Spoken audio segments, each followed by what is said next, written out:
blowing up your own peaceful settlements. Makes all the sense in the world, right? But of course, just because it doesn't make sense doesn't stop them from saying it. They say it specifically because it does make sense. Because as long as you throw some mud at the wall, some is bound to stick eventually. Some of that mud will stick. And that's exactly why we have to answer some of these allegations about far-right elements, about neo-Nazis, about all that. Let's speak about neo-Nazis on both sides.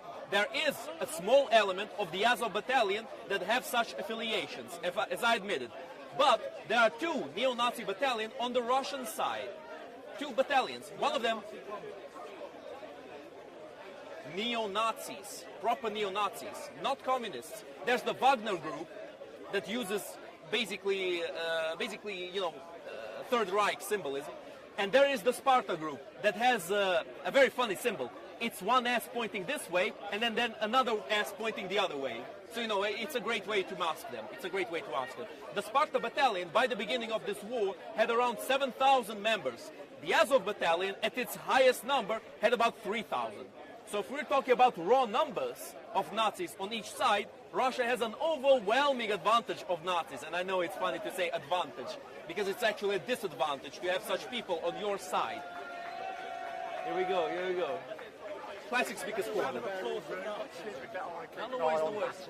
That's fine, that's fine. I might actually check it out too. Is she reading the Satanic Verses now? Oh, she's over there.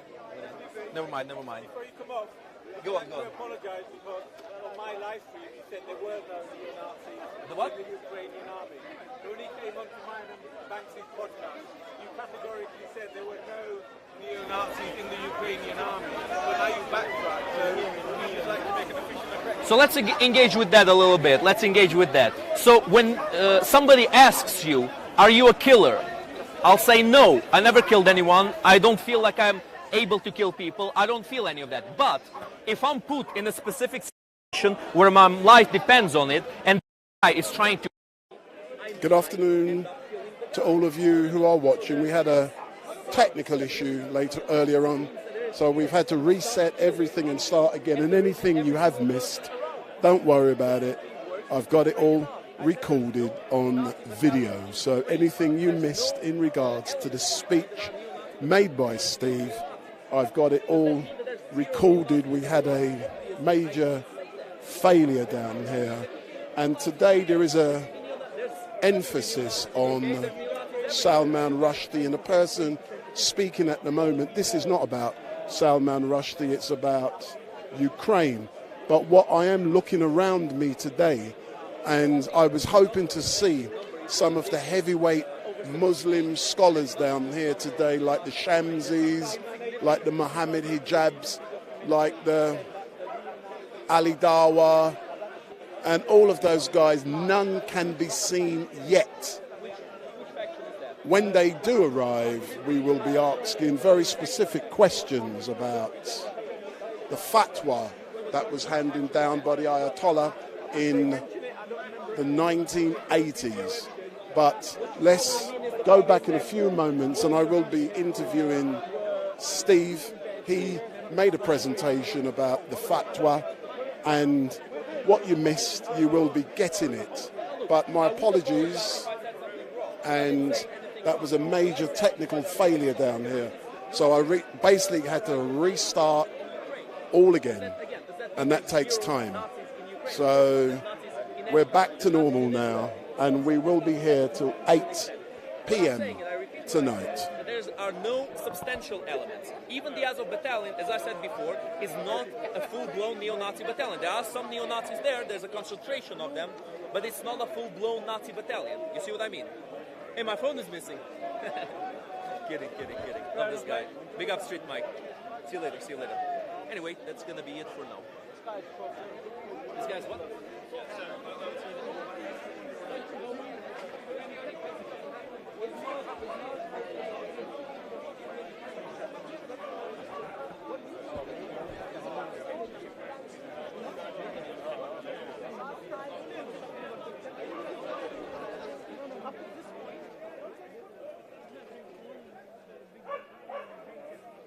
Steve, you finished?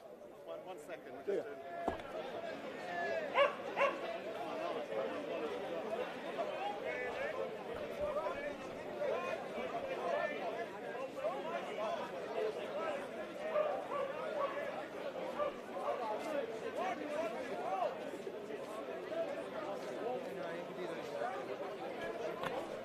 So in a few moments we will be speaking with Steve, and Steve has a copy of the Satanic Verses, and we shall be engaging with him. And what I will do, I'll get in front of the camera now.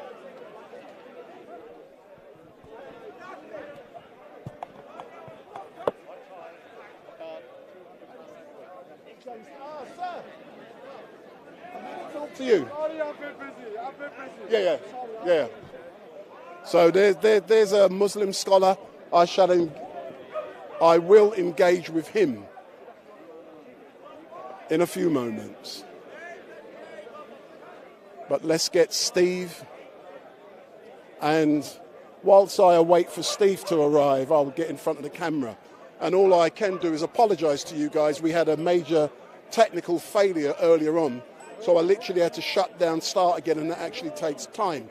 But we're back now. Anything you missed, don't worry about it. When you live stream, because live streams can fail, which it did, everything is video recorded. So anything you missed has been video recorded. But the great thing, the person who was making the speech, his name is Steve. He's currently being interviewed by GB News. And in a few moments, I will be engaging with him, and he has a copy of the Satanic Verse. And all I can say at the moment, I'm hoping that some of those heavyweight contributors, Muslim contributors who are normally down here, I want to see them today. So the Ali Dawas, the Mohammeds, the Shamsi, I want to see all of you guys down here today, because I want to interview you about Salman Rushdie. I want to know, do you support or condemn what has happened? Do you support or condemn the fatwa that was handed down? So I want to know, it's not that I'm against, that's the exact opposite. It's important that even if a fatwa was handed down by a Christian or Rastafarian or whoever, I will ask those questions, and I'm going to be doing that on your behalf. And down here today, as I look around, it is packed. I reckon around me we got 200-300 people, which is unusual for down here at Speaker's Corner. But what is unusual is the usual heavyweight contributors are not here. And here's Steve. Steve, you're sweating, my man. How comes you're sweating? So if you step round, sir, I had a major failure earlier on. Yeah. No, if you come round. No. I had a major failure earlier on, but it doesn't matter. I video recorded it, but my live stream was playing up. So the only way to get round the problem was to reset. So I reset. That's just a recording. No, I've got a recording anyway, so yeah. I got no problem. So get your book out, sir. Don't get that out. You know how important that is. And I want to talk to that Muslim scholar behind you as well. He knows I'm going to be talking. He's the only one who's down there. But it looks like all of the other Muslim scholars. Yes, where are they all? Where are they? Where's the Shamsi, where are you? Where's the salami stall? Ali Dawa, where's where salami when we need salami? Mohammed Where's Ali Dawa? I want salami. No, have you got his number? Can you give him a call? Hold on, I'm not engaging in that salami bit. But if you look into the camera, sir. Good afternoon, and Steve, earlier on you had the opportunity to give a presentation about your views on what has happened to Salman Rushdie. For those people who unfortunately were watching live, but I had to switch off, can you just briefly run over and maybe unveil the book which you purchased yesterday? Yeah, so I was pointing out, as we're all here in Speaker's Corner, London, on a beautiful, sunny, hot day, Salman Rushdie is unfortunately lying in a New York hospital bed with multiple stab wounds to his stomach, his liver, his neck, his thigh, a puncture wound to his right eye, so he'll probably completely lose the sight in that one eye. He was on a ventilator, he's been kept alive on a ventilator. Apparently now he's off the ventilator and is speaking. For nothing more, nothing less than he wrote a piece of fiction. He wrote this piece of fiction 34 years ago, which was 10 years before the individual that attempted to murder him was even born. He was 24 years old. So I was explaining how all of us need to stand up for Salman Rushdie, just like we need to stand up for Hatun Tash when, after a similar individual attempted to murder her for the contents of her T-shirt. We have to stand up against these people because we will lose our freedom of speech if we don't, and it's slipping away. And I was pointing out that freedom of speech is not something that we've banked, that we can put in our pocket, that we've got and we can forget about, because it will go. We have to continually fight to defend our freedom of speech. And as I said, it's not about the content of the speech that we're talking about. It's not about what Hatun chooses to say or put on her T-shirt. It's not about the content of this book, of this novel. It's the right to write it. It's the right to say it. It's the right to wear it on a T-shirt. That is what we all must consciously, continually defend, because the fundamentalist, extremist thugs are doing all they can to remove this right that we have.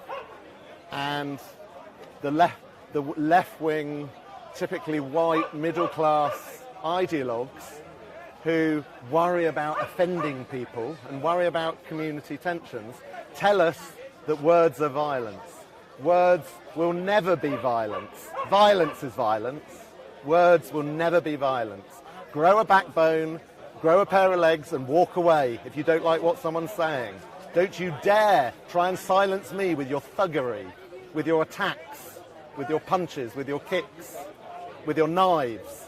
Don't dare try and silence me. Grow a pair and walk away. Walk away. You will never remove or reduce freedom of speech in this great land of ours. You will never remove it. So that was basically the summary of what I had to say. Steve, that's a great summary. I recall about 6 weeks ago, you actually went into the law to describe why that freedom is so important and the things you can do as part of those rights and freedoms. Can you actually, if you can recall, can you maybe elaborate a bit further for those who are watching on those rights and freedoms, especially in this country? So, and I hope I get this right, so I'm saying it from memory, Section 29J of the Public Order Act was a specific section that the House of Lords fought for. The House of Commons weren't going to include it in the Public Order Act, but the House of Lords saw fit, thank goodness, to insert Section 29J of the Public Order Act. And what Section 29J of the Public Order Act says, nothing within the broader Act prevents or makes unlawful criticising, ridiculing, insulting anyone's religion, or any aspect of their religion, or any practice of their religion, or any book of their religion. Because the Lords knew there was a risk of the new Public Order Act, which was brought in the hate speech laws. They knew there was a danger that it would stifle free speech, particularly in regard to religion. So that section, 29J, is very, very, very clear. And when they were discussing it in the House of Lords, they specifically cited Speaker's Corner. I'm going to say bizarrely, but not bizarrely, because this is the jewel in the free speech crown. But they specifically cited Speaker's Corner and the right to criticise, ridicule, insult people on the basis of their religion. Because religion is not an immutable characteristic. You choose your religion. You can change your religion from one moment to the next. You can't change your age, your disability, your sex, your age. You can change your religion, which is why religion should not enjoy the same privileges that discriminating against someone because of their age or because of their disability. Religion is uniquely different, and it's uniquely separated in the law in Britain, that it is completely, utterly lawful to insult someone's religion. Let me try and pull this young gentleman next to you into the half-naked one. The half-naked man. I'm not going to do this, ladies and gentlemen. Do not worry. Do you know something? He thinks he's the Russian president. I know. Where's your bear? Where's your horse? I killed it and ate the bear. Because he's a true Ukrainian, you see. None of these pussy Russians. We're not bears, we're bear killers. So you look a lot younger today, but what we're discussing specifically is the horrific attack on Salman Rushdie and the attack on freedoms of speech and freedoms of expression. What do you have to say, sir? Well, I don't have much to say besides what Steve said. I agree what you with always Steve say. here. Oh, what a nice guy. Keep the book. Hold that. Carry on. Don't put it away. No, I want to take a photograph of you. Yeah. Carry on talking. Yeah, I mean, look, talk to my viewers. whatever you think of the book, whatever you think of any of this, I mean, look, if anything, people could start showing up with this book with holes Over drilled the into face. it. Why did nobody bring this book You're trying to with get me some holes murdered. drilled into it instead of shanking the guy? I just don't get it, man. I just don't get it. It's messed up. Like, look, drill some holes in the book if you don't like it. Don't shank the author. It's not cool. Not cool. It's horrible. That's the least I have to say. But yeah, I mean, I'm glad that he actually survived. He survived against all odds. It could be said that it was the will of God that saved him. Yeah, because he got stabbed 17 times, if I'm not mistaken, right? And he lost sight in one of his eyes. He was pretty badly liver wounded. damage, nerve damage to his Absolutely. arm. Absolutely, he was very badly wounded. I heard there was some kind of a surgeon in the vicinity, in the general vicinity. That's why he was saved. If not by that, he would probably die. Salman Rushdie. But what do you have to say? If you look around, Speaker's Corner Oh, today, behave, it's dirty man. packed. But what I do not see today is the regular Muslim heavyweights. I have not seen the Ali Dawas. I haven't seen the Shamsis. I have not seen the Muhammad hijabs. Well, even the other crazy man down there, Omar, I've yet to see him. Why are they all hiding today? Hasn't Omar gotten into some kind of trouble? I heard some things. Never. Yeah, the man never gets in trouble. I mean, lately. But anyway, less of Omar. He's an irrelevant. But let's go back to the Muslim heavyweights. Where are they? So I've seen a few people that kind of count as the main speakers. Semi-heavyweights. I've seen Hashim. I've seen Shabir the Shuffle. I've seen one or two more maybe. I want heavyweights, man. But heavyweights, Ali Dawa was not here. Mansour wasn't here. Mohammed Jab rarely comes here. Let's be honest. But yeah. But this should be a day when Mohammed Hijab is down here at Speaker's Corner condemning what has happened. Yeah, it's funny how you never see these condemnations coming. You never see them. I mean, I haven't even seen the less heavyweight I honestly, hand on heart, when you asked me that question earlier, I really wanted to give them the benefit of the doubt. I really wanted to believe that they would come here and that they would roundly condemn that attack. The night's not over. Let's wait and see. Let's hope. I'll pull back once they arrive, but they normally arrive by now. They could be delayed because there is a national rail strike, and if after effects have caught up with them. But let's give them the benefit of the doubt. I'm going to be here till 8 p.m. tonight. 10 o'clock. So, but anyway, thank you very much, and I've no doubt I'm going to be catching up with you guys later on today. Nice reading, Steve. Nice reading.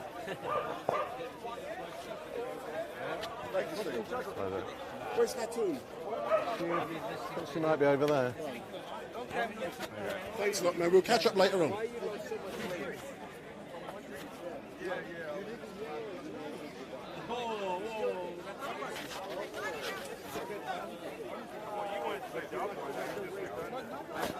So I'm still looking around for those heavyweight hitters, and I've seen none of them yet. They're normally down here, but today I can't see them, and I believe they're hiding. Come on, Ali. Come on, Shamsi. Come on, Omar. Where are you? StreetMic is here, but I will engage with a regular. Sir, I need to engage with you today.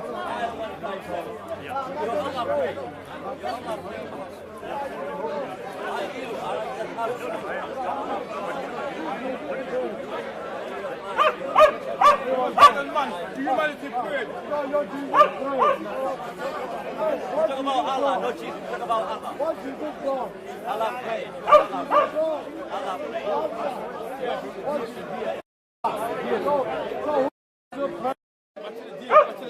What did Jesus pray to?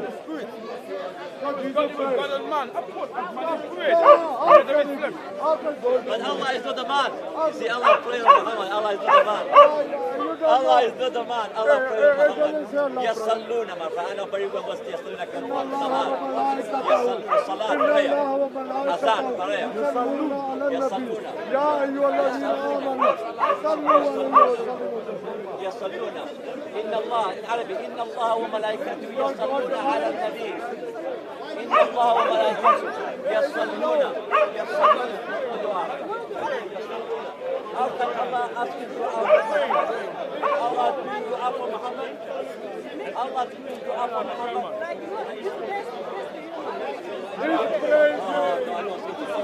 Muhammad knows Aisha 9 years old. Aisha 9 years old. Aisha 9 Aisha 9.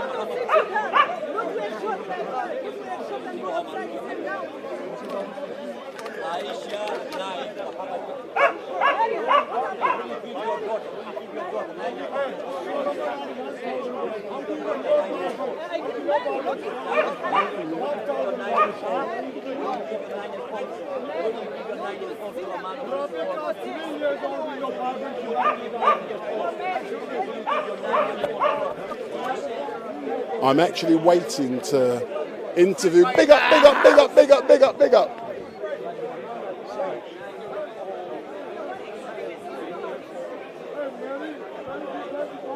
The well-known man in front of me is the only Muslim scholar who is down here at Speaker's Corner, who's easily recognizable by those of you who are watching. So when he finishes what he's doing, I intend to engage with him.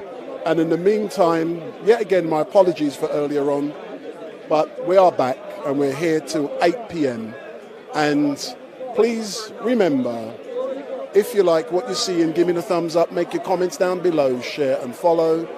And please switch on your notification bell, and every time StreetMic goes live, you will be informed. So switch on the bell, and every time we go live, you will be informed.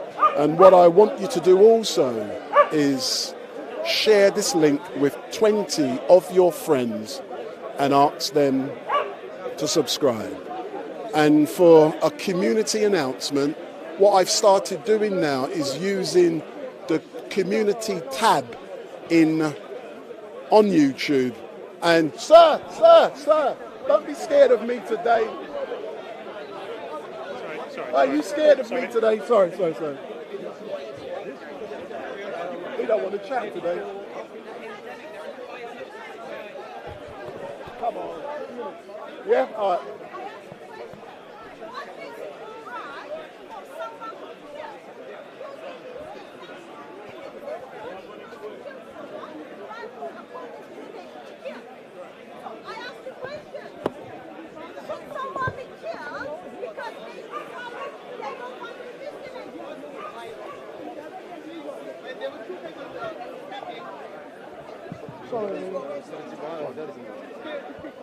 She doesn't even know her Bible. When I said in the second coming of Jesus, which is very clear in the book of Revelation, where he'll come and massacre, where he'll have a tongue like a sword.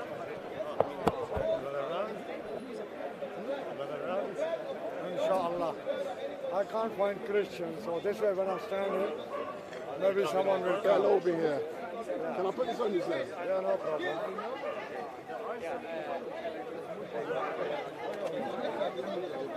Oh, you've got it closed to them. Yeah. You've got all that money, man. Not money, it's just too hot. I've got some questions for you today. You know that, don't you? Okay. On Salman Rushdie. Salman Rushdie? Who's he? Huh? Who's Salman Rushdie? Can we start the interview, sir, by asking you about Salman Rushdie. As you know, I regularly engage with you. And can I begin by thanking you for being at Speaker's Corner today? And specifically with Salman Rushdie.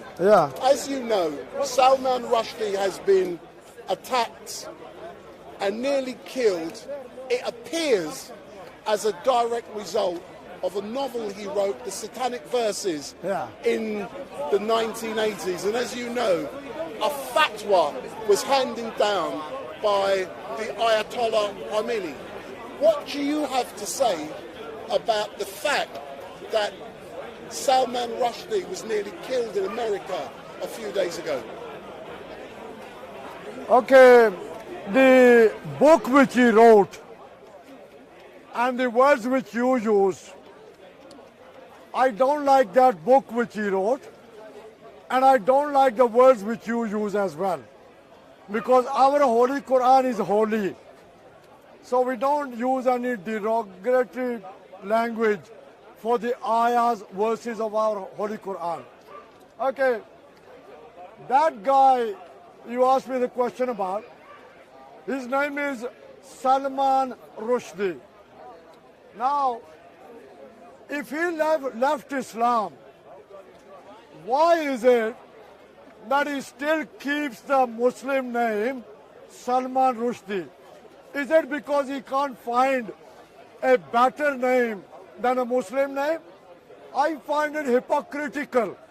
I'll come back to that, but my question specifically, and I'll be direct, do you condemn the violence that was perpetrated against Salman Rushdie a couple of days ago? We can come with a name in a minute, but my question specifically, do you condemn the violence? Look, I condemn violence everywhere, okay?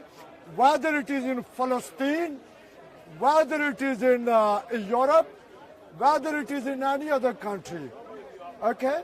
Now, when you mention the violence, there are, of course, the country where it took place, they have their own law, okay? And of course, people don't believe in Sharia law. People talk against Sharia law, all right? But people have their own laws. So I think they will be dealing with it in their own legal system, their own legal way. And I wasn't present at the time of the attack. And I don't know the person who attacked Salman Rushdie, and I don't know Salman Rushdie. All I'm saying is that Salman Rushdie wrote a book against Islam, which was all lies. It wasn't the truth. It was lies. Why? Because Islam is the truth. Islam is spreading. Islam is spreading here. Islam is spreading there. Islam is spreading everywhere. Okay? Now, when I speak, if I say something, I am responsible for what I say. If I start swearing at somebody, if I start insulting somebody, I am responsible for my actions. All right?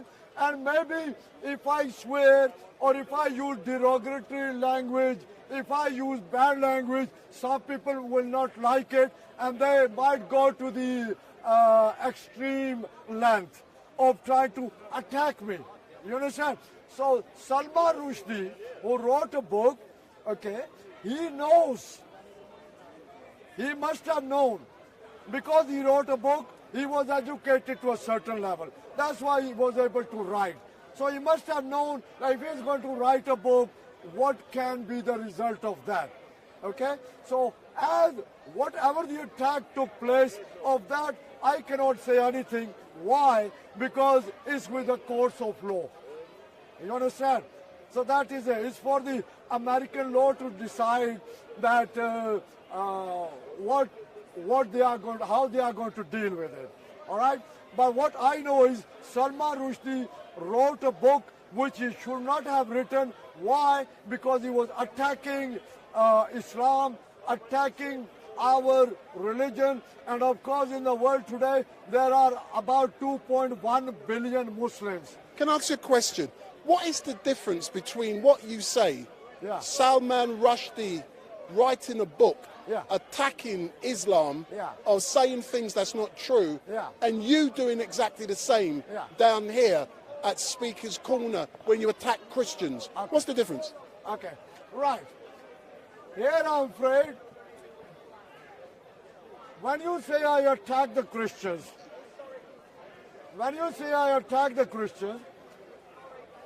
I use my mouth. I don't have weapons. Academic attack. So I'm not attacking them. Not physically. I'm using my mouth to speak to them.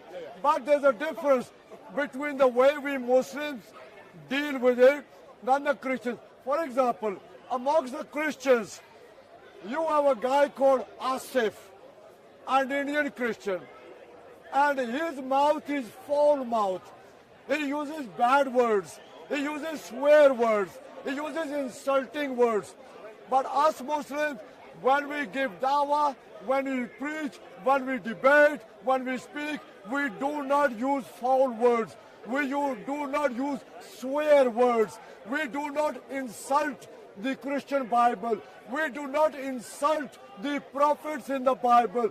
We do not insult Jesus.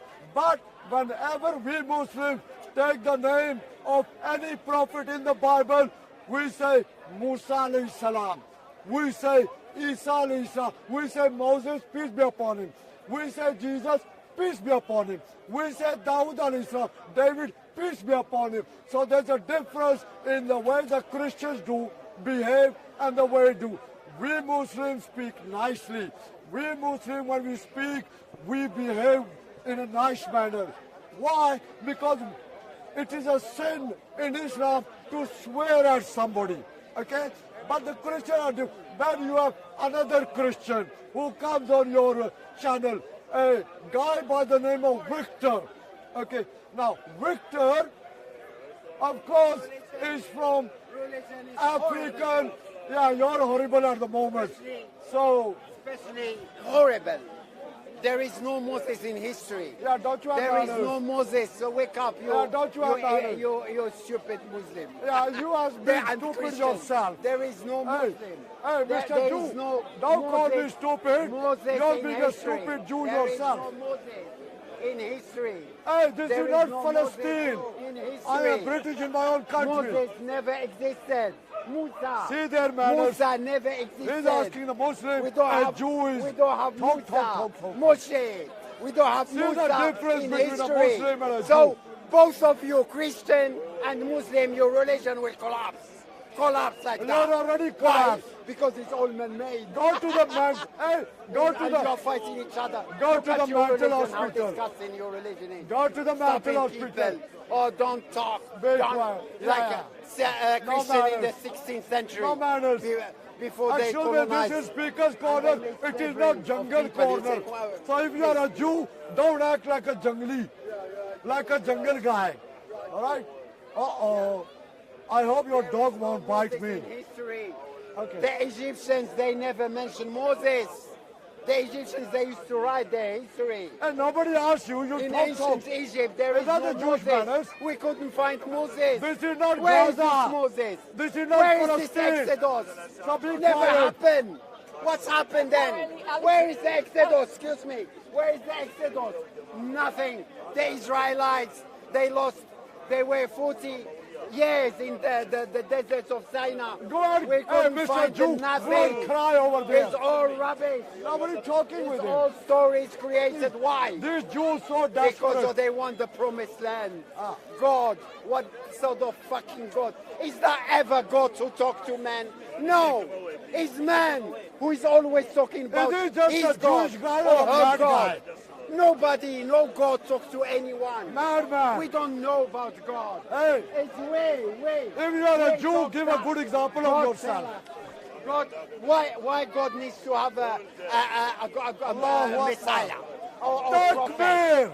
It's all rubbish. Takbir! It's all about controlling Takbir! others. Takbir. Takbir. Your religion is fucked up. Finish. You Takbir! are down. There Takbir! is no Muslim anymore. Be quiet. Be quiet. No matter. Killing. No. Oh, am I Your religion killing? is finished. Did I kill anyone here?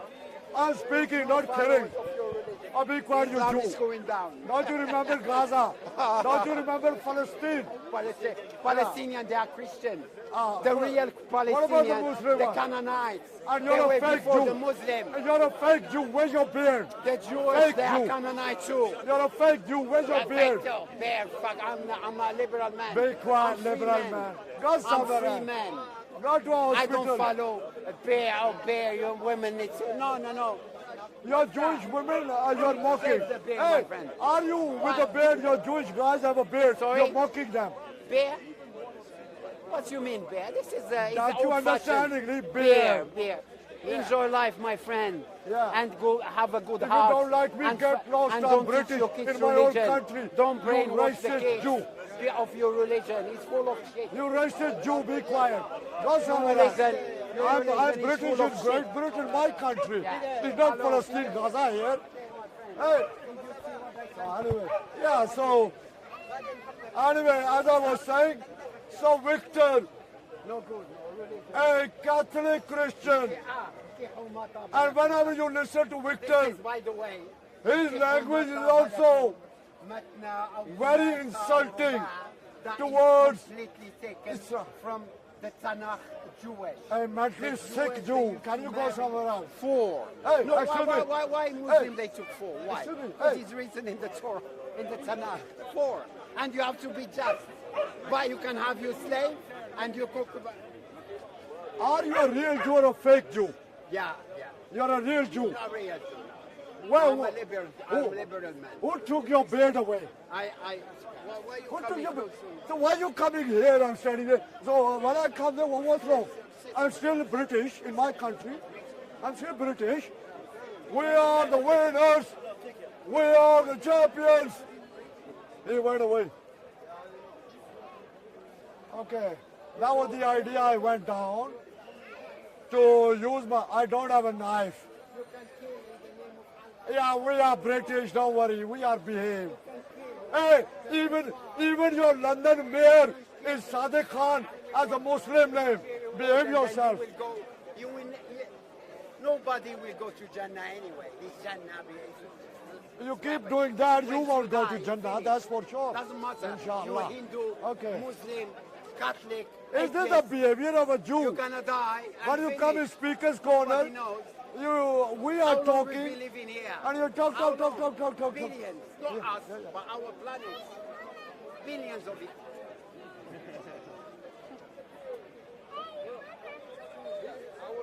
Assalamu alaikum. You okay? Good, mashallah. May Allah bless you.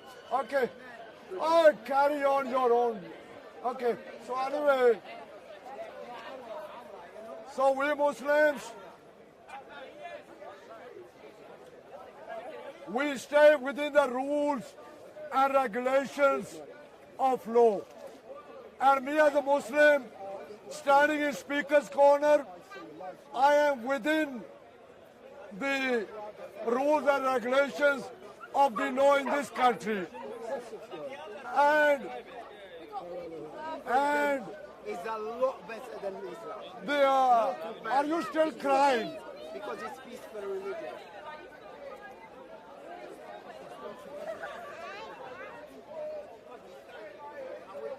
Pakistan Zindabad. Why you cry Pakistani? Go and cry somewhere else. At least I'm a Pakistani, I'm not crying like you. Go somewhere else, no manners. Don't they teach you manners? I'm old enough to be your uncle. Respect the elders. Okay, so anyway. I know, bro, I can't help it because look what he's doing. Disgraceful. I know, brother. But I'm not going to let him insult Islam. So that's why I got to talk, say something. Okay, so, yeah, you still got the camera on. And you see how legal we Muslims are. I'm legally speaking in speaker's corner. I am legally here. And because I'm a Muslim, a guy over there came and he virtually tried to stop me speaking. Virtually was talk, non-stop. Anyway, now he's gone. so we can have more peace. So yes, so Victor also on the channels in Speaker's Corner. What does the Catholic Christian Victor do? He insults the name of Allah subhanahu wa ta'ala. Victor, the Catholic Christian, he insults the name of our Prophet Muhammad sallallahu alaihi wasallam. He insults our Holy Quran. So my question to these Christians is, do they come here to preach about their Christianity? Are they here to preach about their Bible? Or do they come here to insult the name of Allah subhanahu wa ta'ala? Or to insult the name of our Prophet Muhammad sallallahu alaihi wasallam? Or to insult our Holy Quran? It is a bad. Why? Because Asif, the Indian Christian, and Victor, from the African background, they are both Christian. And they stand together. But let me tell you one thing. Asif, the Indian Christian, is a Protestant Christian who believes in the Christian Bible with 66 books. And Victor is a Catholic Christian. He believes in the Bible with 73 books. So they are dividing it among themselves as well. But we Muslims, all Muslims, anywhere, everywhere, we believe in the same Holy Quran. The Holy Quran with 114 surahs. The Holy Quran same from the beginning to the end. My question is, people ask us about Salman Rushdie. What did Salman Rushdie write? Did he not know that Islam, when Salman Rushdie wrote his book, did Salman Rushdie, did he not know at that time Islam was the fastest growing religion in the world? And after Salman Rushdie wrote his book, doesn't he still know that even today, after Salman Rushdie wrote his book, even today, Islam is the fastest growing religion in the world? Why? Because Islam is the truth. Why? Because Islam is the reality. Why? Because in Islam it's all good. Why all good? Because when we read our Holy Quran, when we read Surah Al-Baqarah, the cow, Surah chapter number 2, Arabic, mashallah, in beautiful Arabic, our Holy Quran, revealed in beautiful Arabic, when we read our Holy Quran, which is written in beautiful Arabic, in Surah Al-Baqarah, the cow, Surah chapter 2, ayah, verse number 195. Towards the end, Allah says, وَأَحْسِنُوا, وَأَحْسِنُوا, and do good. So what does Allah tell us? And do good. Not to do bad, but do good. And then, at the end of the ayah, Allah says, Inna Allah, in beautiful Arabic, Allah says, Inna Allah yuhibbul muhsinin.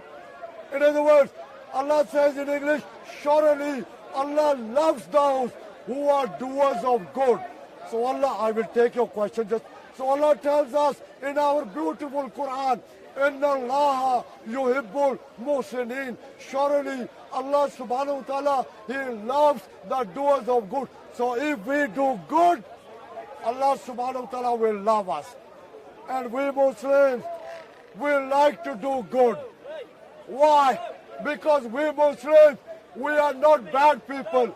We Muslims, we are good people. What's that supposed to be? Excuse me, what's that? What's that? Madam, what's that? Defend right to question Islam. The religion, no one can question. Actually, take your dog away. No, dog away. Take your dog away, woman.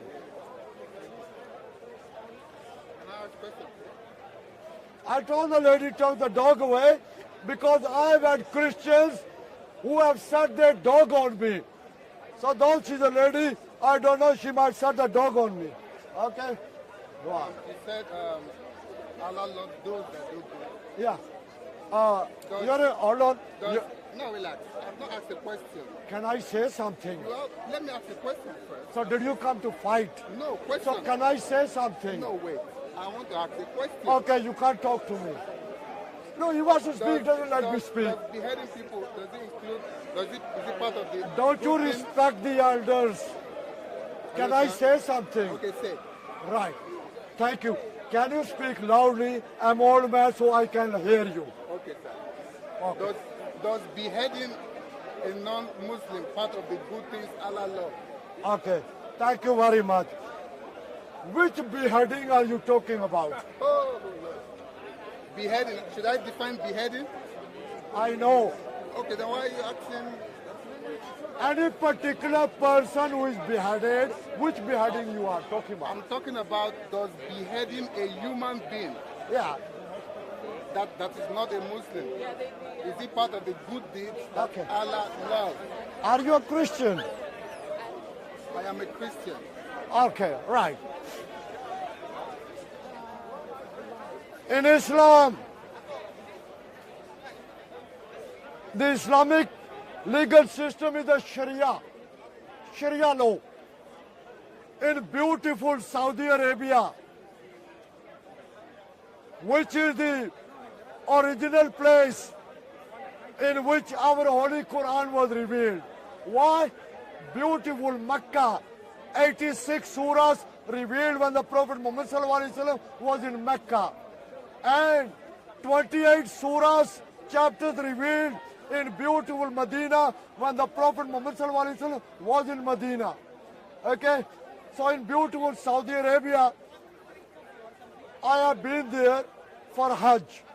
Let me tell you, Mr. Christian, I am asking you, in beautiful Saudi Arabia, I have been there for Hajj.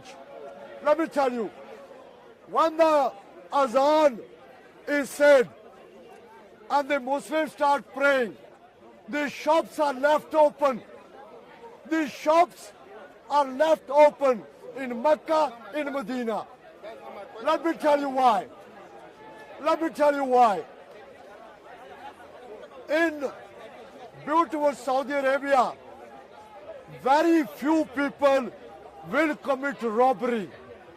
Very few people will rob. Why? Because the Islamic law is there.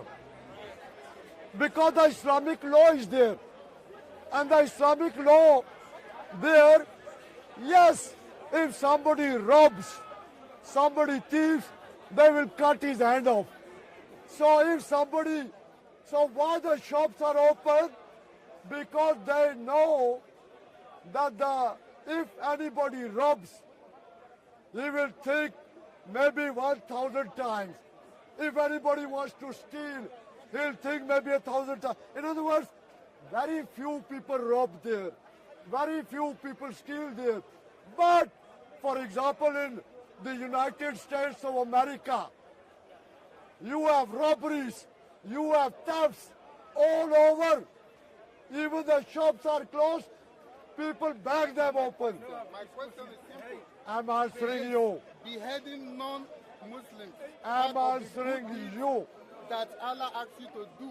I'm answering. I didn't ask you where Saudi Arabia was or what they do. They are the one bombing Yemen. They beg for money every day online. Please support Yemen, support Yemen.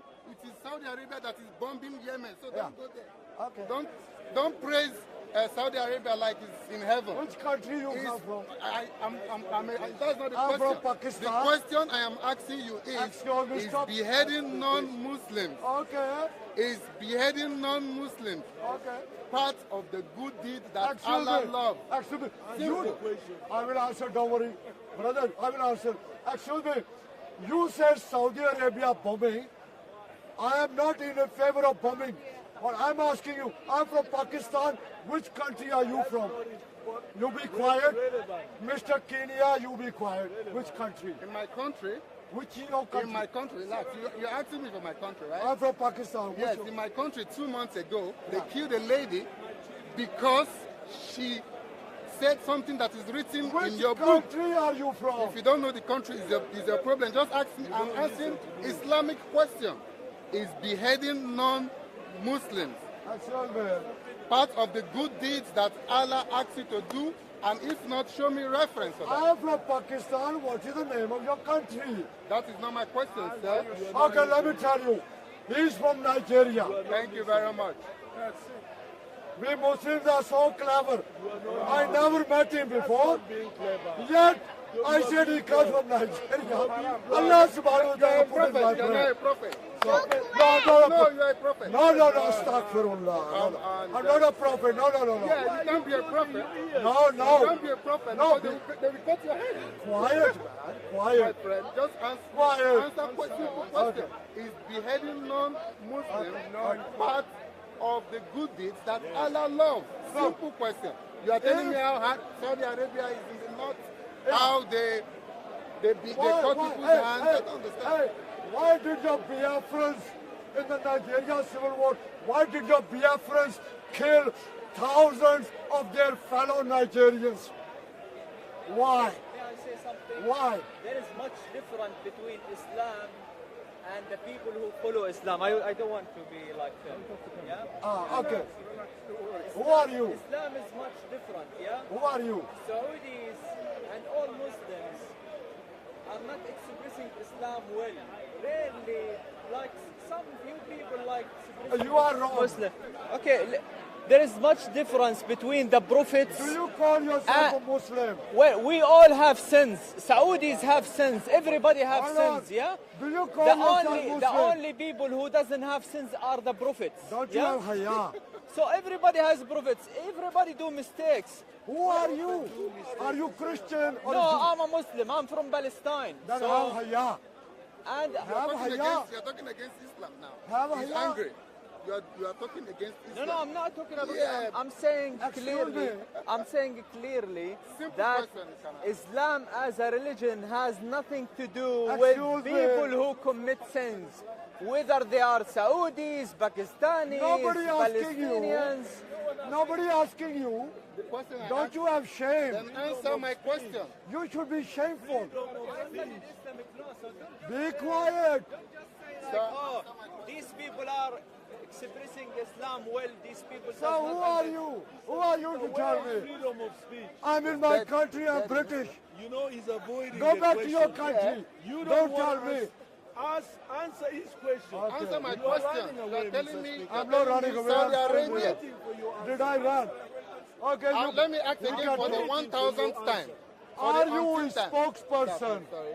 Let him speak. Let me ask you again, please. Is beheading non-Muslims Kenya part man. of the good deeds? Hey, Kenya man. He's not listening. We ask In you to charge ask of again. Nigeria. When you're done, let me ask again. Okay. Is beheading How many non-Muslims? times you going to ask me? Because you are not answering my question. I'm asking your question. You have never said You anything go about left, right, You are left, telling right. me go Yeah. left, right? Yeah. You are the one telling me about Saudi Arabia. I No, didn't ask you about- said Saudi Arabia bombing. Okay. Yes. Let's start Did over you- again. It's on record. Did you say It's that? on record. Okay, I will ask you, why did your Biafrans kill thousands of their fellow Nigerians, the Yorubas, the Igbos? Why? Why? That is not. Now it's quiet. That is not a Christian question. That is a That is question. not an Islamic question. Why did you- I am asking you simple question. Are you a Biafran? Is beheading non-Muslims part of the good deeds that Allah loves? You were talking about who Allah loves. the people Okay, Allah let me loves. ask- I'm asking you a question on your topic. Okay. And you go off topic. Okay, you did. You then said Saudi Arabia No, bombing. no. I You asked did. you a question. It's on record. Except you. Can I answer you? Remove it. Can I answer you? No, wait. I want people to No, understand. wait. You're going to ask me 1 hour question. No, you're not asking my question. I've been asking this one How question. can I answer? for the Be past- quiet. Sir, you just came. Are you an just Igbo? came. Hey, are you You Biafran? his spokesman. Are you a spokesperson? Excuse me. Are you a spokesperson? Simple question. I'm his student. For the umpteenth time. For How the many umpteenth questions time. are you going to ask One. him, nigga? Just You one. ask him one question, Just one. two questions, You need an three ambulance. questions. Is beheading non-Muslims part of the good deeds that Allah loves. Now be quiet. That is your topic. Now be quiet. In beautiful Saudi Arabia, what's wrong with him? He's talking about Saudi Arabia again. So what? Continue. So what? Don't you have, hey, use your brains. I'm answering you. Okay. Okay. In beautiful Saudi Arabia,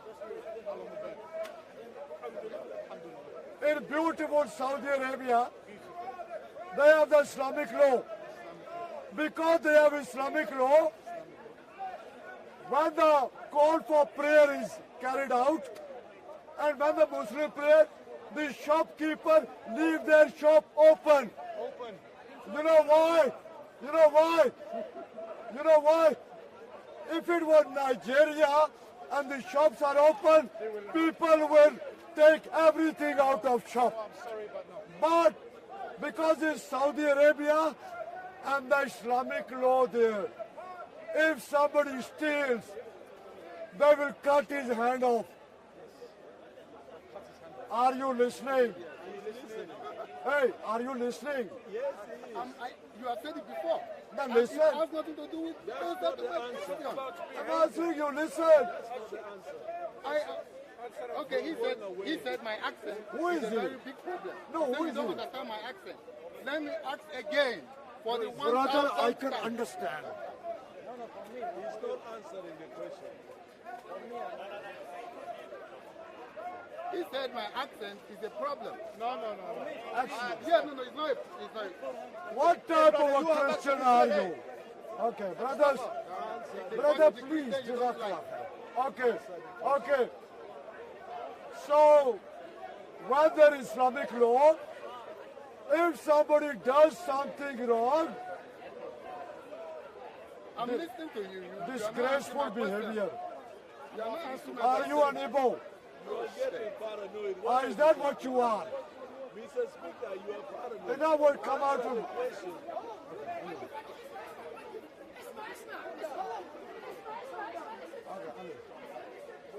Anyway, this is Speaker's Corner. Sometimes I get too hot. Okay, anyway. Okay. So, according to Islamic law, he's fallen down now. According to Islamic law, Listen, more important. Save your soul, man. Listen to this, not the rubbish there. Go on, brother. according to Islamic law, What's wrong with you, Oga? there are certain... Knives can come out from anywhere. Okay. You send me, I have knife, Oga. Brother, Me, Oga, have a knife. I brother. don't have knife, I have Ribena. Okay, brother. Stay there. Please. Knives can come out from anywhere. Okay, come on. So, according to Islamic law, any crime committed, they will deal with them according to Islamic law. And Islamic law is a strong law. When there is Islamic law, for example, in beautiful Saudi Arabia, you will find not many people becoming robbers. When there is beautiful law in beautiful Saudi Arabia, Islamic law, you will not find many people raping women. You will not find many people kidnapping people. But in your country, in Nigeria, even if it is where you live, in Biafra, there are many killings. There are rapes. There are robberies. Yes? Why? Because people are not scared of your law. Okay. Any other question? Any other question? I talk about behavior. Come on. Oh, so you We are love not it. listening. Brother. I thought Okay, brother. I thought you were. Now let me. Brother, we must use nice language. Don't use that word. You're being uploaded. What did I say? You're a Christian. What did I say? You use a four-lettered word. What did you say? Why I don't know. I'm a Muslim. I can't say it. I use 4-letter word. I can't say it. I can't. I'm Muslim. Okay, hold on. Hey, you, go away. Actually, why don't you behave yourself? Away from the question. We want you to answer. My brother. I'm not running away. You have never answered my question. And Right now, I'm wasting my time. be quiet. I wasn't chasing that man. I know when I go down, we Muslims are so brave. They run. Trick of running away from questions. Pardon? That's your trick. I answered his question. I answered his question. Okay, answer the question. Okay, so I answer your question. According to Islamic law, if somebody robs, if somebody steals, then have their hand cut off. Okay? Now, let me read, brother. Let me now read his Bible. No, It is Stop Bible. there, sir. Stop there. It is That's not about the Bible. Stop that. Stop that. It is No, you Bible. are running away. Christian, am I running? Stick to the Am I question. running? Do you I'm not running. I'm there. Do you Quiet. understand Christian, what he quiet. asked you? Do you Christian, understand? Do you quiet. agree now that you have to answer my question? Do you understand the question? What he asked? Our camera's gone. I can't talk. This Igbo man is confused.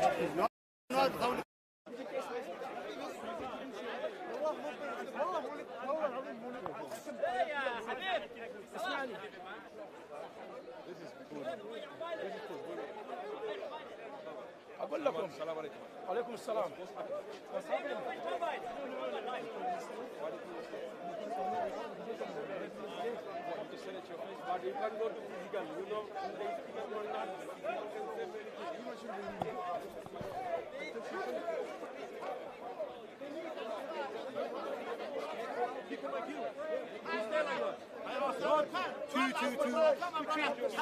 The voice of authority.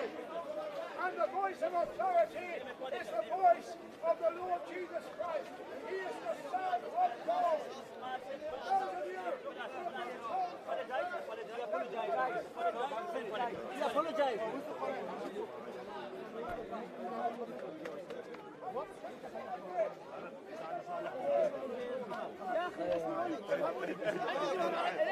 I don't give you fuck. Listen, I have a problem with this guy. Listen, go away from me. Don't touch me. Don't touch me. Brother, call the police. He insulted you. He assaulted you. Call the police. Go home.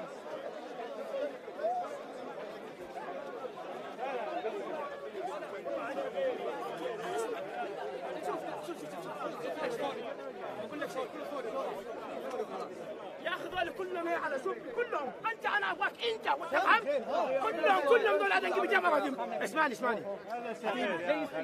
يا اخي اخواننا يسكتوا انا هو عارف وانا عارف خليه يتكلم خليه يتكلم انت الكلمه انت لسن انت تتكلم مع واحد ذكرت اسمع تتكلم مع واحد ذكرت لا تسوي كذا والله ما بضربك لا والله عيب علي حصل اللي حصل اسمع مو بلي اسمعني انت اسمعني يا عيسى عشان كذا قلت لك تعال نتكلم انا وانت تعال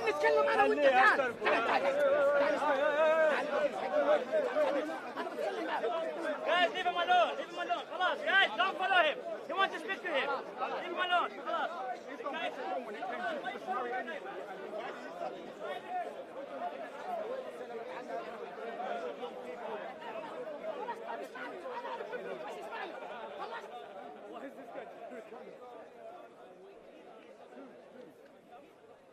Let him have some space, yeah? انا كنت انا في السعوديه انا وانت نقول لا حشيش في الداعي انا سكت بس انت الحركات هذه انا سويناها من زمان اسمع ما لكم دخل انا اتكلم عن الرجال يا ناس لا تصوروني Bro, why is the camera? Please, we sort it out because the guy said something big to him and they don't want it to be in the No.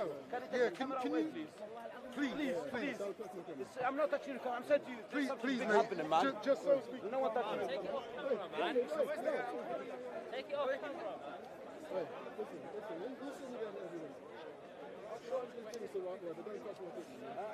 I didn't mean to. I was just hiding in the book. I'm sorry, I did. امير قطر قال له كلام 80,000 عطى السوداني ما حد يجي لندن يا شباب انتبهوا انا هذا اللي قاعد احذركم هذا اللي قاعد احذركم منه انتبهوا شفت انت اقسم بالله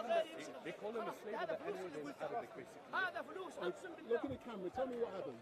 Well, this is what I heard. I heard, but what? You heard directly or from someone else? I heard. Basically, relax. I heard. Basically, what happened? The guy's kind of walking back.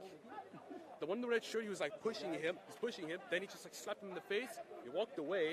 The guy in the white T-shirt, he started running away. The one in the red shirt started chasing him. Basically, why he got angry at him was because I don't know the full story, but what I heard other people, they said, now they're okay. Basically, what he said to him, he basically said. حشوم عليك حشوم عليك يا حبيبي حشوم عليك.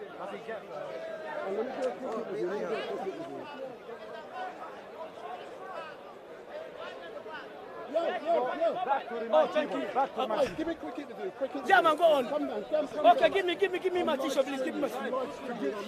Yes, big man. صورها هذه صورها. Step forward. We're now going to do an interview. So, sir. Listen, you see what he said now? Sir, come. No. Come. We're in the camera. No. So let's do a live interview.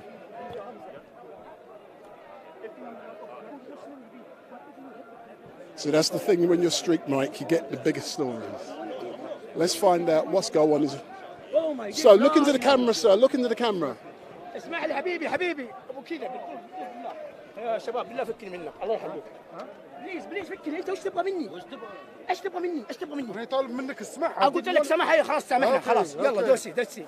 Sir, good afternoon. Wendell Daniel from Street Mic. I'm currently live streaming.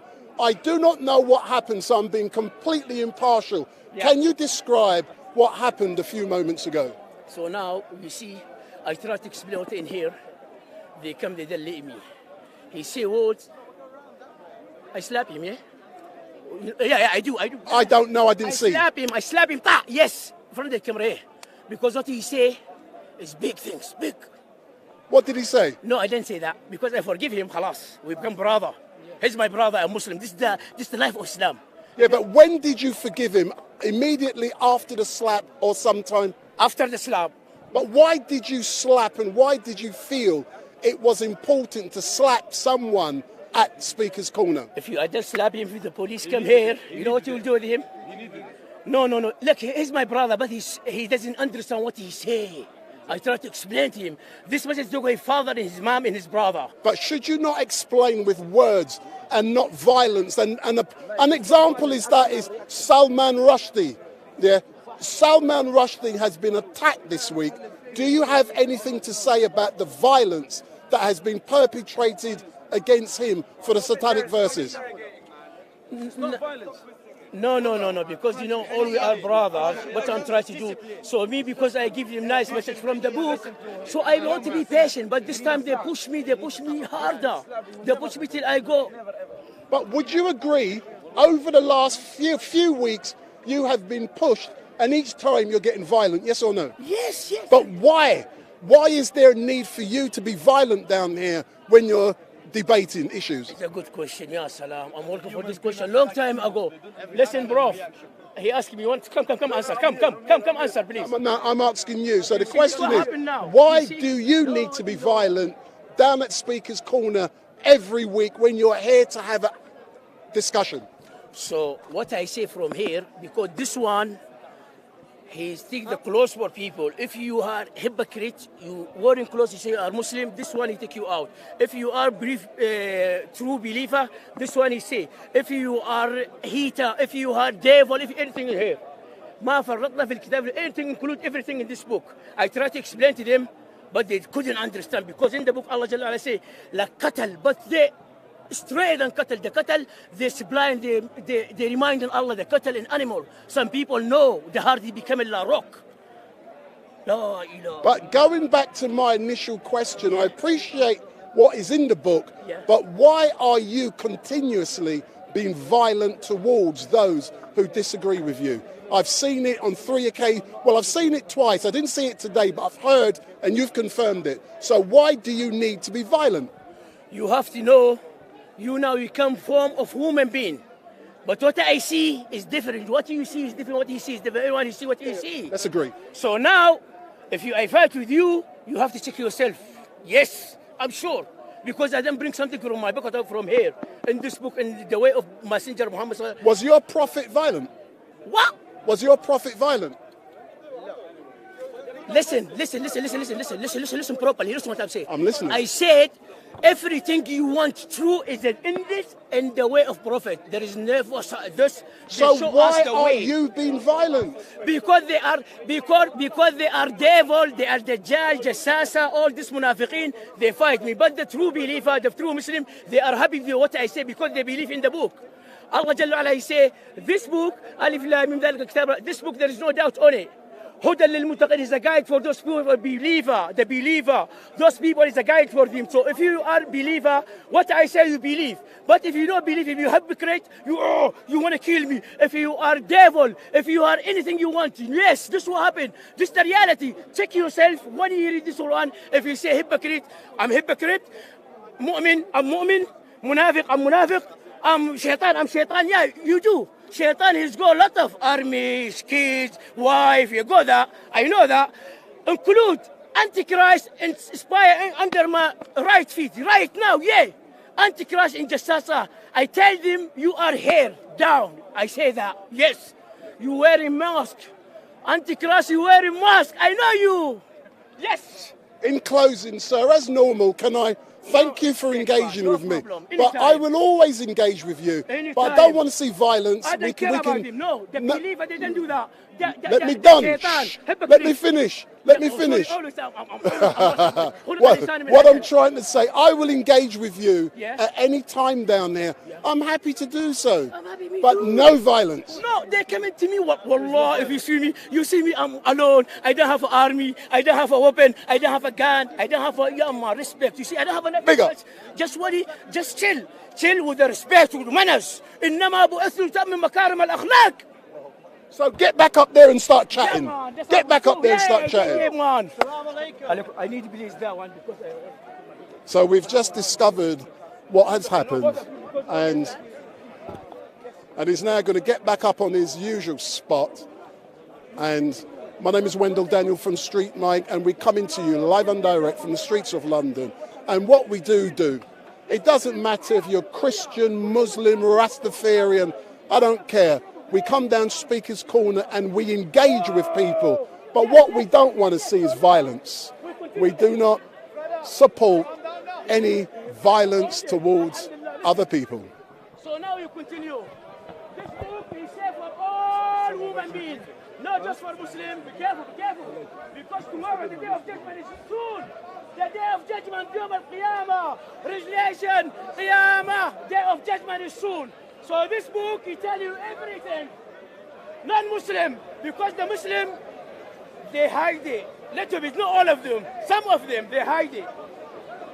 Bring it to people, because Allah said all people, all human beings. He didn't say just Muslim, no. Muslim, in this Quran, what Allah said to Jesus, peace upon him, ومبشرا برسولا يأتي من بعد اسمه أحمد. Why you didn't tell him about Ahmad, about Jesus, about Yusuf? Why you didn't tell him Muslim? Allah in the Quran, he said, don't kill without nothing, don't steal, don't go drink, then we do. The book said to you, no, don't do it, you do. So when you do that, when Allah come, when the time came, you are in trouble. Me, I'm in trouble, oh my God, who's that? What's that? I'm in trouble for what? You see? Shaitan, the devil. One of the devil, he coming now, you see? One of the devil.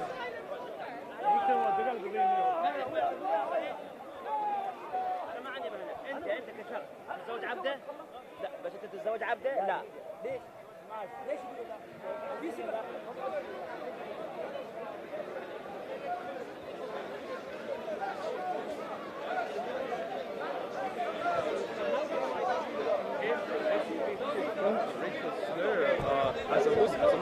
Listen, if you're very religious, it's like, you know what? That's bad for you to say that. I won't hit you or anything, but it's bad. Don't do that again, my brother. Set a good example for us Muslims, basically making us look violent. But if you hit him back.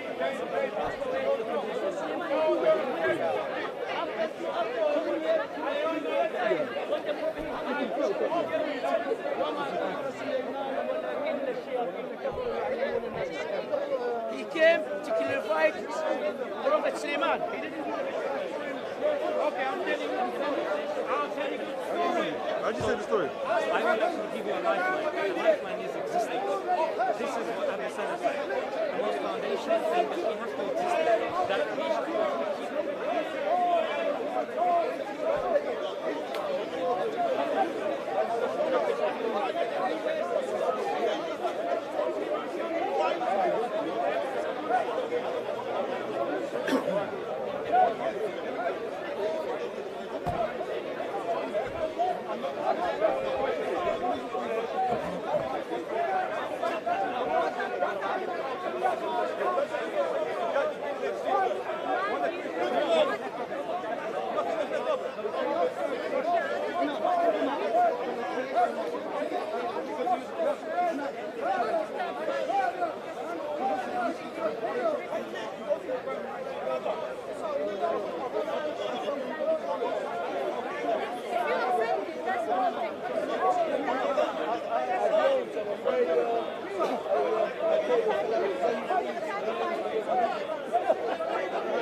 Okay, guys and girls, we are. The phone is overheating again, so we may lose the connection. I just want to let you know we may lose connection. The phone is overheating again. Which is here. It is from Sunnah. Babylon is one of those who depended was accepted. So the Kaaba ibn al-Hashaf used to satisfy the Prophet and recited him because of the social lesson. When Prophet came to Medina, his people were asking to make some of them were Muslims and others persons were to the others of some were Jews. They used to hate the Prophet and his companions. And Allah himself commanded these prophets to show patience and forgiveness. So Allah revealed about them, and you should say to them how much I will give you from those who receive books before you. When Kaaba ibn al-Hashaf refused to desist from hurting the Prophet ordered Sa'ad ibn Mu'adh to send a band to kill him. He said Muhammad has been Muslim and mentioned the story of Muhammad when they killed him the Jews and the forces were fighting. Next day they came to the Prophet and said our companions were attacked at night and killed. The Prophet informed them that which he would see. The Prophet then called them to their goodbye and led deed of agreement between him and their specific provision and desist from hurting them. He then wrote a deed of agreement between him and their Muslims. What is Abrahamic faith? What did you understand? So basically, it's not a mindset. it's about Ka'b bin al-Asad. Why was he killed? because he wanted to hurt the Prophet. He used to hurt the Prophet. He used to hurt the Prophet. How? Physically? No. Abraham did nothing to the people. Not physically. So you don't know what you're talking about. This is from hurting the Prophet. He did used to hurt the Prophet. Not physically, not like punch or physical hurt. Emotional hurt. Upsetting, okay? So what happened to him? He was killed. He was killed. By whose order? The Prophet's order. By the Prophet's order. Is that okay? It's up to you. Well, it's like a war, isn't it? No, it's not a war.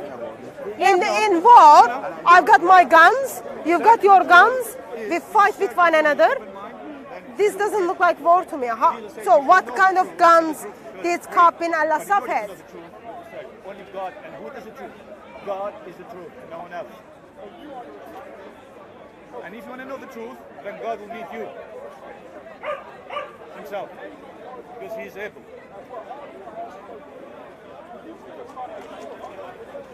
Religion are not the truth.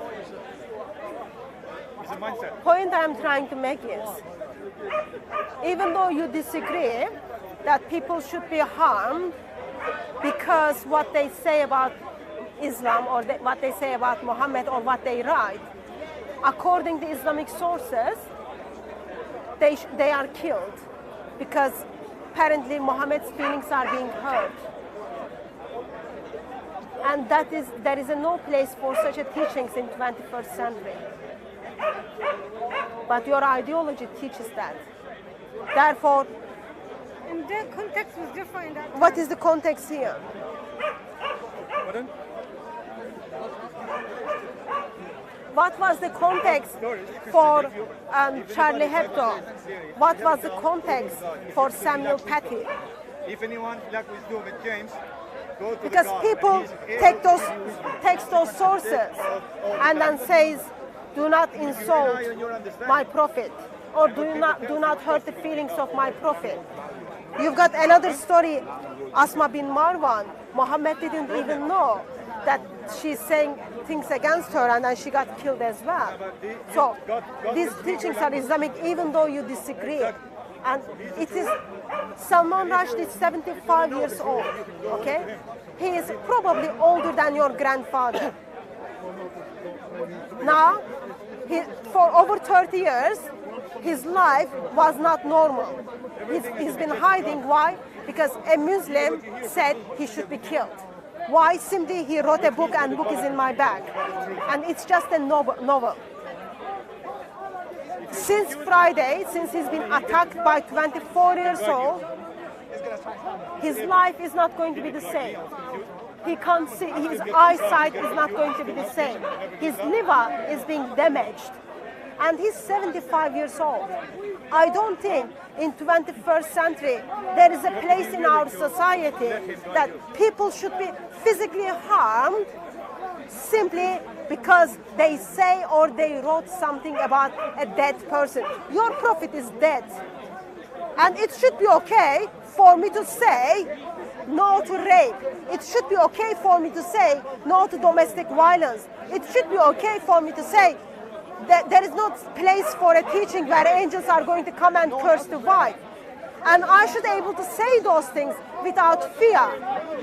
I should be able to change my religion without fear. But your ideology doesn't allow us to do that.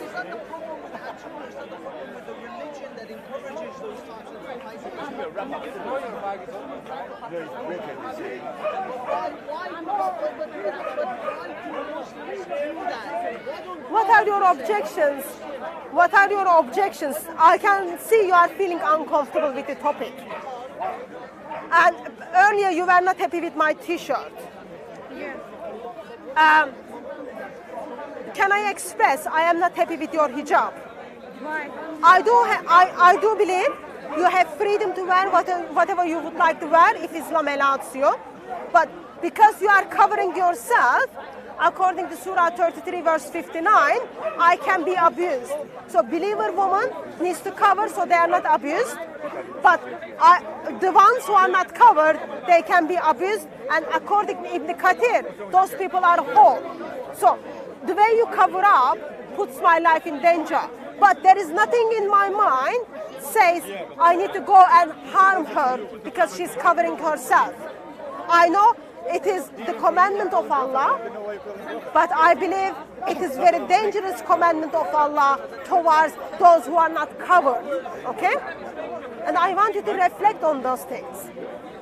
I brought you reference after reference, which you are upset with the references I break because you simply said, oh, I do not agree, but I have to follow these things. I hope that you are aware that it puts the life of people in danger. In some of the occasions, it puts the life of Muslim women in danger. Right, there are Muslim women. How can my covering up put you in danger? According to the Quran, so those who are not covered, so you covered, so you are not abused. According to Ibn Kathir, woman who is not covered, they are seen as a whore. I am not a whore. I don't want anyone to see me as a whore. But your teachings are telling Muslims, because she is not covered, therefore you can do to her whatever you wish to do. That's dangerous. Who's saying that? Stop spreading lies. Who's saying that? You're lying. That's not true. You're lying. That's not true. We cover up because we were told in the Quran that you should cover up, and because what is the reason? Wives of the Prophet covered up, and we want to follow them. Yeah. So what is the reason you need to cover up? I'll cover up. Okay. In the Quran, Does Quran, does, what does, so if you don't cover up, what does Quran say to you? Doesn't say anything. You don't have to cover up. If you So you want don't have to cover up? You don't have to cover up if you don't want to. According to Hadith, if you want to cover up or not. No, it doesn't. Yeah, you do have a choice. You are Muslim? I'm Muslim. Okay. I'm not covered. We have a choice. So help me to understand this. We have a If choice. you never said it, Help me to I will give you a understand this. Christian. Yes. Help me to It does not understand mean that this. every Muslim should Ma'am, cover up. ma'am, what is your name? What is your name? I've seen a lot of Muslims don't cover Rashida. up. Yes. So I read the Quranic verses and then I will read the Hadith. You tell me if it is a choice or not, okay? But I respect that you choose to not cover up. I respect that. I got no problem with someone who covered and someone who didn't cover. I'm just saying the teachings of Islam for non-covered is dangerous, okay? So this is Surah 33, verse 59. O Prophet, tell your wives and your daughters and the women of the believers to bring down over themselves of their outer garments. This is more suitable that they will know and not be abused. Allah, ever is Allah, forgiving and merciful. So what is the reason that you are covering up? Is that a hadith? That's That this is not- Quran. It's in the Quran. Yes, this is the Quran. So what is the reason Allah is telling women to cover up according to this verse? So that you don't get abused. So you are not abused. Yeah. So what does it say about this lady who is not covered up? She's Muslim. It's a choice. It's her choice. It's fine. It's her choice. Where does it say it's a choice? It's still a choice. Help me to understand. So is she choosing to be abused? No. Okay. So where does it say it's a choice? Because there is a hadith that talks about those who are not covered do not go to paradise. No. What is it? No. So, according to this verse, you covered up, so you are known as a Muslim woman and not be abused. So, who are not covered, they are not Muslim women, Is it therefore in they can be. Arabic language or English? This is English translation. In Arabic, it's the same. Well, my difficulty is, even in English, one word may carry 10 different meanings. Yes, that's right. Right? Yeah. So it depends in a sentence when you use that word. So what will be? So why why does a Muslim scholar would translate it as abuse? Because it is a Muslim scholar. Yeah, they still believe one God. They still believe in So you should not stick to one interpretation of the word. You don't know how the sense the man used it for. So that's what If he covered, it's a choice, it's a good thing. But that doesn't mean if someone doesn't cover, it's not a Muslim. So stop spreading lies. I didn't say she's not a Muslim. I simply said Quran says it's okay that she can be abused. That's all the point I'm making it. No, it doesn't say. I just read the Quranic verse to you. I know Quran. I just read the Quranic verse to you. No, you read what you want to read. I read the verse to you. Tell me what it says. No, it says قل لبناتك ونساء المؤمنين يدعون عليهن من جلابيبهن. I don't remember. Ma'am, don't go away, ma'am. So Are you a Hafiz? Huh? Are you a Hafiz? Sorry? Are you a Hafiz? Are you Hafiz? Hafiz? Who memorized No, it? I don't remember. Not all the Quran. But I know what Quran says. Okay, I'm gonna. I didn't need to draw you or anything to offend you. I can offend you my word. So long story short, the Old Testament recounts the story of Israel, the Israelites, and then we... This is what I can't stand this place sometimes.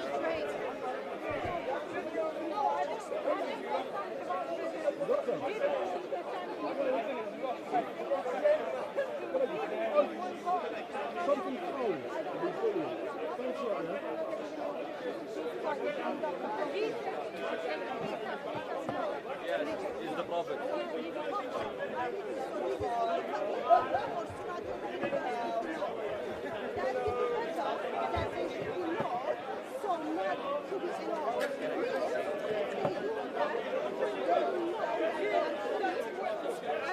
Not sons or horse.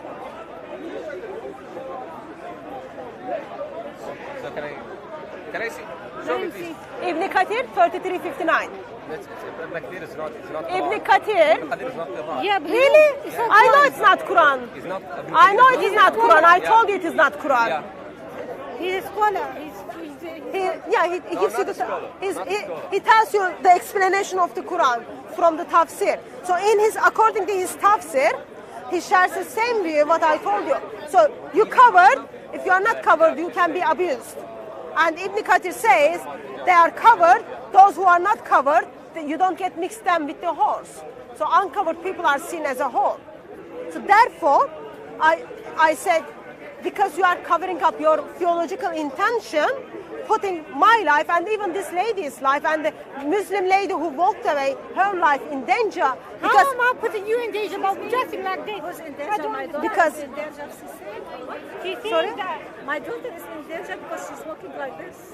No, is she your daughter? Is she your daughter? I'm from Jordan and we live in Saudi Arabia. Okay, so I am asking the question. Are we in danger? I am asking the question, why in Islam woman needs to cover up? I brought up the Quranic Surah 33 verse 59. It says said she's in danger. Yeah, because there is an ideology says those who are not covered, they can be seen as a whore. I am not covered, she's not covered, she's covered, you are covered. Uncovered woman, according to Ibn Kathir, can be seen as a whore. So you disagree with Ibn Kathir? You disagree with Ibn Kathir? Ibn Kathir. He's spreading false stories about Islam. My daughter, she's not covered. My mother, my sister, my aunt, so they are what? I'm not covered. Don't engage her, she's talking bullshit. I read the Quranic verse and Ibn Kathir, I'm talking bullshit. She's well known for spreading rubbish. If you see YouTube videos, you'll know she's Well, spreading rubbish. it is up to you, Halima. If you identify the sources I showed to you as rubbish, that's up to you. That's what Islam is about. It's up to her. It's so not up to me, it's not up to you. No, me covering up is not putting you in danger. I don't It understand that theory that me covering up is putting you in danger. It's not. Because it's my decision to cover up. It's your decision not to cover up. Me covering up doesn't put you in danger. That doesn't make any sense. Surah 30, I know That it doesn't make sense, I know. Absolutely. What me I So, think is that they do that, issues it will be known they are Muslim free women and they are not exercising servants their or freedom, whores. what they wish to do, you know. If Ibn They don't Kathir want to- tells they me, want to- because I'm not they covered, want to therefore I am a control all whore, the that Muslims, puts my tell them life how in to dress, danger. how to do things. So That's you what saw they do. Islamic sources by yourself. You need to make your own judgment on that. If you want to call it bullshit, do call it. If you wanna call it rubbish, it's absolutely up to you. But at the end, those are the Islamic sources which you saw by your own eye. Yeah, I but can I say a think you're sentence interpreting and it in a spread it wrong the way I like. What is the You're interpreting it wrongly. what is the right interpretation? It's simply saying it's for your protection. It's telling Muslim women to cover up for their own protection. It's not Protection saying that from what? just for their own protection. It's not saying that Muslim women Protection should from cover what? up. Just protection, that's all. Protection from what? Protection from car accident? Protection from dog bite? From jams Protection and what? everything, everything is flying about. You have so if you cover yourself, it's a big protection. And eventually And also So, remember, you don't the think man will Arabian get Gulf, fly remember bite? the desert, remember the wind blowing everything. So things. I think there's a reason for everything. I don't see something bad. Well, Allah How come tells the you virgin cover Mary- up, the so you are virgin not Mary was abused. covered up? Ibn Kathir unpacks that as uncovered women are whores. And the reason first covering stepped in, because Umar saw Muhammad's wife in the middle of the night as she was doing her business. So she went to Muhammad and then she said, well, I just checked out your wife, she needs to cover up. So therefore Allah gave the Quranic verses. So yes, it is the protection. Protection from the sexual assault by Muslim men.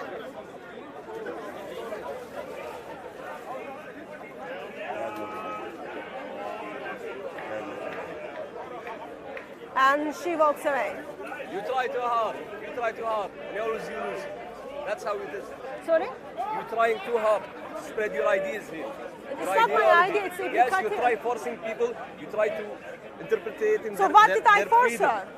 What did I You're force try- you? You're trying, but you cannot. So You're trying to interpret their freedom. You're all spreading rubbish here. So I'm not gonna sit here and talk to you. So good luck. Thank you. 21st century at Speaker's Corner.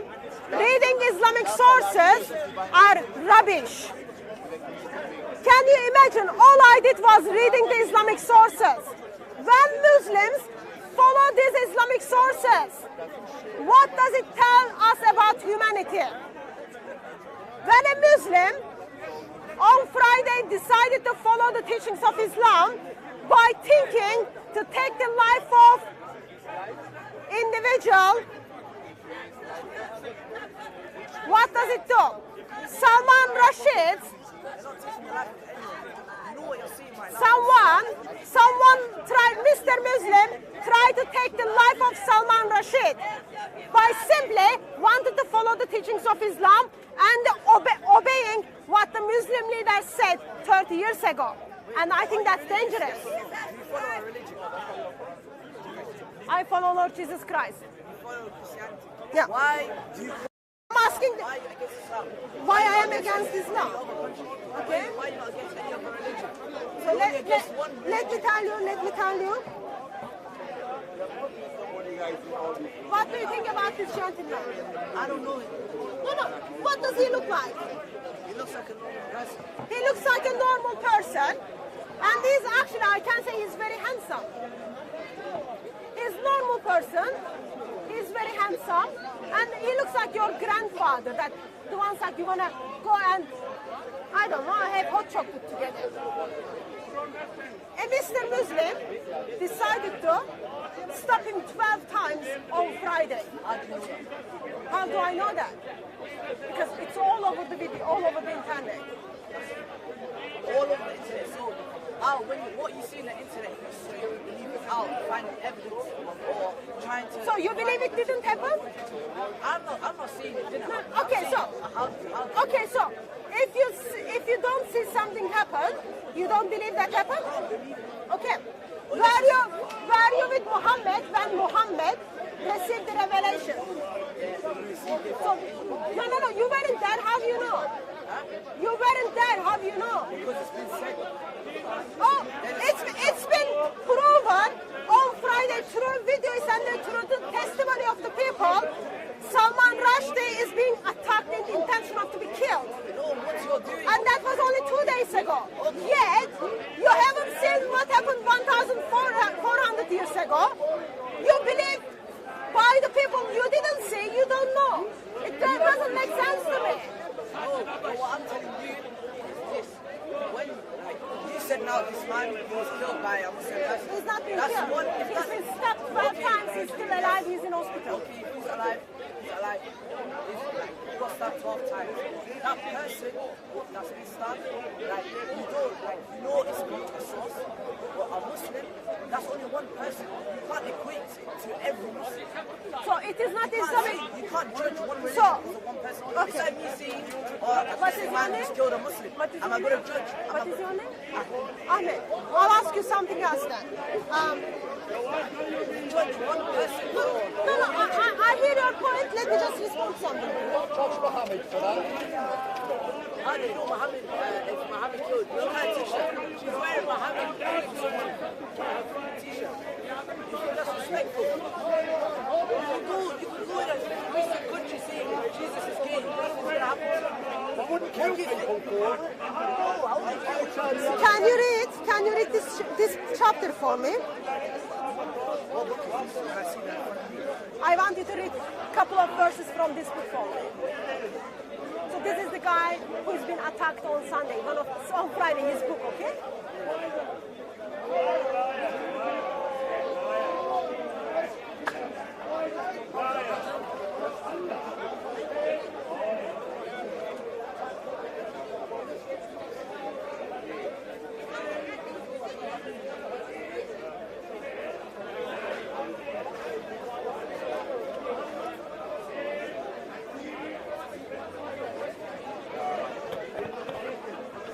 So Hatun currently has a copy of the satanic verses. So she's got a copy in her hand of the satanic verses. It's only a couple of verses. Anyway, can you just read these chapters for us? Read it loud. I'll read it. I'll start from here and then you pick it up. The people are sunk in darkness, says Bill, unhappily. But they will see, they will hear, God is one. Misery infects of 4 of them. Even Hamza is brought low. Mahmoud had been shaken, and his followers quick. Continue to read it for me. From where are you pointing? The signs are signs come to rejoin them, listen to me. All of you, he says, putting one arm around Bilal's shoulder. Who's Bilal? This is just a novel. Yeah, just a novel. So this is fiction? Yeah, What's novel. the point of it? No, because I want you to read it. If it's fiction, then there's no truth. Yeah, just read it. Interrupts bitterly. It is tempting you. The others look horrified. Hamza speaks very gentle to Walter carry up. Wasn't it you, Khalid, who wanted to fight me? So Khalid and Bilal are trying to fight each other. Just read. This is just a novel. Just read it, and then we talk about it. Messengers, a man I really call him a weakling. Now what is I saying? Mahound begs for peace. If we quarrel, there is no hope. He tries to raise discussion to the theological level. It is not suggested that Allah accepts the three as he equals, not even last. Like devils, Bilal bests out. No Salman, the Persian gets the point like archangel. The grand is a clever man. Angels and devils, Mahound, the Satan and Gabriel. We already accept the existing halfway between God and man, Abu Sibyl, asks that we admit just 3 more to this great company, just 3, and indicates all Jahilah's souls will be ours. Continue to read it. And the house will be cleansed of status. Salman asks Mahound, replies that will not specify. Salman shakes his head. This is the being done to destroy you.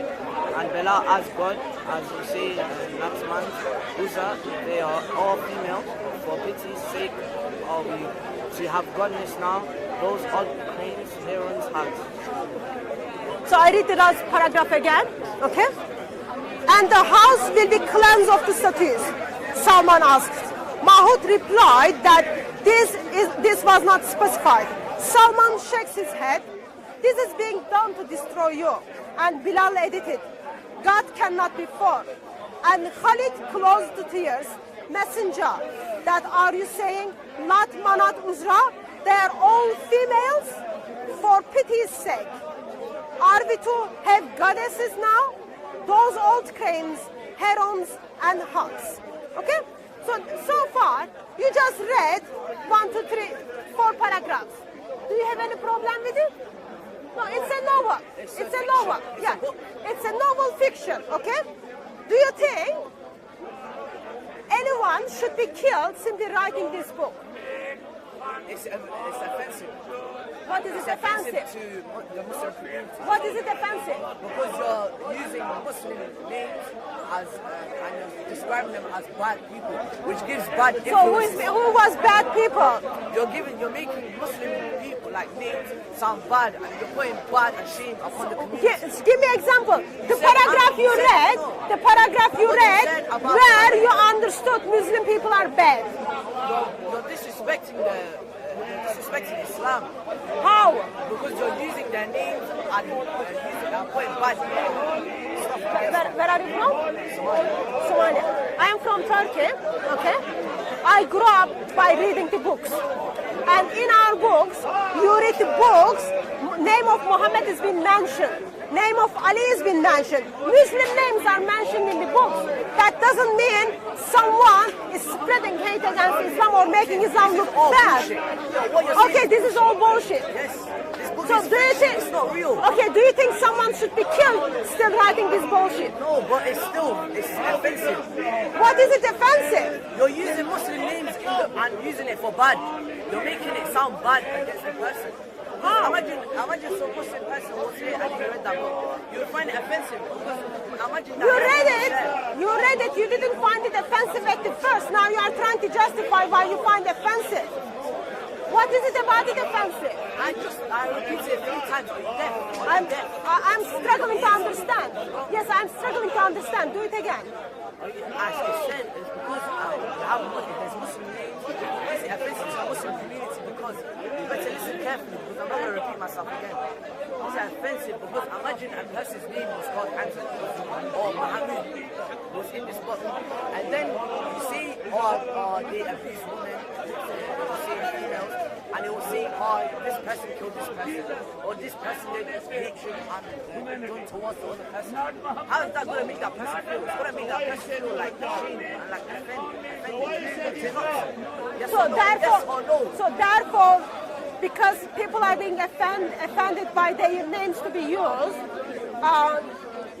that's offensive. Okay. So what are your thoughts? What are your thoughts? So I guess you would disagree for someone to be physically hurt because writing this book? No one gave consent to use those names. You gave consent to use those names. No one. So you don't need a consent to use a name in your book. My question was, would you justify? You're not answering my question. Would you justify for someone to be killed because of using those names? You said he wasn't killed, he's still alive. So No, I am asking, would you justify someone to be killed because of, no, you wouldn't. Would you justify someone to be physically hurt? No, okay. Well, that's one person, you're equating one person for the whole of Islam. You can't just judge. It's me saying a Christian person used another Jewish name, and then that Christian killed because of that. Is that fair? That you will go for Jewish people. Do you know what the satanic verse is? Is that a satanic verse? No, I'm asking, do you know what the satanic verse is? I wouldn't know because I don't read that. Why would I read the satanic verse? That's against any religion. It's against every religion. Satanic verses are against every religion. It's every religion. Who believes in Satan? Satan, no. Muhammad believed the Satan. He had his own Satan. Muhammad had his own Satan. So Surah 53. Surah 53, verse 19. This is English translation. You wrote this book. See, look at the front pages of the written. So this is Surah 53, verse 19. Okay. So in the book, you read Lat, Uzra, and Manat.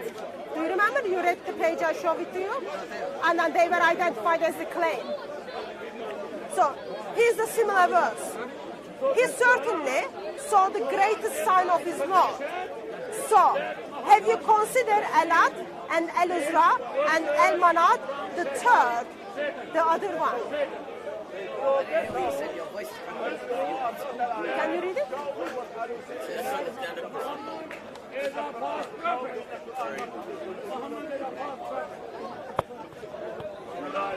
So the lady in the camera, her name is Hatun Tash, and she's doing what she normally does down there. What is it not right? And I'm just gonna intervene for a few moments for all of the new people who are joining us. My name is Wendell Daniel from StreetMic, and this is what we do most Sundays, but we do come on at different times. And next week we should be here between 12 and 1:30 only. So next Sunday we should be here between 12 and 1:30 only.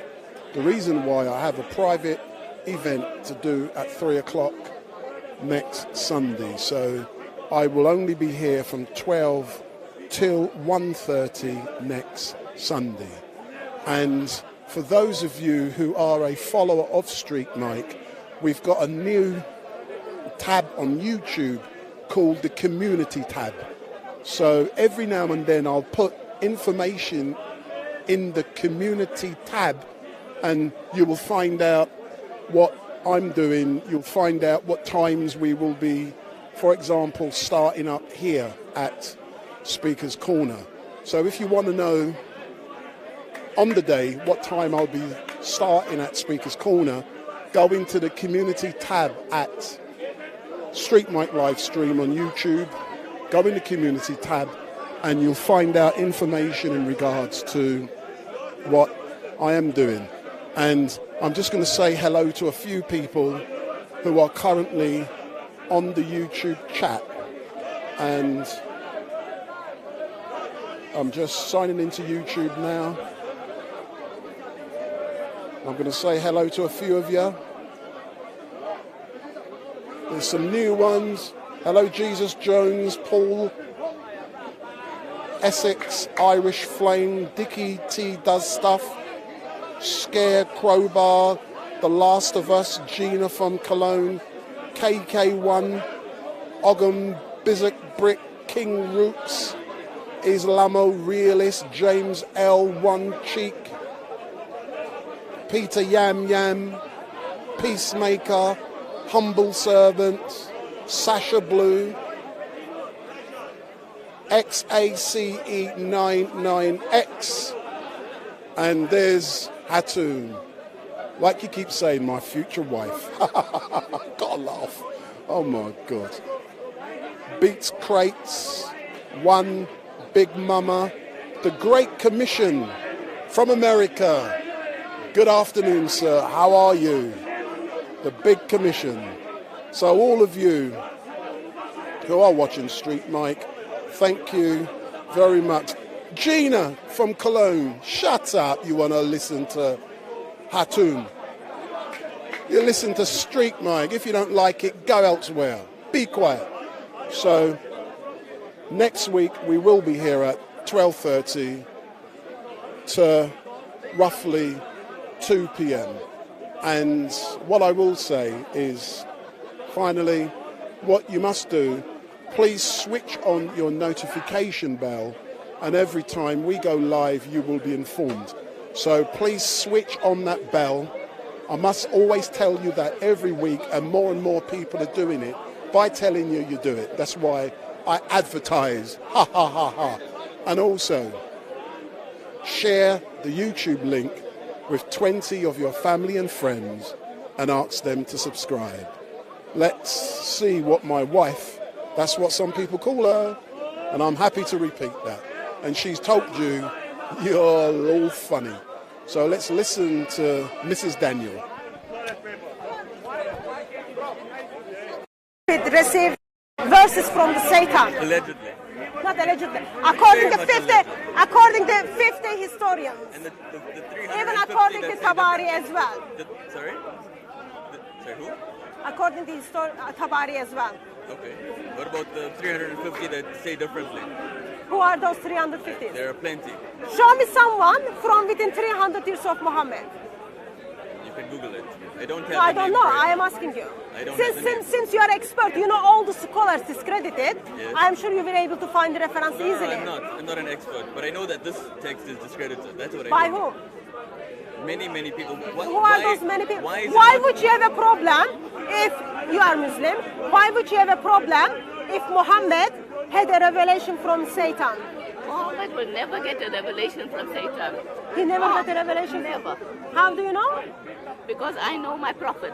How and do if you know? Satan came, then the angels will come and protect him. That's why. So in here, What book is this? angel, Sorry, what this book is the is this? biography of Muhammad. This is? Sirat al-Rasulullah. Ibn Ishaq, Sirat al-Rasulullah. Do you know what Sirat? Sorry. Hi. Do you know what Sirat is? So biography of Muhammad. Hi. Can you hear me? Earliest, according to earliest biography of Muhammad, angel is confronting Muhammad that Gabriel came to Muhammad and then said, "What have you done? I did not reveal those verses to you. Those verses are known by Islamic tradition. They are the satanic verses." And Muhammad himself, in other occasions, expresses that he is a Satan. Sorry. Can I ask a question? I don't know about that. Hi. Sorry. You don't, so what would be your problem? What's that? If this is true, what would be your problem? Would you have a I will problem? not think that is true because I will follow the Quran, not things that other people are saying about the Quran. Sorry.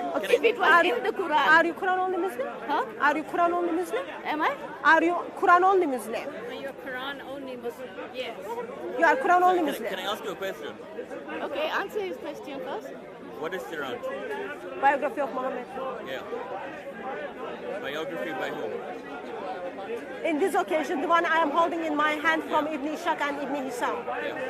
So I believe I answered your question. Have you read every biography? So, am I right to think that you are Quran-only Muslim, correct? Am I? You are are you Sunni Muslim? Are you Shia Muslim? Are you Quran-only Muslim? I don't distinguish. I am a Muslim, not Shia, not Sunni, not this, not that. I am a Muslim. So you follow? I don't believe in following Shia or Sunni. Okay. Or Do you follow the Quran? Yes, I do. You follow Hadith? Not all the Hadith. There's weak Hadith and there's strong Hadith. Okay. You follow the Quran. Okay, so you follow the Quran. Do you think? Listen, Do you think? If you don't want to listen to him, then Do you think? you must listen to everyone. Ma'am, Yes. do you think is it all right? Yeah. Husband to beat the wife? Husband beats his wife. Do you think it's all I'm going to try and interview Hatun very soon, so I'm going to try and interview Hatun very soon.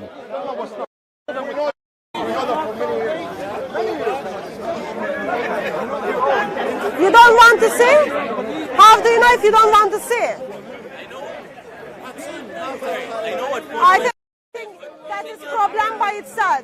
Person who identified herself as a Quran-only Muslim knows Quran doesn't say husband beat the wife, but doesn't even wait to see actually what really Quran says. And according to Quran, yes, they can beat. But on the satanic verses, biography of Muhammad tells us Muhammad received those verses from the Satan. Tabari tells us Muhammad received those verses from Satan. 50 historians tells us Muhammad received those verses from Satan. It's not only he received, but he also bowed down and worshipped them. Bow down and then worship those pagan gods. That's the God. That's the prophet of Islam. That is the prophet of Muslims. Keep away from them. Yes, sir. So Hatun, good afternoon. As normal, Wendell Daniel from StreetMic. I would like to ask you a few questions, but this week specifically to do about what happened in America in regards to the satanic verse. So, can you give me your thoughts on what happened to Salman Rushdie on Friday? Salman Rushdie is an author who wrote many books. One of his books his book is the Satanic Verses. As he wrote this in the 80s, he was head of. Wrote a book, did someone write a book? So as he wrote the book, can I just say I admire you? I'm interviewing. Oh, sorry. So he wrote the book, which caused, it's a fiction novel, caused Muslims to. Yes, the Muslims, yeah. Put bad people, very bad people. Put death sentence on his head. Hallelujah! Over last 30 years. Britain failed to look after him. Britain failed to take care of him. He moved to the state as his life was about to get to normal. He went to this talk where he's talking. The talk is like interesting. Talk is about America is the safe haven for the authors. And a man from southern of Lebanon steps to the stage 12 times, stops 75 years old man. That's disgusting. 12 times, not once, not twice, 12 times, from neck, from face, from abdomen. Disgusting. Why? Because he wrote a book. What was the book called? Satanic Verses. It's disgusting, isn't it? Why did they attack such an innocent man who's an author and he's making good money for people? It's disgusting. It's not about money. So if you come back to what I'm doing, so how did you feel, Hatun, when you discovered that an author a fatwa had been put on his head by the Ayatollah Khomeini back in the 80s? You know, how did you feel when you discovered what had happened? Oh, I didn't know about he had a fatwa on his head for a long time ago. What's but a fatwa? It's been. Sorry, can you give me a little bit space, please? Thank you. Sir, I'm interviewing, man. Oh, sorry. But it's been over 30 years. And the gentleman who attacked him is only 24 years old. So he wasn't even born when the book was out there, when people were reading the book. It is, I think, disgusting and disturbing that people are being offended by fictions, by novels, and then putting money on someone else's head. That is not acceptable. Doesn't matter what is your position is. That is not acceptable at all. But the problem also comes to stage is reality of the satanic verses. It is in Islamic sources, even though book is a fiction. Yes, it is. In the Quran, you've got these satanic verses. Muslim scholars, Muslim historians identifies that happened. Muhammad received the revelation from Satan. Quran is not ashamed of to tell humanity. Biography of Muhammad, it's here. It's not shame of to tell humanity. Gabriel comes and then confronts Muhammad for receiving the revelation from the Satan. Tabari is not ashamed to tell us that. But 21st century Muslims find it offensive that their prophet is receiving revelation from Satan. And from a fiction book, man who is 75 years old, he's like age of my grandfather. He doesn't even have any way to defend himself. Comes there, and you know what is another worst thing is? Gentlemen who intend to kill him apparently appealed not guilty. Well, second degree murder. Can I ask a question? His What question? appealed not guilty. What question only? And another disturbing thing is, no one is talking about the links of this with Islam. No one is talking links of this with the Hezbollah or Muslim scholars. Have you heard how people are like praising on social media that someone decided to take the life of 75-year-old man? That's disgusting.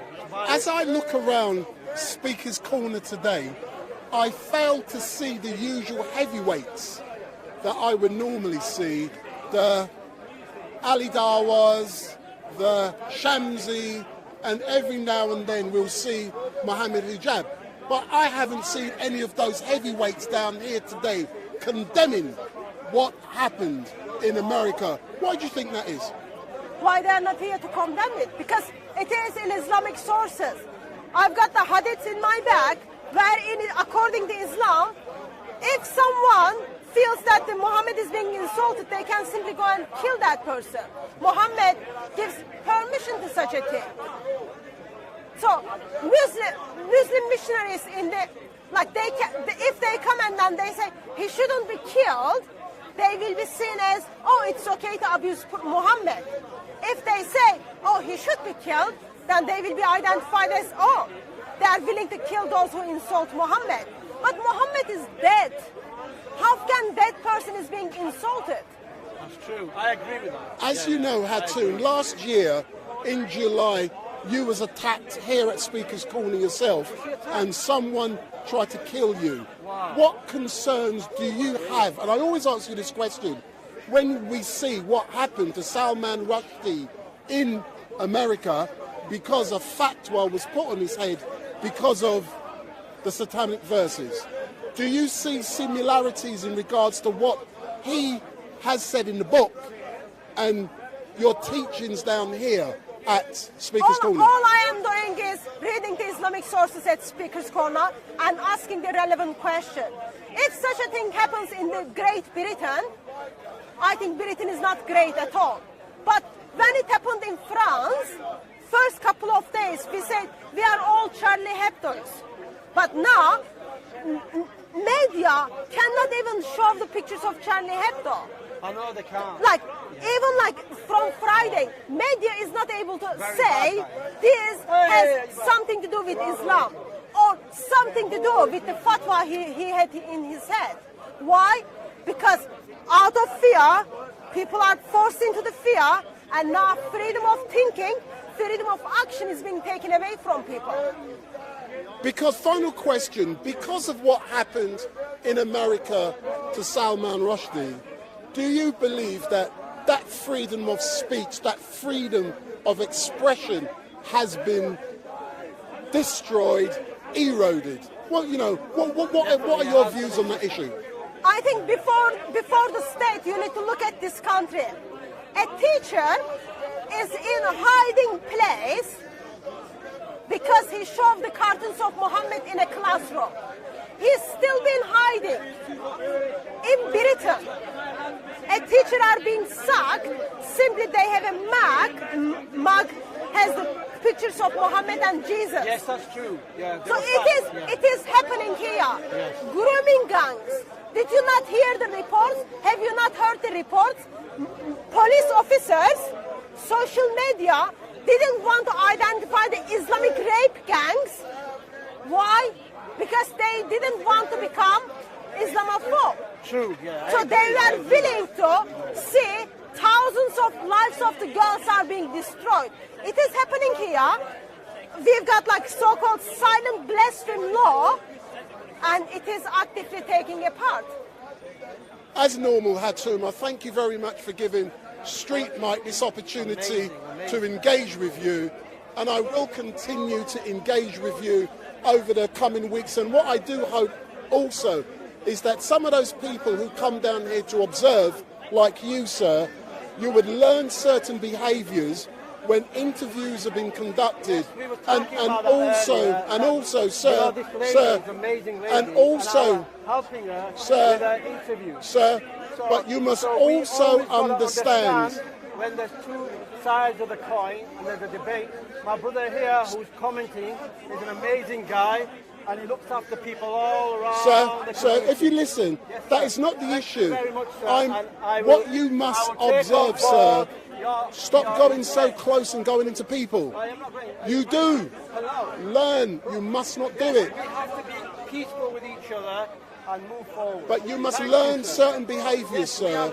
Do not do it here at Speaker's Corner. So you came up to me last No, time. I'm not talking about me and you. Oh, you gave me a hug last time. I'll give you a hug again, but I'm not talking about you. All right, I'm getting confused. What you must appreciate is what Hatun has been through, and when you get too close, it scares her. No, sir, you must learn your behaviours. Stop going up close. You make her scared. No. When you're looking at the camera, you mustn't do that around people. We're helping each other. But you're not. Watch your behaviours and your conduct and how it affects others. Enjoy your day. You've got freedom of speech in the US. What are your I got here the second of August, so I've been here 2 weeks. Okay. So what are your thoughts on what happened to Salman Rushdie in the state? What are your thoughts on what happened to Salman in the state? In the state. Salman Rushdie got attacked. Oh, I didn't hear about that. Someone attacked? Salman Rushdie is the author of the Satanic Verses. Oh, the Satanic Verses. Yeah, he got attacked on Friday. Yeah. He got stabbed 12 times. He's in hospital now. What do you think about it? Yeah, I think it's horrible. I mean, I haven't heard about that, but yeah, yes. It happened in your country. Okay. So there is not such a freedom over there, I guess. Yeah, right. Yeah, how it is. Like everything, Christianity can be attacked, but other faiths can't be attacked. It's only Islam is untouchable. Yeah. So thank you, Hatun. It's awesome to meet you. God bless you, sir. I wanted to make a point on when the gentleman call people, I don't know who is he, but when people are being called to have peace with one another, it becomes very difficult to have peace with one another when there is an ideology which you cannot even write a joke about, which you cannot even write a novel about, is outside of the criticism. So if you cannot critique the ideology, then you cannot have debates and discussions on the issues you find it disturbing. I believe only way people can have peace with one another is when people have true peace with God himself. I'm Christian. I have peace with God because what his son did for me. Therefore, I am commanded to love one another and live in peace with one another. But other ideology doesn't allow that. And it is heartbreaking. 75-year-old man is in hospital because there are people who cannot control their emotions. You have to pay money to buy that book. If you don't want to read it, don't buy the book. Don't spend your money. You already probably looked at the and then thought, oh, I might find this offensive. Just don't buy it, don't read it. If you don't like it, don't come to Speaker's Corner. We talked about freedom of speech earlier. I've just been told by this gentleman, or that gentleman, you've been stabbed right here in this park. That is very scary. My heart feels for you. If you have any problems, I feel like there's a difference between freedom of speech and just to piss people off. Say when you go to a football game, okay? Simple terms. You're not going to wear a United top at Chelsea ground. I didn't know you Like, you're not going to... Why would you put yourself in a situation like that? Sister, There's I feel for you. I'm not here to like... He just told me today that you've been stabbed. Why did you not tell me that before? Sorry, I didn't get your point. There's a difference between freedom of speech and freedom of wearing something just to piss people off. You're looking for trouble. That's all it is. So, by default, freedom of speech is going to offend people. Yeah, but why would you do that? So why does Quran call me the worst of creatures? Why does Quran call Jesus as just a You're a prophet? very nice lady. That's what we spoke to each other before. Fake Christian. What's a fake Christian? Your nan's a fake Christian. I met her last summer. Asking me for having whoa, hang on. You told me you shook my hand earlier, it's on camera. You said your nan's a fake Christian. Your nan's a Christian. I'm not with Muhammad. I'm not with Muhammad. Bye-bye. You know what I mean? Listen, what, you from China? Are you from China? No. Okay. Do you condemn the stuff that's happening in China? Do you condemn the stuff that's happening in China? Yes. Do you? Do you condemn grouping gangs? So why are you wearing this shirt? Do you condemn the grouping gangs? Because China is arsehole. Do you condemn the grouping gangs? Because China is arsehole. So you're another arsehole that's causing conflict then? By wearing a t-shirt saying China's an arsehole. Calling the country, not the people. Not the people. You're an arsehole yourself then, you just call yourself an arsehole. You're doing the same thing as this arsehole here. I'm not China. You just said, right, China is an arsehole. So are you an arsehole? The country is an arsehole. So you're wearing a t-shirt saying that you're an arsehole? No, because I'm not China. Are you not an arsehole? No, I'm not China. Are you not an arsehole? No, do I look like Muhammad? Are you an arsehole? Can I just express right now, I am finding this conversation very offensive. You're a hypocrite. You're the biggest hypocrite. You're the biggest hypocrite. Because the thing is, if you try to help this nice lady who's been stabbed before, none of you are helping her by saying, look, yeah, it's helping her. No worries, I had worse, sir. I had worse. How many of you have condemned her being stabbed? Well deserved. I asked you. Can you just get his face? It is well deserved, apparently, when people are being attacked. It is well deserved. I asked you a question. It is well deserved. See that? That's why Islam is very much dangerous for humanity. You're on camera and spreading the hate against her. That's my point. You know, you're spreading hate against a beautiful sister. Yeah? I'm not your sister, sir. I don't know you. But come on. Sir, you told me that she was stabbed. And you got cameras on her again, and you're not even protecting her. So you're the arsehole pointing the camera on her and spreading the message on media and spreading more hate against her. Well done, mate. Exactly. You're a hypocrite. You're an arsehole. Your t-shirt says you're an arsehole. Look at the slogan. See? People who don't want us to practice our freedom of speech enjoys practicing their freedom of speech. Freedom of speech is one thing, but my sister got stabbed. I'm not your sister. She got stabbed. Who stabbed me? Who stabbed me? I don't know, but you don't know? I'll help you out. You told me today you got stabbed. I'll help you out. A Muslim who goes to mosque regularly and who has friends from Speaker's Corner. Look at this. Salman Rushdie has been attacked, yeah? And it's vile what's happened to Salman Rushdie. As a fellow Christian friend... I don't think you are Christian, sir. As a fellow Christian friend, I am trying to help my sister here, not to get attacked. I don't need your head. I don't need your head. Are you God? There you go. He says he's got t-shirts saying he's an arsehole. Taqiyya is allowed. Even in the heart of freedom of speech, Muslims practice taqiyya. We are not having conversation, sir.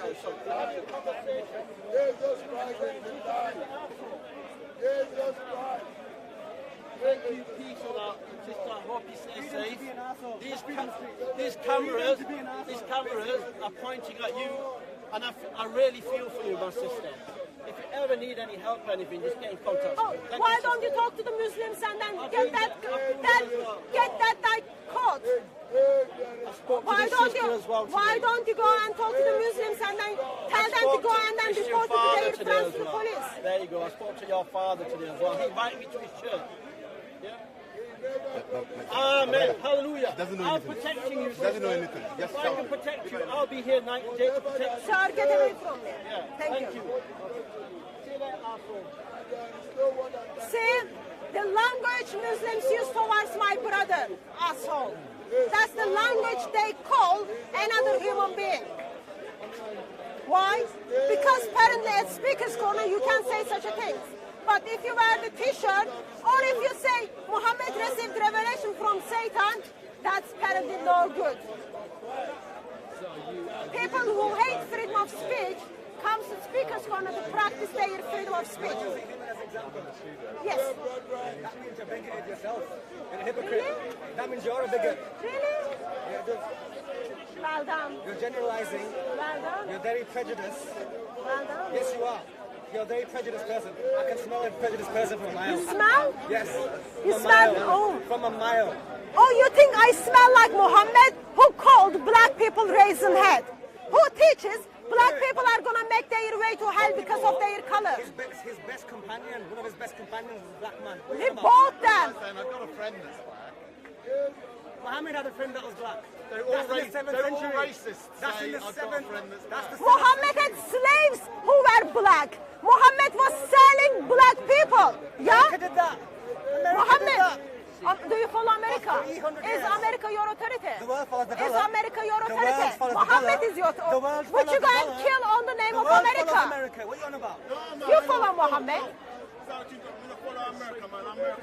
I'm talking about the dollar. The dollar. I'm talking about trade. Trade, basically. The world follows the dollar, innit? I never come across anyone who thought Trump's feelings are hurt, therefore we will go and kill someone.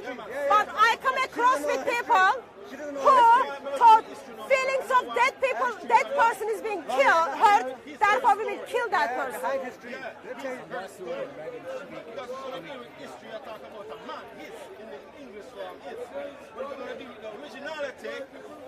Her story is changing. In the beginning, God made man and woman. So it's about the man and the woman. These are her story. Yes, man. God is right. God is right, you know. Remember that. God never wrong. Yeah, good talking. Yeah, man is wrong, and leaders are wrong, and women are wrong, and rabbis are wrong, and pastors and bishops are wrong. But God is never wrong. And angel wrong sometime, you know. Because guess what? Lucifer, Satan was wrong. Yeah, man. Yeah, man. Bless the thing.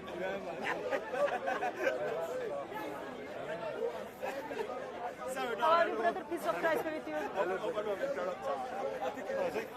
How are you doing? Good. Everything is good? Yeah, it's getting hot. Huh? It's getting hot. Oh, yes. But no, it's a bit cold. Get it. If the talk is not hot. I think from tomorrow it's going to get back to normal, but right now it's hot. Yeah, it is. Even sun is not there, still you feel the hot. Yeah. So Sharif, I've yet to have the chance to speak to you. Step forward, sir. Step forward, step forward. Yes. Come forward a bit, come forward a bit. Yes, if you stay there.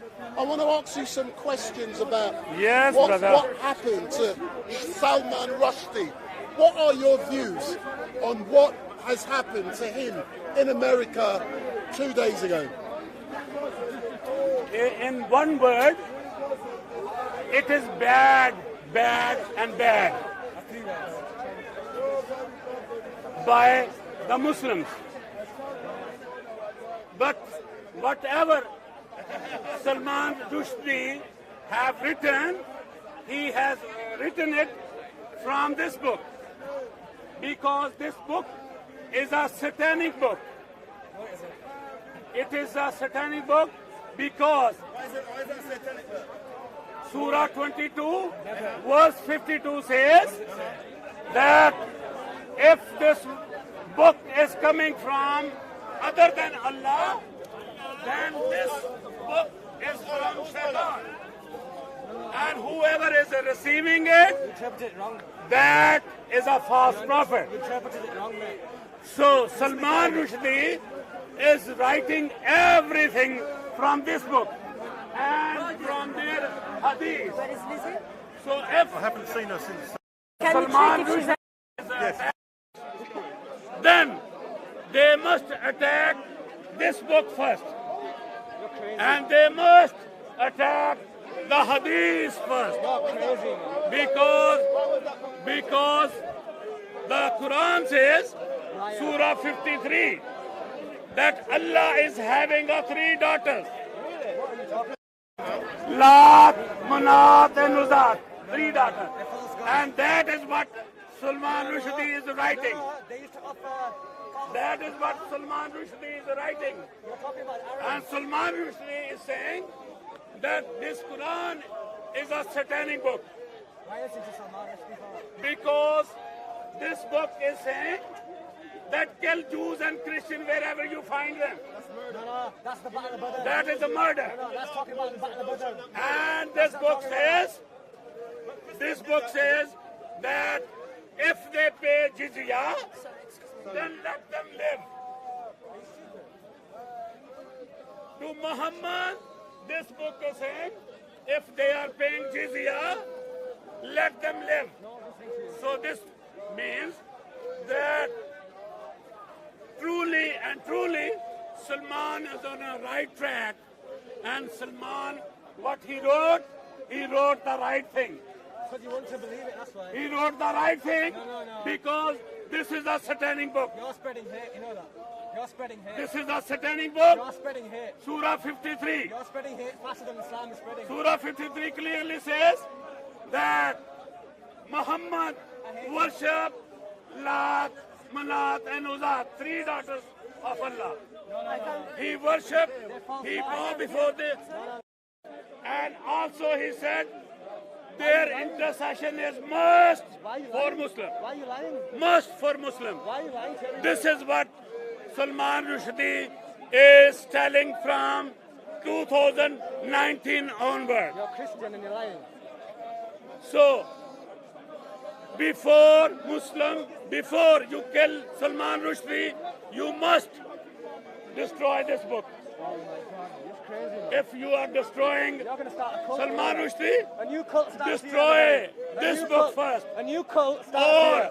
Muhammad first. A new cult Because Muhammad says the newest cult of if Christianity. they are paying jizya, here. then let them live and let them worship. They want to worship Ku Klux Klan the part way they 2. want to worship. It'll be Ku Klux Klan for Muslims, this guy, everybody. So my friend, Salman Rushdie is innocent person. Whatever he is writing everything from this Quran and from Hadith. Am I right, sister? Wrote a novel. Yeah, it's a fiction novel inspired by the Quranic teachings. That's right. Do you mind if I read books? Oh yeah? Yeah. Listen, mate. I don't go around So holding is the there Bible. any other questions, Right? brother? Listen, I don't go around holding the Bible and shouting what I want to say. Because I know it can be offensive. Everyone thinks I'm a dickhead. Alright? But you don't care what people think of you. Okay. So carry on. Sharif. Oh, he was Muslim. No. He was a Muslim. Salman Rushdie was a Muslim. It's friend for you. He is born in India. He lived in India. But when he wrote satanic book, he has to come to this country and take asylum in this country. You're a conspiracy theorist. This country have anything. Christian, Muslim, this country. This country has? Yeah, you have Hindu, you have Muslim, yeah, anything. That's why my dear Salman Rushdie has to hide from Muslim. Are you Muslim, sir? No. He has to hide from Muslim. That's why Muslim attacked. I was watching your video. Okay. New York. But I don't get speakers for now. But So Muslim attacked in New York. They should be attacking on this book rather than Salman Rushdie.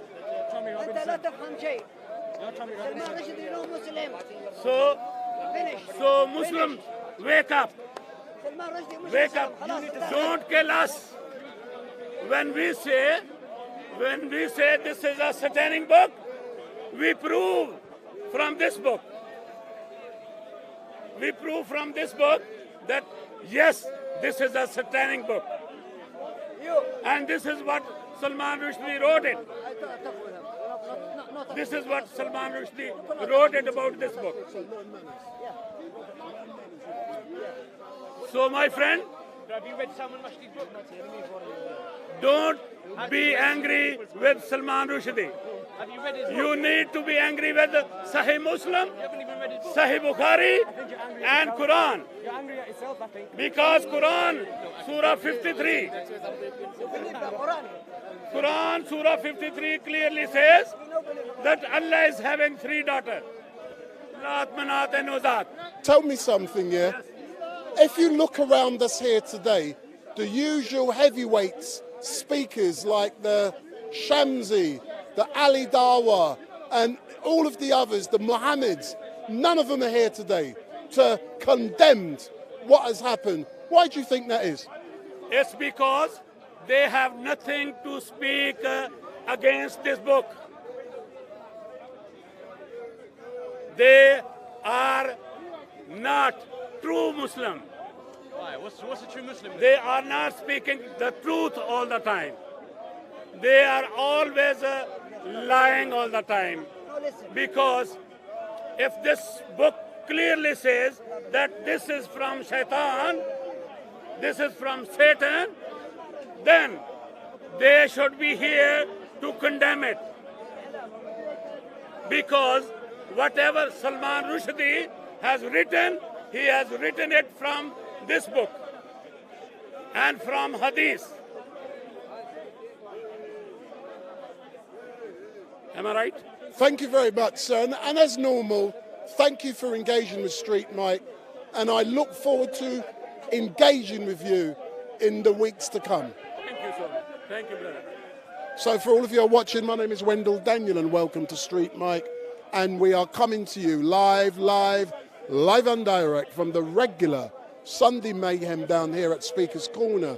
And we've got 2 regular contributors here, Sharif, and also we've got Hatun Tash. And normally, down here, we would normally see Ali Dawa or even Shamsi. You don't see Muhammad Hijab down here very often. But I was hoping to see one of those Muslim heavyweights down here today so I can question them about their views on what has happened in America and whether they condemn the behavior or not. I haven't had the opportunity to question them on this issue, but, you know, I have had the opportunity to question them on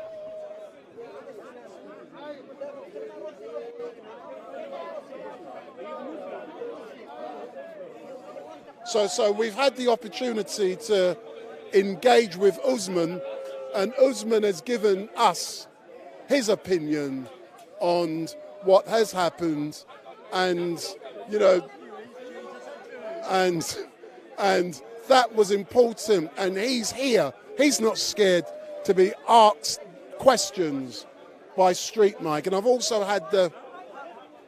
So hold on, we're now going to... So Hatun, I just wanted to point out something.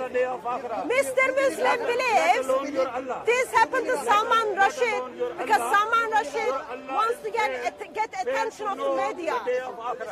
How stupid you need to be.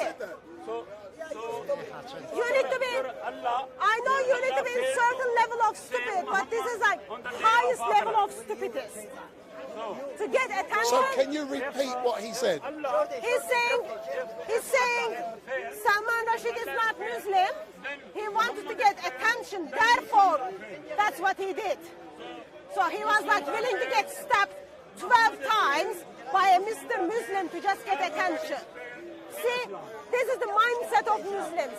This is like new level of stupidness. Sir, I'm giving you the opportunity to admit or deny what Hatun has just alleged. And what she has alleged is that you've said, what happened in America is because Salman Rushdie was seeking attention. Is that true or not? Rushdie, maybe I think any Muslim, he not Muslim, you know. He not Muslim. But problem with him? No. I no problem with him. Do you condemn what happened to him? Salman Rushdie, English, Hindi. I no problem with him. Islam no problem with you. Do you condemn the fatwa that was put out on Salman Rushdie? Yes or no? Do you condemn the fatwa that was put out on Salman Rushdie by the Ayatollah in the 1980s? Yes or no? I don't understand. This question is to him. Let me explain you. Let me explain you. Ayatollah Khamenei in Iran put fatwa against Salman Rushdie in 1990. Yeah. Because Salman Rushdie wrote a satanic book. So this is what brother is asking the question. Answer the question. Salman Rushdie and Khomeini together, shaitan, devil, you know. He's together, shaitan, devil. So let's repeat that for those who didn't hear. Same, only same. Salman Rushdie is attacked, not no Muslim, together no Muslim. He's not Muslim. The Khomeini not Muslim. You like it? Thank you very much, sir, for giving me your opinion. Khamenei is not attacked, but Salman is attacked. For you, maybe Sheikh. For you. No. His title is Sheikh. No Sheikh. His title is Sheikh. That's why I have to respect him as a Sheikh. You know, Khomeini, he take the friends in Iran. Yeah. He know. Yeah, I know. I know. He can take the Iran. I know. He is as crook as you are. As crook as you are. But the difference is this: he is a Sheikh and you are not. My Sheikh, where is it, you know? In Saudi Arabia, you know? My Sheikh in Saudi Arabia. Your Sheikh is... You know Tawheed, La ilaha illallah? Your Sheikh is... You study La ilaha illallah. What's this, La ilaha illallah? After you study. I believe Jesus, you know? You don't believe Muhammad? No Muslim believe Jesus as Messiah. No Muslim believe Jesus as a savior. No Muslim. They are deceivers. He believes Jesus is son in God, yeah? Impossible. It's impossible, you know. All books. He didn't help with all books prove that Jesus is God. All books. Quran, Zabur, Injil, even satanic book Quran. Now, how he is a God, and he has got constipation and he's got diarrhea. Is he a God this? He used to have diarrhea and constipation. Oh, he is still better than Blackstone. No. He is still better than Blackstone. You know why? Because he is living and loving. Living and loving. And you said he is a and God. the Blackstone is a God for Muslims because Blackstone sucked the sin of a Muslim. Sucked the sin of Muslim. That's why Jesus is far better than He said he is God. Blackstone. And he said he is the son of God. Far better than he is Blackstone. And son of God. Black, three of them. Blackstone. No, don't go. Don't go. So Blackstone Blackstone cannot protect Muslims. But Jesus can protect. Jesus is coming back. Blackstone is not coming back.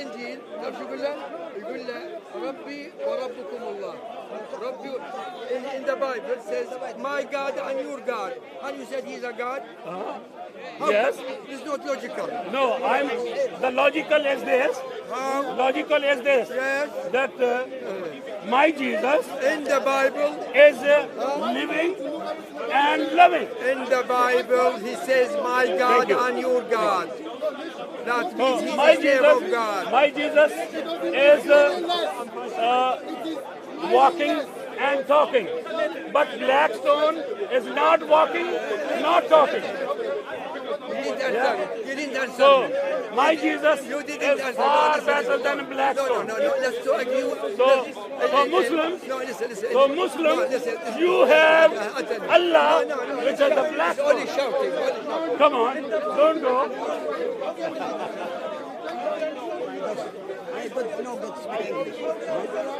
No good speak English. I can't no. We all are learning. Yeah? We all are in a process of learning every day. So we are not scholar here. We are not scholar here. We are just layman learning things. Yeah? You are learning from me. I'm learning from you. So when we are learning here, we are saying that Jesus is God because all those books, they are proving that Jesus is God. Torah is proving, Zabur is proving, Injil is proving, even satanic book Quran is proving that Jesus is God. You believe this one? You believe the Son? You should be believing also. You should be believing also because satanic book Quran says that Jesus is the very Kalma. Jesus is the very Kalma. I want to talk with you. Yes. I'm listening to you. I'm happy.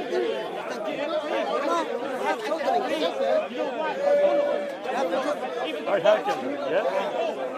Any people, if you want to kill him, sorry? What you doing? What's the question?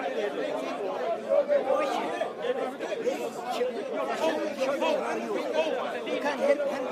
Any people he want to kill him, what you doing? We are talking. You send me, yeah?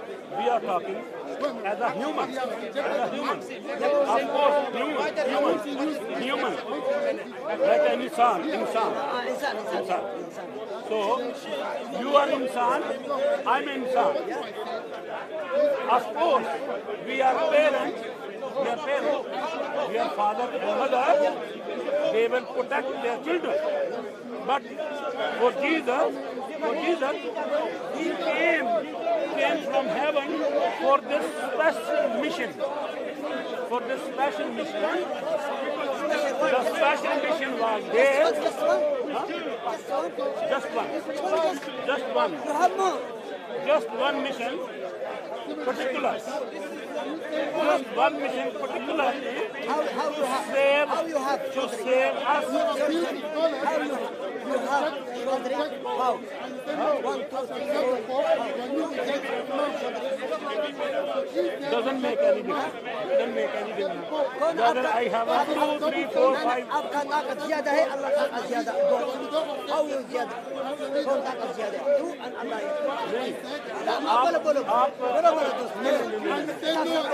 मेरा ताकत खुदा से कम है. खुदा से मेरा ताकत कम है. खुदा से. ठीक है ना? जब हम खुदा की बात करते हैं, when we talk about God, then we say He is the Almighty God.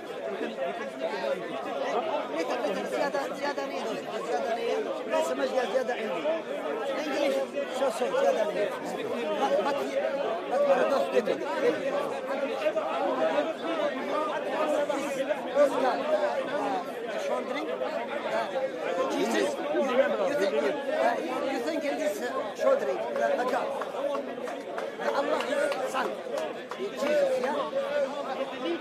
बात करो Allah है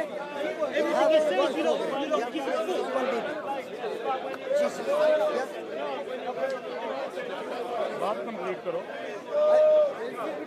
या ये क्वेश्चन है या बात करो You believe Allah have one children, अगर इंसानियत के नाते से आप सोच रहे हैं तो इंसानियत के नाते से हम सब खुदा के मखलूक हैं, खुदा के बच्चे हैं, है ना? हम सब हाँ ठीक है ना, हम सब खुदा के बच्चे हैं। लेकिन रूहानियत के लिहाज से खुदा का एक बेटा हुआ, वो इस तरह नहीं हुआ जिस तरह मैं और आप पैदा हुए हैं मदर और फादर से पैदा हुए हैं ना, तो तब आके हम पैदा हुए, ठीक है ना? माँ और बाप दोनों मिलाप हुआ है तो हम पैदा हुए, ठीक है ना? लेकिन जीसस जो है वो बगैर फादर के पैदा हुआ, ठीक है? बगैर फादर के पैदा हुआ, इसलिए उसमें और हम में ये फर्क है कि वो जो है बगैर बाप के पैदा हुआ। समझ गए बात? समझ गया आपका। अगर ये बात समझ गए हैं तो फिर वो जो है डिफरेंट बेटा है। आई नो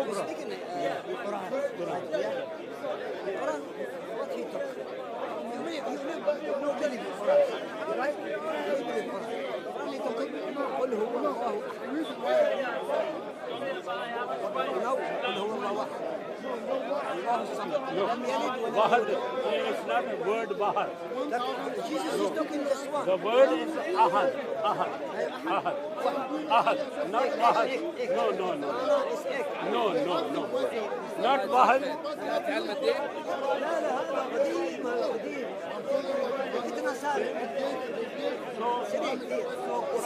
कुरान जो बात करता है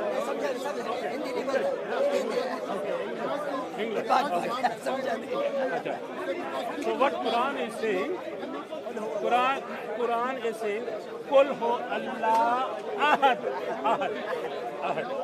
Ahad is not a one. No Ahad.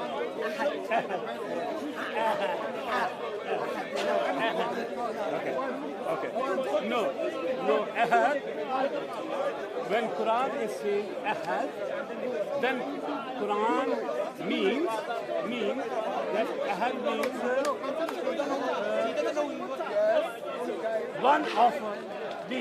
one of these. If Quran says Kul ho Allah Wahid, then it means Allah Wahid hai. But Quran कहता है Kul ho Allah Ahad, means Allah one of the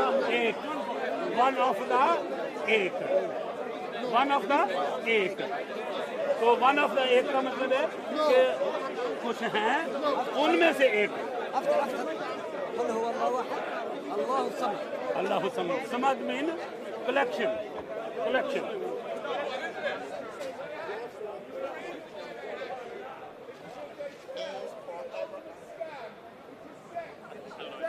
Conspiracy. Sex is a conspiracy. Forget 9/11. 9/11 is bullshit. Who cares what happened on 9/11? Forget all the COVID scams. Yes, there was lots of conspiracies with COVID and all these injections and vaccinations. Yeah, but compared to the conspiracy of sex, nothing compares to that. Because sex is a conspiracy. Now, I'll show you. I'll tell you why. I can show you from a scientific point of view. And I bet you that there's very few, if anybody, people here that can explain to me and answer me this simple question. Why does sex feel so good? Why does it feel so good? Do you have any kids? Answer the question. Why does sex feel so good? I have no clue. You don't. Anybody here know why sex feels so good? Because of conspiracy. Oh, because evolution wants us to produce more Correct. babies. Because your DNA has got one desire. All it wants is for you to reproduce. And that's why sex feels so good. Because if it didn't feel so good, you wouldn't do it. Okay. You wouldn't create children. You'd never be so stupid in all your life to create all this trouble. So sex is one second. So the designer of this reality, the crazy, evil designer of this reality, which may be God or maybe just evolution. Can I have a question, right, please? completely screwed the Mr. human Speaker. race. 1 minute. I'll come to you in a minute. Completely screwed the human race and all living beings by tricking them into reproducing. Exactly, you're right? right, By making sex feel so good. It's the biggest scam in the earth. Good. Your parents, for that fight for your dad, because your dad couldn't control himself. 5 seconds of pleasure, which is, I'm talking about the ejaculation part, cost your parents hundreds of thousands, if not millions of dollars. The question For is... what? Okay, For you. wait. If your parents would have taken precautions, they wouldn't have you. They'd have a holiday home in the south of France. And now all they got is One you. question, please. Yes. What about you? What How about many this? kids do you have? None of your Be business. honest. Be honest in front of them. How many kids? How many kids do you have? Be honest. I know you. Best degree. Okay. I am guilty. Solicitor. I am guilty. Mr. Solicitor, how many kids do you have? I am guilty. How many? How many? Wait a minute. I was hoping you wouldn't ask me that, but I am guilty of creating 3 human beings. And those 3 human beings, are they producing or I not? hope. No. I What are you hope gonna tell them? that the 3 human beings What are I you gonna tell produce them? do Don't not make have the sex. same mistake I made. Don't have sex. And I have apologized to them. Wait. And I'm doing my bit to help you guys claim compensation from your help your parents friends? Did you help for your bringing friends? you into existence. Look at what your parents did. They forced you through life. They forced you to go to school, which is basically all schools are basically young offenders institutes. That's why they're like prisons. Having to have a job. How many people here have got a job? Yeah? Your parents should be compensating. You shouldn't have to have a job.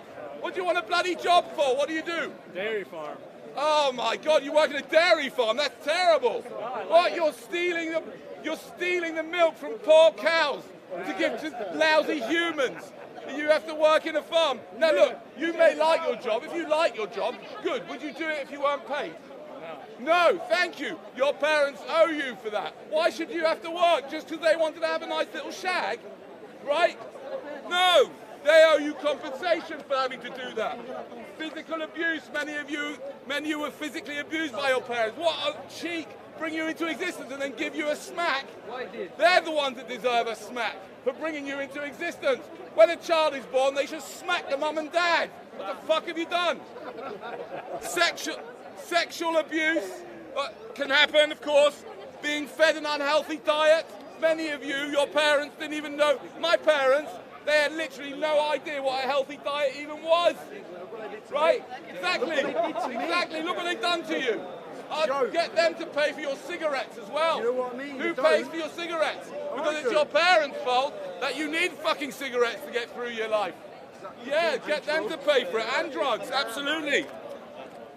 Being absent in your childhood. I bet you many of your parents were absent. How many people here had parents who were absent either emotionally or physically in their childhood? Yes, he's the only one that admits it, but I'm sure it applies to many of you.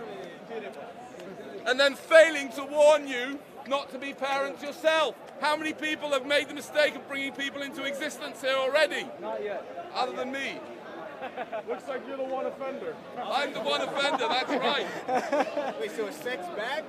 Yeah, wait, why can't you have sex first for pleasure? Okay, can you have sex just for pleasure? You can do what you like, but we need to change the narrative about sex to understand what it is. It's a nasty, horrible, dark, wicked conspiracy against... Yes, I didn't say it's not pleasurable. Of course. That's why it's pleasurable. you never the try question it. is, why? That's always the question to ask. Why? Why do I want this thing? Why is sex pleasurable?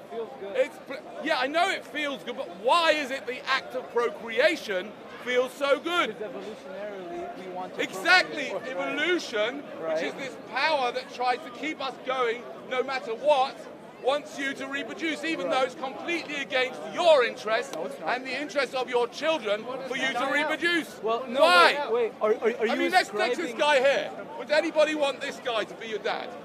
Because I wouldn't. I don't know him. Why? I don't know him. You don't have to know him. Just look at him. You I'm know pretty that guy good can do looking. that. I'm pretty smart. Come on. A few people. Smart? So what if you're smart? You're not rich enough for a start. How do you know? Oh, come on. How much money you got? Have you got? How much money do you think it costs? I got that to bring Saudi a oil how money, much man. Come on. How much money do you think a person should have in order to bring someone into existence? Go on. Have you ever even thought about it?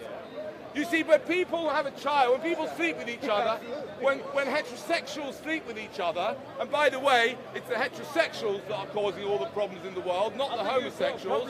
They're all the ones that are having so many children, right? When heterosexuals sleep with someone unprotected, yeah, and they bring someone into existence, most of them have not even thought it through. Now, I planned, so to speak, to have children, right? But I didn't think about how much money it was going to cost. I didn't think about what's involved. I just did it because everyone else was doing it. But I'll tell you how much money, in my opinion, you should have in the bank now, before you ever have unprotected sex. You should have at least £2 million minimum. I'll tell you why. I'll tell you why. Because who would want? Because if you want to bring someone into this fucking madhouse, you don't want them to ever have to do a job like in a fucking dairy farmer, or even worse than that, you know, McDonald's, right? You wouldn't want them to ever have to do that.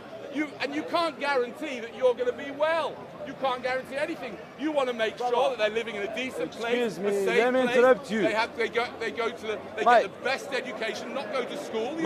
If you have a I don't child, bend the camera. why would you send them to school? School? It's a fucking terrible place. It's not a suitable place for children. Agree with you. You know that, don't you? I agree with you. Yeah, you may have liked it. I agree with you. They shouldn't go to school, but it doesn't cost $2 million, man. Where did you get this? It does, because you need to buy. You need to get yourself you don't need nothing. a decent property. As a human being, I have a problem overpopulation. No. Let me just talk. Yeah. As a human being, I have a problem overpopulation. Like, no, it's just not a problem. But like, we have to get birth so that we keep living, you know, because we die. So this number gets decreased. So we have to produce more children so that we can keep the race. You know what I'm saying? No, I don't. So that's why we have to. Every family have like actually 2, 3 listen, kids. mate. Listen. By the way, what if you have any arguments? What if you have a big farm and everything you need, and you just keep populating the farm? What about that? With humans? Yeah. No, there's no reason to bring new people into existence. There are already millions of people who need to be Give us one reason. adopted, fostered. Even better than that, which people very, very rarely think about, is to be a step-parent. You can be a step-parent, and then you can choose who you're parent to. And if you don't like it, if you get together with someone, you become a step-parent and you don't like it, you can leave them. That's not a terrible thing to do. But unfortunately, I can tell you from my own experience, I couldn't leave my children when they started getting really annoying. So why you have sex then? Why do I have sex? Wait, yeah. Do you have sex? Do I have sex? Yeah. What's that got to do with it?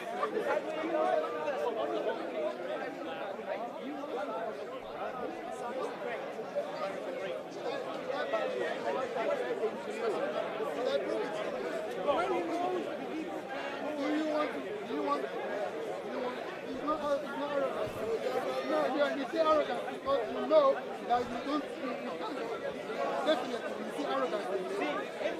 Because even the Quran is faulty and you are asking questions based on the faulty Quran. I've showed you. I'll be showing you all these faulty.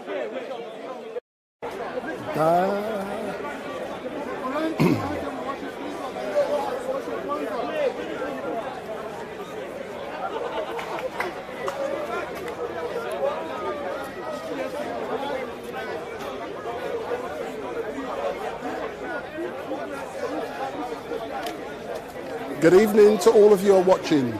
Let me turn it down a bit.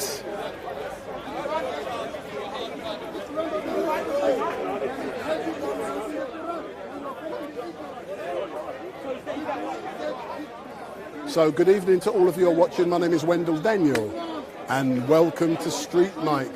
And we are coming to you as normal, live and direct from the regular Sunday Mayhem down here at Speaker's Corner. And it has been a very busy day today. It began for me around 3 o'clock when a gentleman by the name of Steve, and he's still here now, and he kicked off the live stream when he started talking about Salman Rushdie, and he read from the satanic verses, and unfortunately I had an electronic failure with my live streaming unit, and while Steve was speaking, and I literally had to shut down, reset, and start all over again. And during that time, many of you missed what Steve had said, but fortunately, Steve did repeat a lot of the stuff when I interviewed him on a one-to-one basis. But the great thing is that everything I do now, even though I'm live streaming, it's actually video recording as well. So everything I've actually done down here at Speaker's Corner from day one, I've actually got the original footage crystal clear in 4K. And you know what was really great today is that it wasn't great, the issue, because many of you will know that Salman Rushdie, the author of the Satanic Verse, was attacked in America on Friday, and as a direct result of that, he looks like he's going to lose one of his eyes. He's got injuries to his abdomen, his liver's been damaged, and he's got some serious injuries. He was on a ventilator, and we've been told that he is no longer on a ventilator in America. So it seems like slowly, the recovery process has begun. But the issue, it's all about freedom of speech. And when Salman Rushdie wrote the Satanic Verses in the 80s, I can actually remember, because I'm nearly 60 years of age, I can remember the furore that it had caused. And it's amazing that 34 years later, someone has attempted to kill him in America 2 days ago whilst he was just about to give a presentation.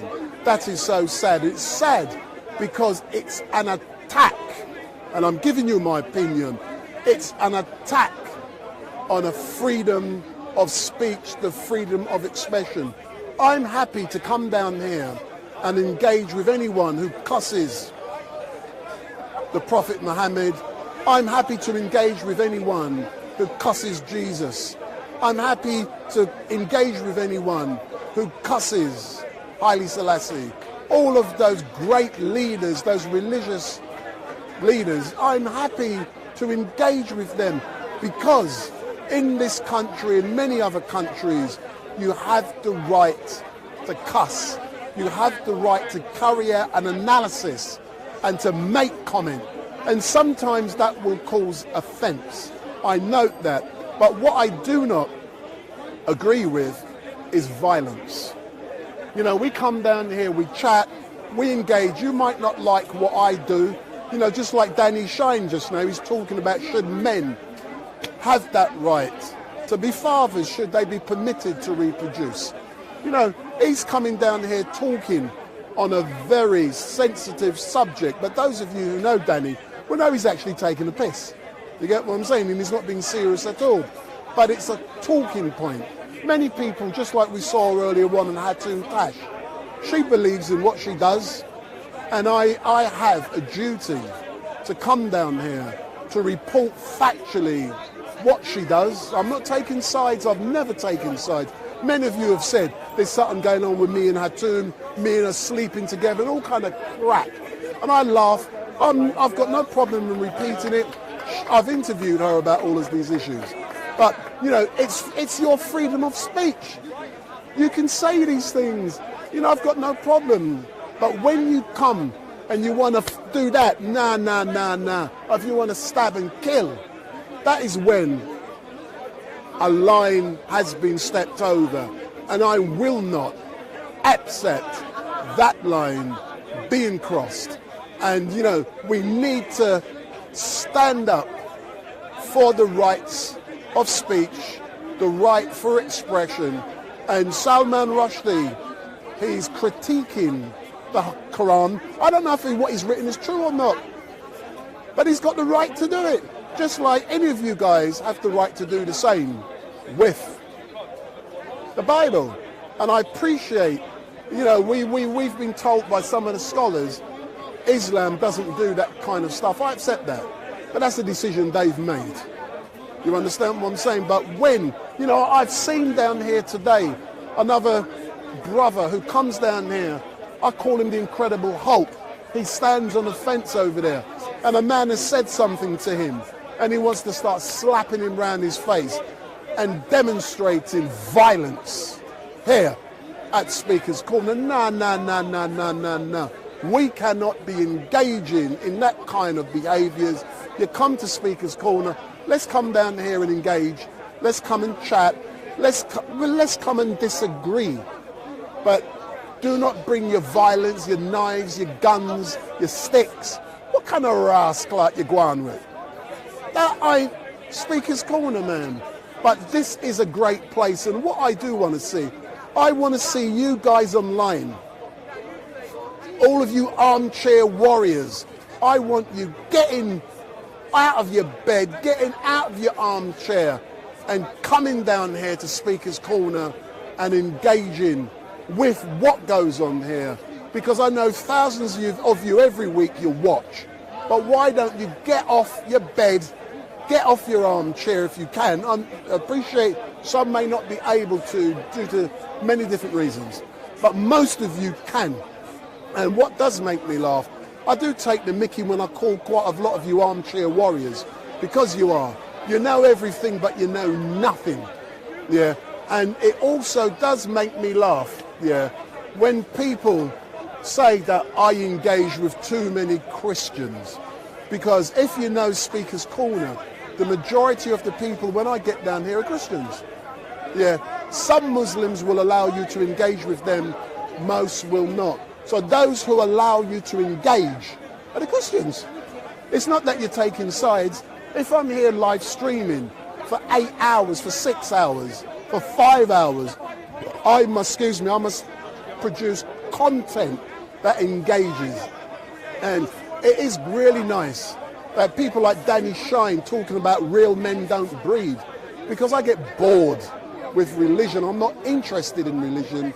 I have no religious convictions, but I will engage with people down here because religion is important to most of you who are watching StreetMic online. And all I can say is thank you guys and girls for watching.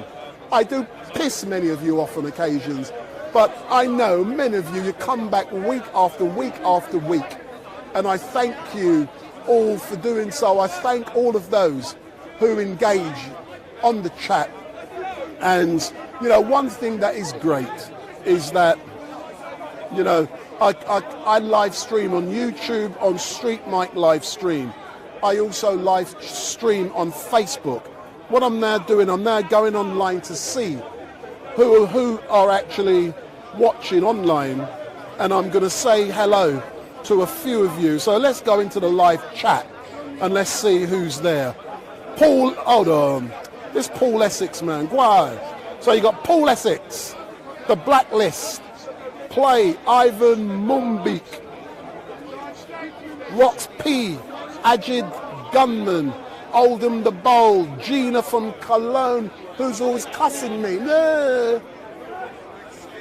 Ace, XACE99X1, Captain Spaulding, Jesus Has Risen, King Roots, Beat Crates, Puritan, Daily Watcher, Play, Eva Tadhunter. Big up to all of you. Big up, big up, big up, big up. And you know what is really great is that without you guys, you help to make StreetMic and you help to engage on the chat. So all of you in the chat, I'm not going to set you a challenge today to ask questions. I'm not doing that. I can see there's currently 145 of you in the chat. But what I do want you guys and girls to do, every week now I'm using the tab on YouTube called the Community tab. So if you want to find out what I'm doing, what time I'm going to be here, I will upload something on the Community tab and it gives you information. And I find it very useful. I've only been using it for a couple of weeks now. So when I will be going online, because, you know, I do many other things other than this. And I can't always be, I can come here every Sunday, but I can't come here at the same time because I do different things. So next Sunday, I should be here roughly 12 o'clock till about 2 o'clock or 1:30. I'll see. Could be longer. But if you go in the Community tab on YouTube for StreetMic LiveStream, I'll put the information on there and you can engage with me. But in regards to a bit more information, one thing should have happened yesterday was that, let me just take off some of the, now I'm going to be a bit brighter. So one thing that should, so I should now be a bit brighter. One thing that should have happened yesterday was in Telford, I should have been there, for the unveiling of Tommy Robinson's part 4 of The Rape of Britain. That has been cancelled because of the National Rail strike and people couldn't actually travel down there to be there. That's now been rescheduled for the 3rd of September. So in a couple of weeks' time, or was it the 13th? No, the 3rd. So in a couple of weeks' time, on the 3rd of September, we will be in Telford for Tommy Robinson unveiling part 4 of The Rape of Britain. And those of you who have watched me before will know that StreetMic has already interviewed Tommy Robinson when he unveiled part 2 on the 7th of May of this year. And I had the opportunity to interview him for 20 minutes. So if you want to see that interview with Tommy Robinson for 20 minutes, go on YouTube, on StreetMic LiveStream, and you can see where I've interviewed Tommy Robinson for 20 minutes. But also, I did a live stream for 5 hours when Tommy Robinson unveiled that documentary, and about 15,000 people watched that live stream that day. Something like 5,000 were watching simultaneously. But at the end of the live stream, I took it down, I deleted it. Because if I didn't delete that live stream, I would have got a strike from YouTube, because they would have deemed what Tommy Robinson was doing was spreading hatred. So we as live streamers, we know you can upload certain things, but you can't keep it. So you bang, you take it down. But if you want to watch the full live stream, go on my Facebook page and it's there. This is the bullshit about all of it. Facebook hasn't taken it down. So the entire live stream is still on Facebook. But one thing I really do like about here is that there are so many diverse people coming down here. And it is great. You know, this has now become part of my weekly repertoire. And I do like it. It's, you know, it's interesting. It is so great to be engaging with so many people. And, you know, earlier on, I cuss Ali Dawa. I cuss Shamsi. I've got no problem in doing that. But those of you who know me will know that I get on with Ali Dawa. I get on with Shamsi. I've interviewed Mohammed Hijab, all of them big guns. I know all of them. And when I do see them, even last week I asked Ali Dawa about Tommy Robinson unveiling part 4. And he was happy to do that. And he even sang, "Oh, Tommy Robinson," that's Ali Dawa, singing all of that, because we get on. So I can cuss him, knowing, well, that the next week he won't take any notice of me. But I do want to know why Ali Dawa, why Shamsi and all of those Muslim heavyweights, why they're not down here today to ask StreetMic questions about what happened in America with Salman Rushdie, because I'm now going to give you my opinion. I think it is beep, beep, beep, beep, beep, just blur, beep. It's disgusting. what has happened to him. You know, he's got the right to say what he wants, yeah, and I try to do things in a respectful way. Other people may not. Some people may like what I do, others may not. Just because you dislike what I do doesn't mean you're going to come down here and try to get violent. I don't agree with none of that. If you want to engage with me, engage with words. You know, we can rebut, we can argue, we can disagree. You know, you would have seen me about 5 weeks ago when I uploaded the video, Young Muslims Behaving Badly. And Ali Dawa cussed me bad stink. He cussed me because I used a photograph of him on the thumbnail. And on reflection, from my point of view, I made an error. I admitted to the error, I apologized to Ali Dawa, we moved on. You know, but you know, there was no violence, it was words, then it was love, and we moved on. That is the world StreetMic wants to live in. So I'm now going to shut up. But before I shut up, because I can chat like this for hours, man, because I'm good with my mouth. But all I will say is give me the thumbs up, make your comments down below, share and follow. And what I also want you to do is a couple more things. Get the YouTube link, get the Facebook link, share it with 20 of your friends. I know you ain't got 20 friends. That's why you don't do it. But share it with your friends and ask them to follow StreetMic. And what I want you to do also is switch on your notification bell. And when you switch on that bell, you will be informed every time StreetMic goes live. Call it advertising. It's something I have to tell all of the time. I have to always repeat it and remind people, because when you tell people these kinds of things, they do carry out those actions. So it's called, technically call to action. Those of you who say it's advertising, it's a technical thing which we should do, call to action. So I'm now gonna find some people to engage in, but I'm technically due to live stream roughly till 8 p.m. So I've got another 1 hour, 19 minutes to go. And, you know, I've been going since 3:30. All of my equipment is standing up to the pace now.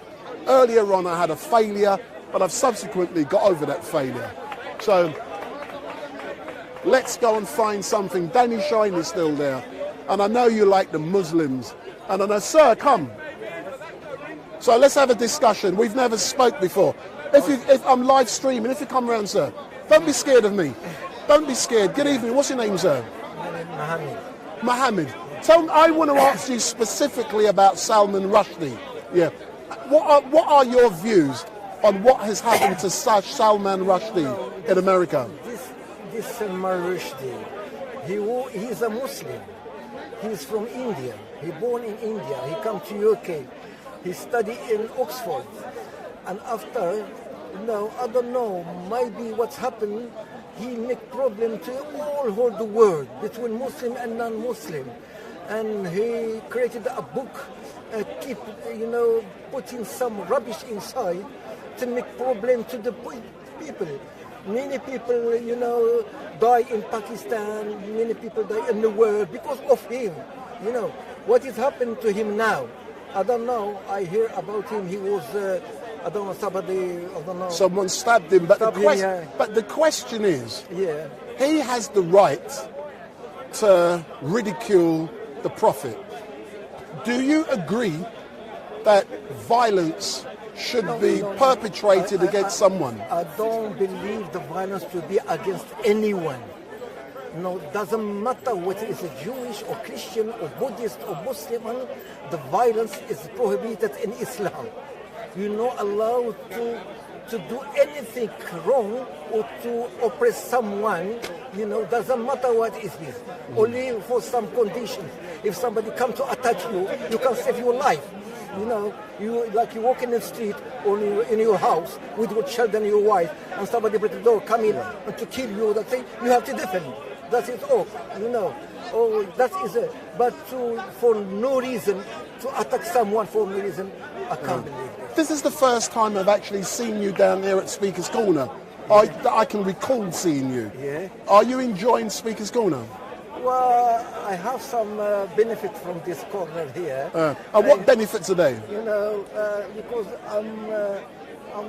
I have to understand between the people, the religions. Some people discuss between the religions. Some people they say you are wrong, you're right, you're this and this and this. For me, it's okay to come every Sunday here to see some brothers here because I want to understand more, to know more about what is going on in the world now. So you come. So would you agree you come to Speaker's Corner to learn? So it's an educational process. Yeah, education. Yeah, I'll come here to learn some education from the people, but I don't certainly believe what the people said.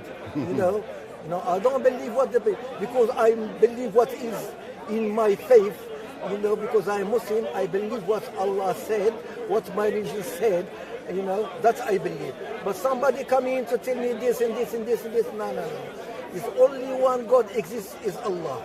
That is one God exists for everybody, everyone. Don't worry about him.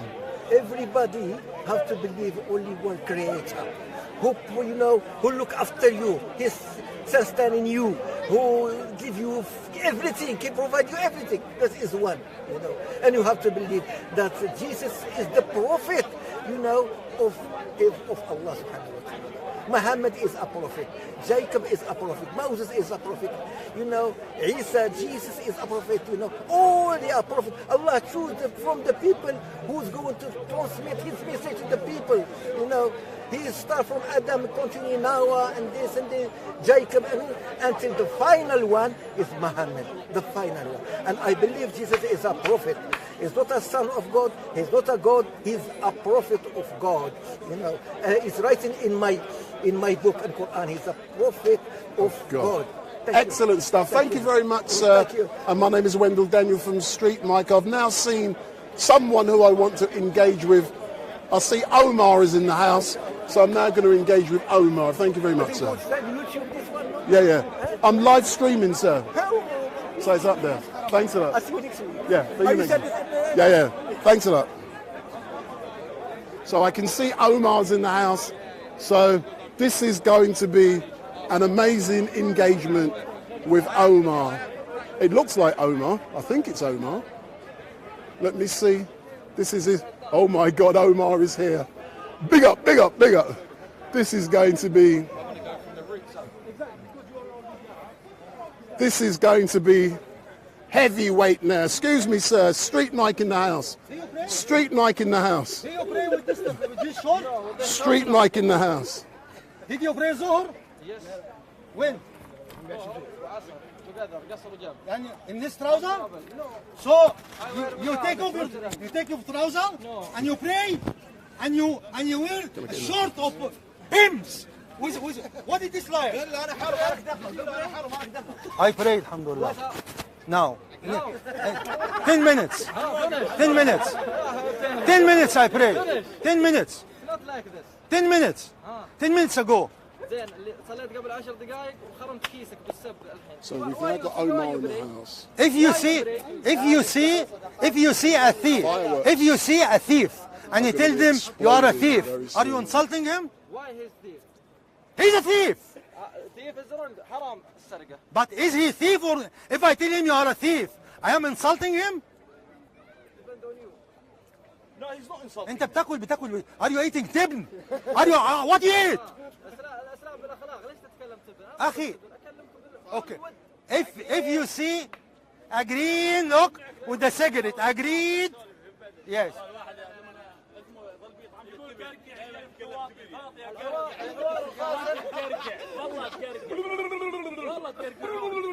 You see what you did? You see what? What you eating? What you eating? I ask you by Allah. I told you if I want someone thief. So for those of you watching, if you will be easily offended, please switch channels. I'm warning you now. If you will be easily offended, switch channels now. If I see you, this, I tell you, You look like homosexual, man. Huh? What is this lions? What is this lions holding like this? What is this? What is this? والله عورة الرجل is not تدني. Why you need show him? ايوه من السر. شايف هذا البنطلون؟ شايف السكسي بنطلون هذا؟ Look at this sexy trouser. حر. Everything is حر. So you give مطاقية and you talk to us about دين and هو حر. روح يا جدع روح قود بعيد الله يرضى. طيب انت الحين ليش مسبل الثوب؟ يا اخي والله ليش مسبل I الثوب؟ don't speak ليش to your مسبل الثوب client. يا داعية؟ I don't talk to your client. في النار.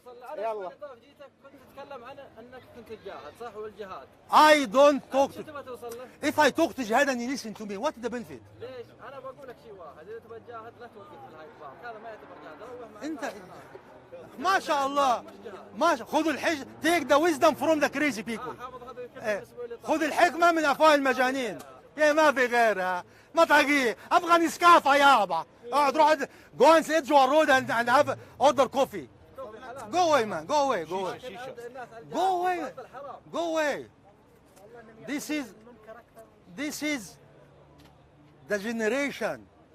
Can you imagine, brother and sister? The lost generation. Can you imagine these faces are the descendants of Muhammad alayhi salam and Abu Bakr Ridwanullah alayh and Umar ibn Khattab and Huzaifa and Bilal?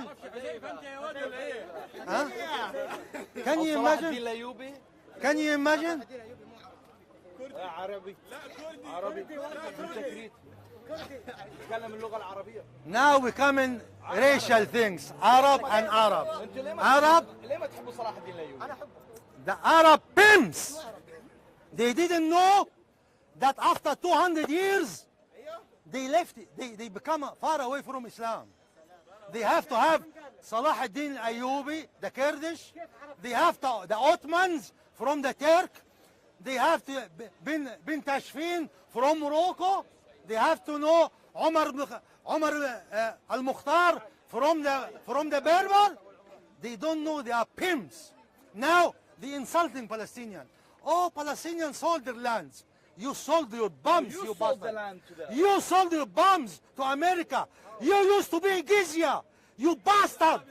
And you talking to us. This coming. 450 billion. This is from the Gulf. MashaAllah, we have so many people from the Gulf. I need to see one of them wearing T-shirt made in Arabia. Shame on you. حرية شخصية. حرية شخصية. حرية شخصية. من أين جبت حرية شخصية؟ حرية شخصية. من وين جبت؟ They come here. هو من فين جابه؟ They come here. أنت مو حر. أنت عبد. بنغلاديش؟ والله I don't know. لدولتك أنت. ولي الأمر لازم يكون مسلم. ولي الأمر لازم يكون مسلم. اللي يدفع الجزية لأمريكا. ما شاء الله ما شاء الله. الله سبحانه وتعالى الله سبحانه وتعالى الله سبحانه وتعالى ايه الله سبحانه وتعالى in Quran said whoever kill a Muslim with no reason he is eternal in the hellfire. How many Muslims get killed in Yemen? Can you imagine, brother and sister? ده سعودي بلاد التوحيد بلاد التوحيد join Armenia. ده سعودي بلاد التوحيد join Armenia against the Azari who is 55% are Sunni. طب أنا أسألك سؤال. Can you imagine? أذربيجان. ده سعودي. السعودية وإيران ساعدوا الأرمينيين ضد أذربيجان. ده سعودي help بشار الأسد. ما يشتبوا عائشة رضي الله. ده سعودي. السعودية ما ساعدت بشار الأسد. يعني سوريا والسعودية ما ساعدت بشار. السفارة السعودية بدمشق شغالة ولا ما شغالة؟ شغالة شغالة ولا ما شغالة؟ شغالة الى الان كذب، هذا الكلام كذب. انت شارب لك بطل وجاي تتكلم. ما شارب بطل حبيبي، انا جاي من سوريا من شهر، لا بالسعوديه الى الان ما وقفت عن طريق الامارات. بشار الاسد مسلم ولا كافر؟ من هو؟ بشار الاسد لا كافر ملحد بشار، هو وذري جاي من سوريا جاي من So we can see Uncle Omar in a few moments. We will be engaging with him, and I'm warning you, if you will be offended, go elsewhere and watch Speaker's Corner. I'm warning you now. I'm going to be asking about Salman Rushdie, and I have no doubt this man isn't going to be kind, but I have a duty to ask. By the blessing of Allah, I had 27 battles in Afghanistan. By the blessing, may Allah accept one morning going in the sake of Allah. Not the 27, not the...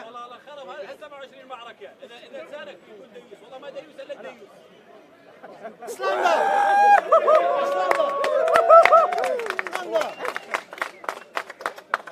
الرقة الرقة الرقة مو الرقة لا مو رقة غلط. الرقة شعبها وننفضها مثل ما نريد. لا مو كيفك انت. لا حبيبي احنا مو كيفك انت. نقولها الرقة، اسمها الرقة. الرقة هذا ديوس من اتباع بشار الاسد. يجوا ابن الحرام هذا يسلندر مي. ابن الحرام هذا انا قسما بالله حيوه يا جماعه، حيوه الشعب السوري.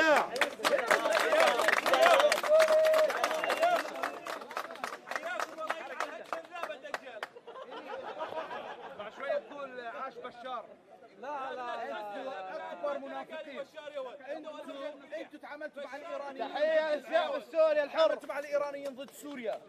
زين؟ المخابرات السعوديه. المخابرات السعوديه. الديوس يقول للسوري الحر. السوري الحر هو left his country. He's a good Syrian. طيب السعوديه ليش ما ساعدوك عشان تنتصر؟ الديوث انت الديوث.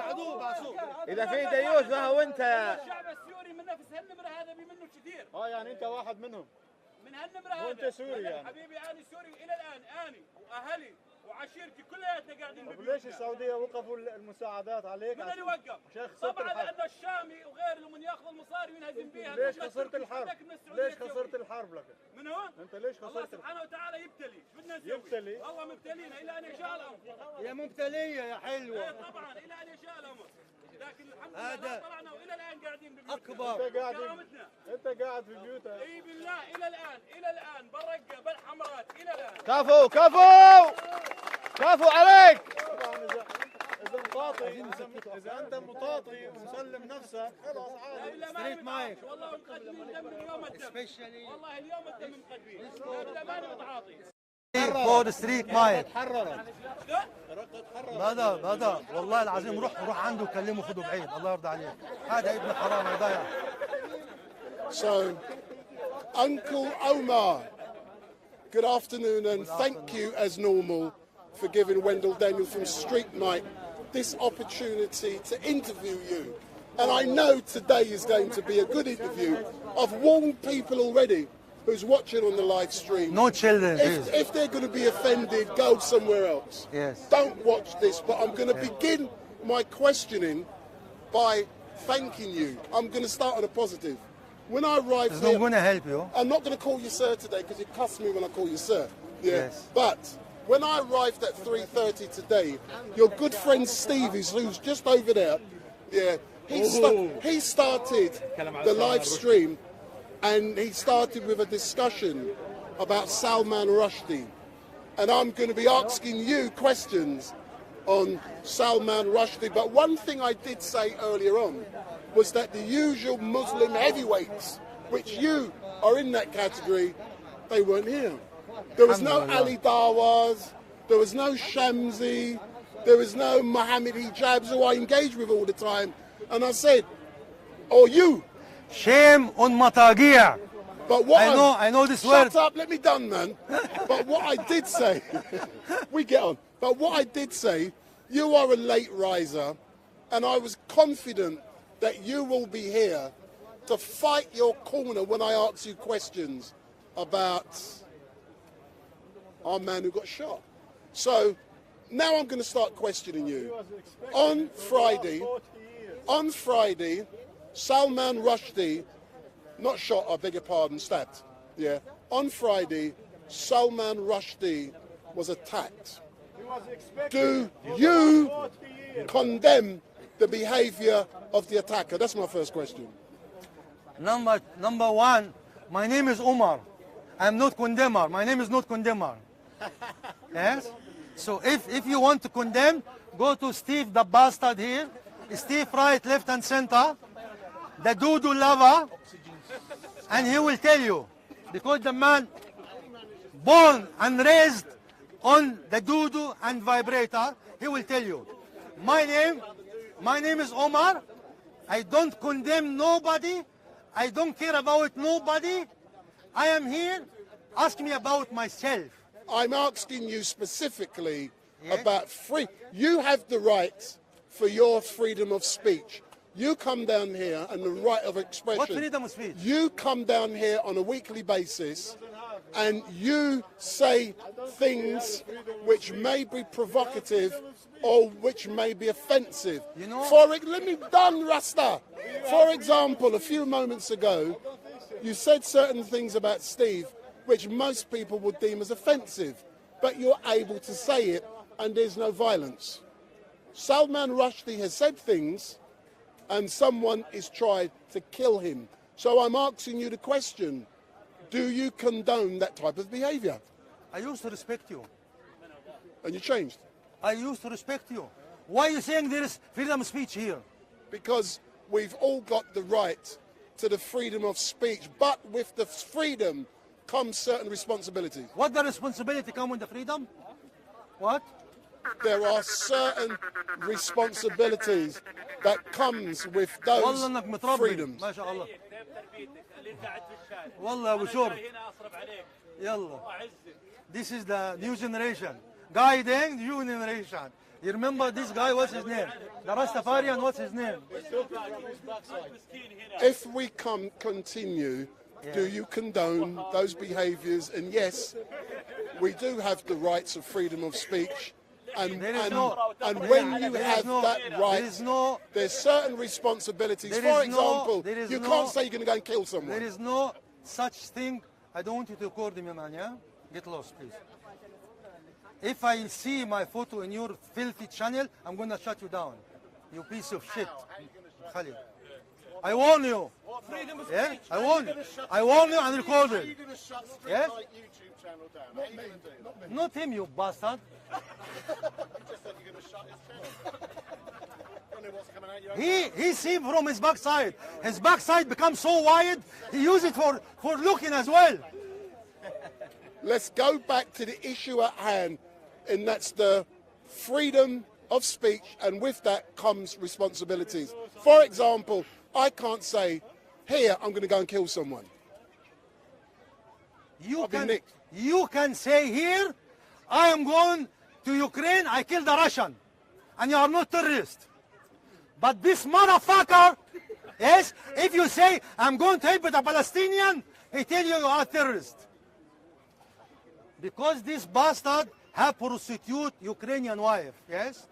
So he tell you, go for jihad, Christian jihad, go and kill the Russian. This is not terrorism. But if you say, I want to help Palestine, terrorist. I want to help the Syrian, terrorist. I don't want to help the Iraqi, terrorist. I want to help the Rohingya, terrorist. I want to help the Uyghur, terrorist. If you want to kill the Muslim Chechnya, yes, nice. But kill them halal. If you want to kill Muslim in Central Africa, no problem. Kill them halal, nicely.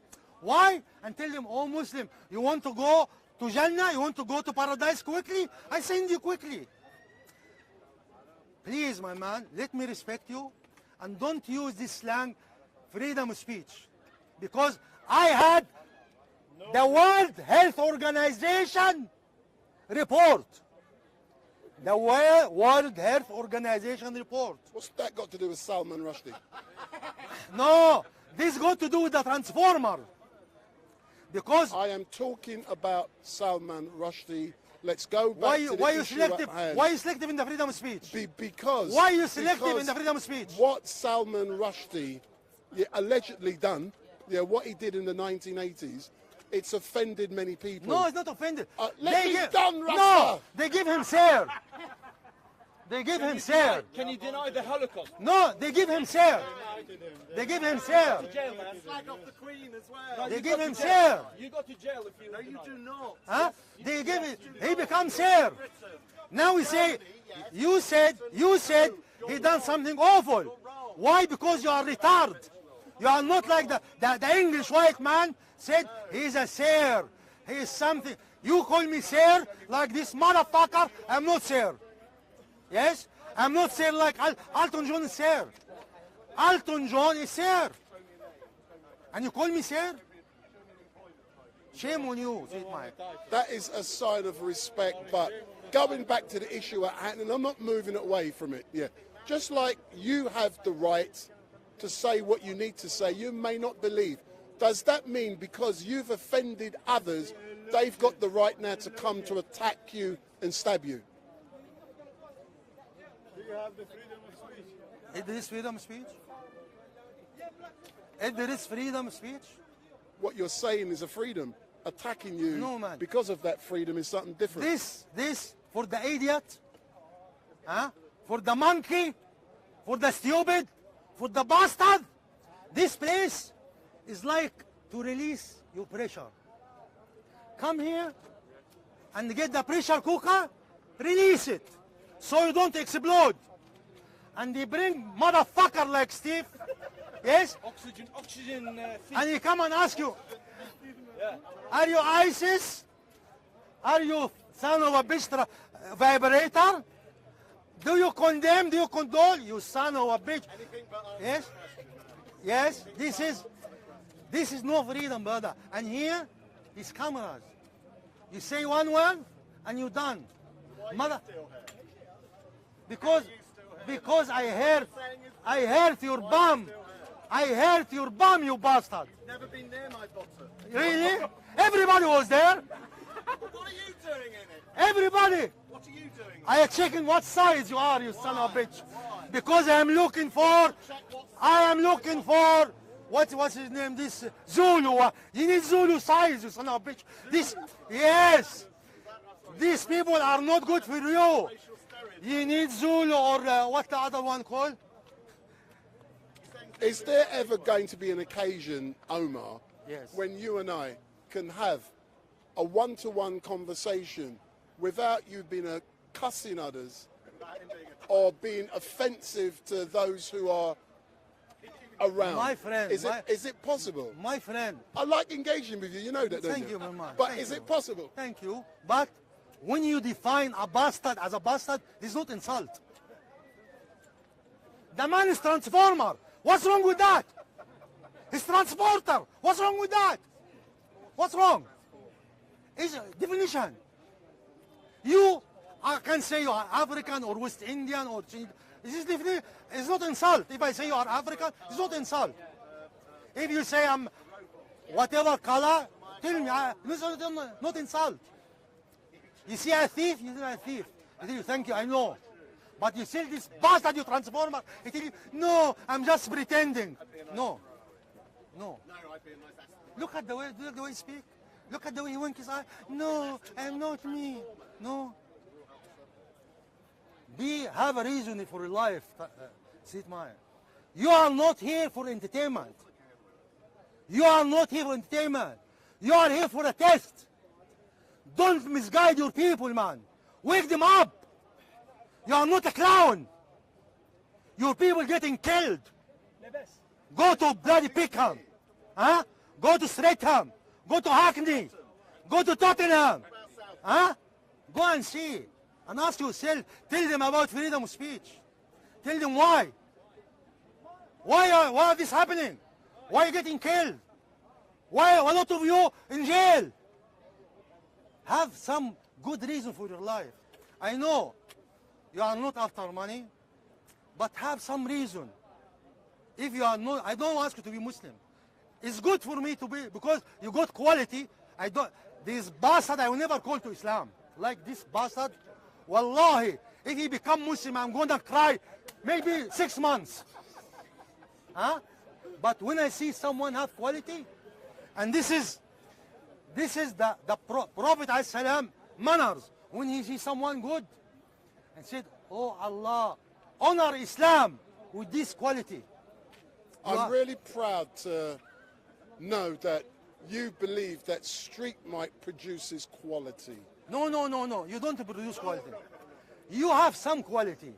You have some good quality. Which are? Demonstrate those qualities to me. Would you like to demonstrate them to Hatun as well? Because one of them you violate this bastard. Because many people believe me and Hatun are having a relationship. So would you like to demonstrate those qualities? When is the last time you've been to Specsavers if you're going out with her? Last Thursday. Oh, God. You need new glasses, man. You need new So lenses. what are those qualities? Or some of those qualities? Because I'm respectful to you. Number one, you are not coward. You protect your space. Yes? Number two, you are not monkey. Coming here to make people, monkey in Egypt, they use it for amusement. They dance. A lot of people come in here to behave like monkeys. And they think they're doing da'wah. Our Prophet, peace be upon him, never done this. Our Prophet said, every innovation is misguidance. And every misguidance in the hellfire. I challenge you. All these monkeys doesn't have a shred of proof that the Prophet ﷺ made da'wah like this. John 3:16, Ezekiel 23. No. He sees someone good quality, he start talk to him since. And it's up to him. There is no enforcement. There is no pressure. If you want, you want. I tell you, you will have a good life. If you StreetMic, I'm going to tell you something. If you adopt Islam etiquettes and you are not Muslim, wallahi, you will have better life 100 times than you're living now. Just watching the border of Islam. Don't be Muslim. But I love, wallahi al-azim, I swear, I love someone like you to be a Muslim. All I can say is normal, my good friend, thank you very much for engaging with me. I won't be able to engage with you next week because I'm only here between 12 and 1:30, and I know you're normally here much later than that. But I do thank you for coming down here today, and I look forward to engaging with you in 2 weeks' time. If you are desperate for me, I could come early. Listen, if you can come down, do you know something? Some of those online, which I don't give a SHIT, has said, no. They say I normally engage with Christians when I come down here first. That's true. That's because they're all Christians. The people down here debating, 99% of them, when you get here, are Christians. So if you get here, so you debating, I can start with you. You interview me to fill the gap. So I'm saying I would like to start with a well-known Muslim like yourself. I am giving you, please read about Islam. So next week, 1 p.m. down here, I will go, 12:30 down here next Sunday, I go live with Omar, yes or no? Do you agree to that? I'm sorry, I cannot be milkman. It's too early for me. See, But listen, I promise you, We can do it next week. I'll try after. to make the week after. Yeah, Thank week you very after. much. No problem. I'm very happy because you didn't call me sir today. But you We trust are me when I all- do. We are all equal. There's no sir in Islam. Even from non-Muslim, we don't accept sir. Thank you very much, my darling. Read about Islam, man. Huh? Read about Islam. Thanks. Take care. Assalamu alaikum. Hey, we always have a laugh, innit? Hey, you followed. Hey, where you been? Who's this young lady? Hold on. Hold on. I saw you walk off with her earlier on. Excuse me. Hold on, the microphone. Hold on, the microphone's on. Hold on. Would you come? I'm live streaming. Come here. I'm turning the volume down.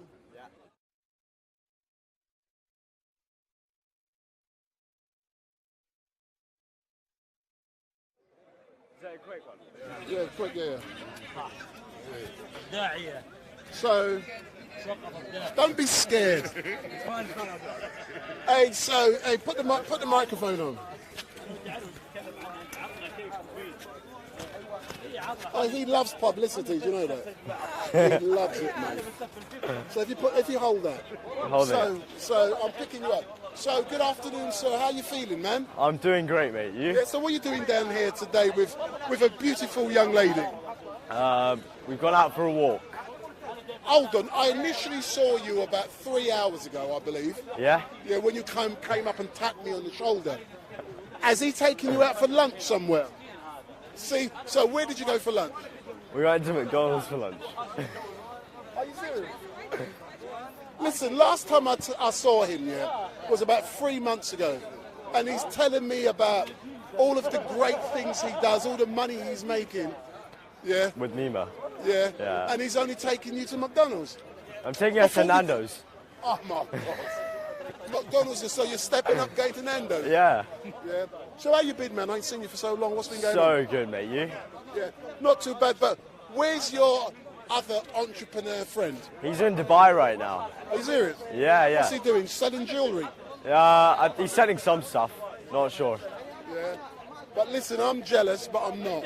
But I know you're in a rush, but I look forward to seeing you. When you're getting married? No clue. Listen, man, when you get married, I'll do the live stream free of charge. How's that? I'll do the live. He knows where to find me. I'll do the live stream free of charge, yeah? Excellent stuff. Thanks a lot, man.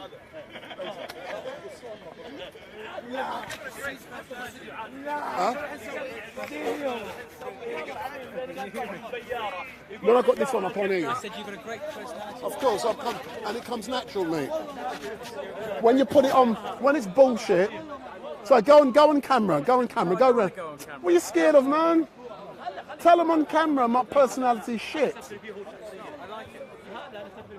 Hey, listen, when it comes natural, I don't need it. The SEO. Hey, do you know something here? When you do this naturally, it just comes out. It's not fake. Yeah. Thanks a lot anyway, yeah? I don't know. Yeah. 90% of people who know. So let's go and get some more religious discussions. And don't forget, we're locking down at 8 p.m. So I'm now filling space. So we're locking down at 8 p.m.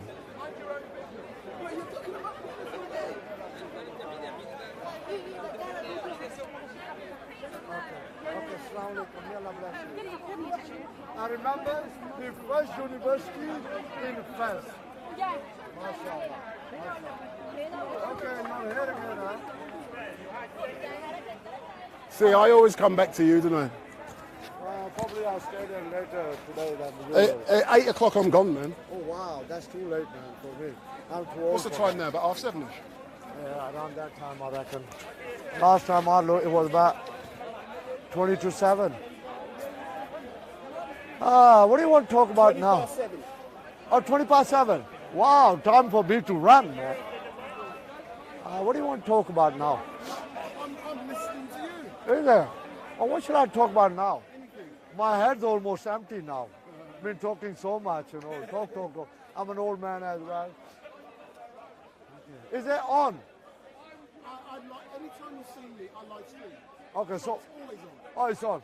Okay, anyway, that's StreetMic, which is one of the new channels in Speaker's Corner. And of course, he does live long time. And different people speak on this channel. And he also gives me a chance to speak. And of course, it's very late now. Many people have gone or will be going shortly. In about an hour's time at least, there will be very few people. So of course, me, Usman Ali, like usual, I come here on Sundays. And let me tell you a secret. If by any chance I can't come here on a Sunday, I am very, very upset. And I can't get over it. You know, it becomes a habit. Like, you know, and so coming to Speaker's Corner has become one of my habits. And of course, when I come to Speaker's Corner, I get a chance to speak with a lot of people. I like to speak with Christians. I like to speak with the Jewish people as well. And I don't like to deal with politics. You know, I don't like to talk with, people who talk about politics. I can't talk about politics, but me, I just come for religious beliefs, things like that. And of course, Islam and Christianity are the biggest religions at the moment. Christianity is number one because the number of Christians in the world today is near 2.4 billion. Nearly 2.4 billion. Now, people over the years have heard me saying that the Christians are 2.5 billion, 2.4 billion. Now I'm saying nearly 4 billion. Okay? Because the Christians, and here I'm not lying to you, because as a Muslim, if I lie, I'm committing a sin. So we cannot lie. So now the Christians, all the time they are becoming less and less. Why? The number of Christian churches are closing down. And the number of Muslims is growing, increasing all the time. Let me give you good news. You know, we have Christians who sometimes when they start speaking, they say, oh, I have good news for you. This is the good news. They talk about their Bible. Now, as a Muslim, I have good news for you. Now, I was studying statistics and non-Muslim statistics and Muslim statistics. They tell us that by the year 2100, Singapore, which is in Asia, near Malaysia, Indonesia, and of course, Malaysia is a majority Muslim country. Indonesia with thousands of islands, but their capital Jakarta, which is on the island of Java, and of course Indonesia, which on the old days used to be majority Hindu. Now Indonesia is the biggest Muslim country in the world with a population of over 273 million. So Singapore, and of course I come from Pakistan, and Pakistan is the second most populated Muslim country in the world with a population of over 220 million. And of course Singapore, excuse me, you be quiet. It's got record, man, come on. Excuse me. The population of Pakistan Behave yourself. is increased by birth, not by conversion. I'm from Pakistan as well, so Muslims are increasing in Pakistan by birth. Okay. and the Christian baby drop from the sky. How do Christians? No, do the Christian baby drop from the sky, or are they born as well? They don't give birth. They are dropped from the sky. Be quiet, man. They are Okay, anyway, getting as I was trying to speak nicely, this Christian comes along, he's not educated, okay, he does not have manners, he cannot read English as well, okay, and yet this is Christianity for you. That's why the church, oh, be quiet, you liar. I'm going to leave now. And what about Solomon in your Bible? Solomon had 1,000 in your Bible. What about that? 1,000. Come on, come on. I'm going to leave him, man. Are you practicing Solomon? Mad man, bad man. Solomon had more than 1,000. That's in your Bible. This is what I don't like. You understand? I'm an old man, man.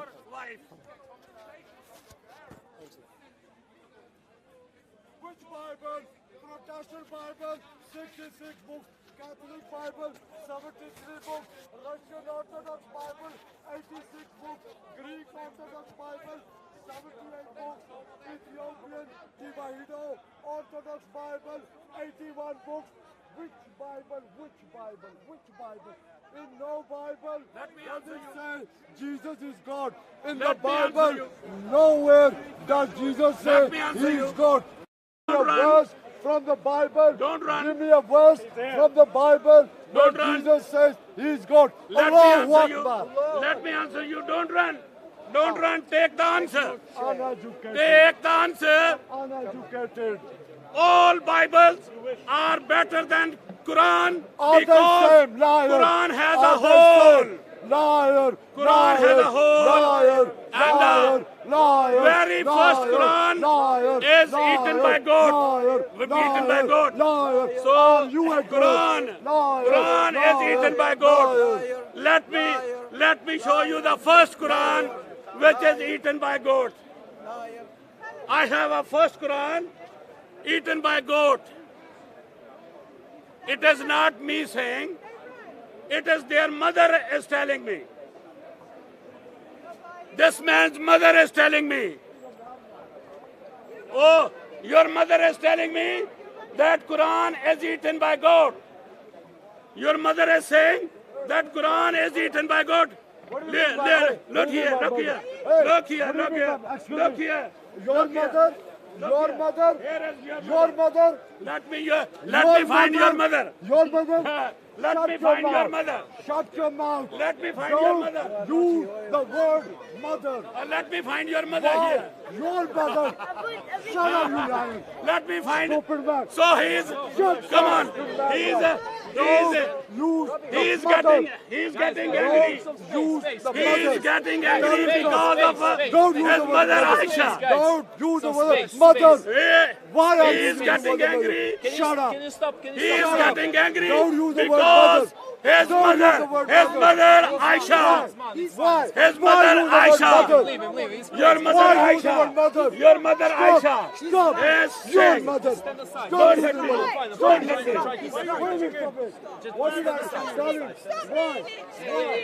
Why? Your mother Aisha. Your mother. Come on. Shut up. Let me open. Let me open. Shut up, you liar. Here is your mother. Shut up. Here is your mother. Liar. Your mother. Come on. Here is your mother. Let me show you. I have your mother. Let me show your mother here. Let me show your mother. Here we go. Come here. Come here. Come here. Come. Don't go. Don't go. Here is your mother. So, this man's mother, Aisha is telling me. Aisha is telling me that Quran is eaten by goat. You liar. Why should you This use mother? man's No mother. respect for the prophet's This wife. man's mother is telling me Your mother, liar. that Quran is Your eaten by mother. goat. Your mother. Your mother. Respect. Here is his mother. Respect your mother. Here is his mother. Is this Christianity? Let me show you Is your this mother. Christian marriage? Let me show you your mother. And your mother is telling Your me mother. that Shut up. Shut your mouth. Talk something nice. His mother is saying your mother. that Quran Who's is your eaten mother? by God. Liar. That is his Liar. mother. Stupid That is his liar. mother. Mother Your Aisha. mother. Your mother. That mother. Talk about your mother. Your mother Aisha Your is mother. telling me Shut your that mouth. Quran is eaten You by love God. language. Hey, you love language. This is what You the love Quran. language. This is what happened to the Quran. What did I do? Who said I need it? So look here. Look here. Look here. Look Here what? is your mother. That's your mother. Here is before. your mother. It's your mother. Is telling me It's your mother. that It's your mother. is eaten by God. Don't. Why you Come push on. me? Why you push me, man? He pushed me. He pushed me. He pushed me. Why do you Look. push me? He This pushed is me. He this is what Aisha is telling me. so insulting. And who is Aisha? Where are the Aisha Christians? is his It mother. the manners of a Christian. His daughter became Aisha a Muslim. is your No, mother. what is it? Hey, Aisha talk is about your mother. Talk And about your your mother mother. is saying Talk about that your Quran mother. is eaten by God. Talk about your mother. The Quran is eaten by goat. And even his brother is saying that Quran has a hole in that. So your brother is saying that Quran has a hole in that. And your mother is saying that Quran is eaten by goat. He wants Look to here. hide the Bible. The Look. Bible talks about porn. So, so even your mother, Aisha is your mother. So Muslims, it's not me, it's your mother. Muslims, it's your mother is telling me that Quran is eaten by goat.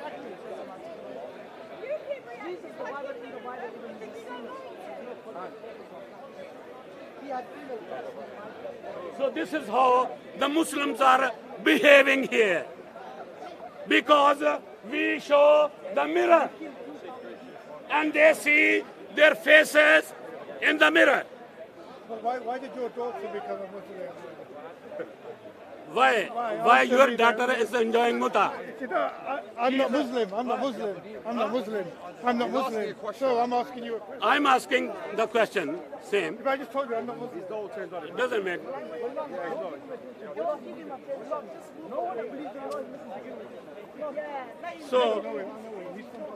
So ladies and gentlemen, we are not here to hit anybody. We love Muslim. We love Muslim, but this is your Quran. This is your reference. This is your hadith, which is saying that your mother Aisha, she was hiding a Quran under her pillow. And the goat entered into Aisha's room. And the goat ate the Quran. So that Quran is missing from now onward. That Quran is missing from there onward. From there onward. That's right. So let's talk about Christianity from your perspective. Leave the Quran aside. why? Let's discuss. No, why not Quran? You want to come Why not Quran? No. Why not Quran? We want to talk about I the love gospel. I love to talk No, about I Quran. love to hear about your religion. I love to talk about I know Quran. your religion. What about your religion? He wants to convert to Christianity. I want to understand your religion. You want to understand Okay. my religion? Quran is a- Understand What about your religion? Jesus, who is a sinless. Okay, listen. But Muhammad is the big time sinner. Okay, you're a good Christian, right? You want to understand Listen. my religion? Listen. Understand about the Bible. I want to ask you one Because question. Listen. Bible is written talk way like this, before this is- Quran. this is not And mature conversation. Bible says that Jesus was born without father. Okay. And listen. Muhammad is born by father. You are a good And Christian. Listen. he Listen. was I born wanna talk in to you. pagan family. Hey, listen. Is that pagan right? Family. Listen to me, man. Muhammad was born in pagan family. Why are you watching to cow? Why are you watching to cow? Muhammad was born in pagan Listen! family. Why are you watching to cow? What Jesus? Why are you watching to Jesus cow? was not born in pagan Why are you family. watching to cow? Jesus your was cow? not. Where is Jesus your was cow? not born in pagan family. Where is your Only cow? Muhammad was born in pagan family. So, You son, listen to me. I want to talk to you. Before You are a Muhammad, good Christian. If you are a good Christian, you should love your enemy. Muhammad's parents and grandparents, they were all pagans. Am I right? Listen, you are not right. You are left. Am I right or not? No, you are not right. Muhammad's parents and Muhammad's grandparents, they were all pagan. This is not me saying. This is your Quran is saying. Your Hadith is telling that Muhammad's parents, they were pagan worshippers. They were worshipping idol. They were worshipping idol. Either the reference, you want the reference from Sahih Muslim and Sahih Bukhari. Sahih Muslim and Sahih Bukhari says, which picture you want? The one with the girl. Oh, here it says that Muhammad worshipped Lat, Manat and Uzat.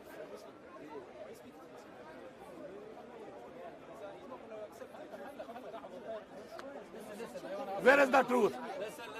There is no truth in Islam. You are talking. No. You don't want to listen. That's your problem.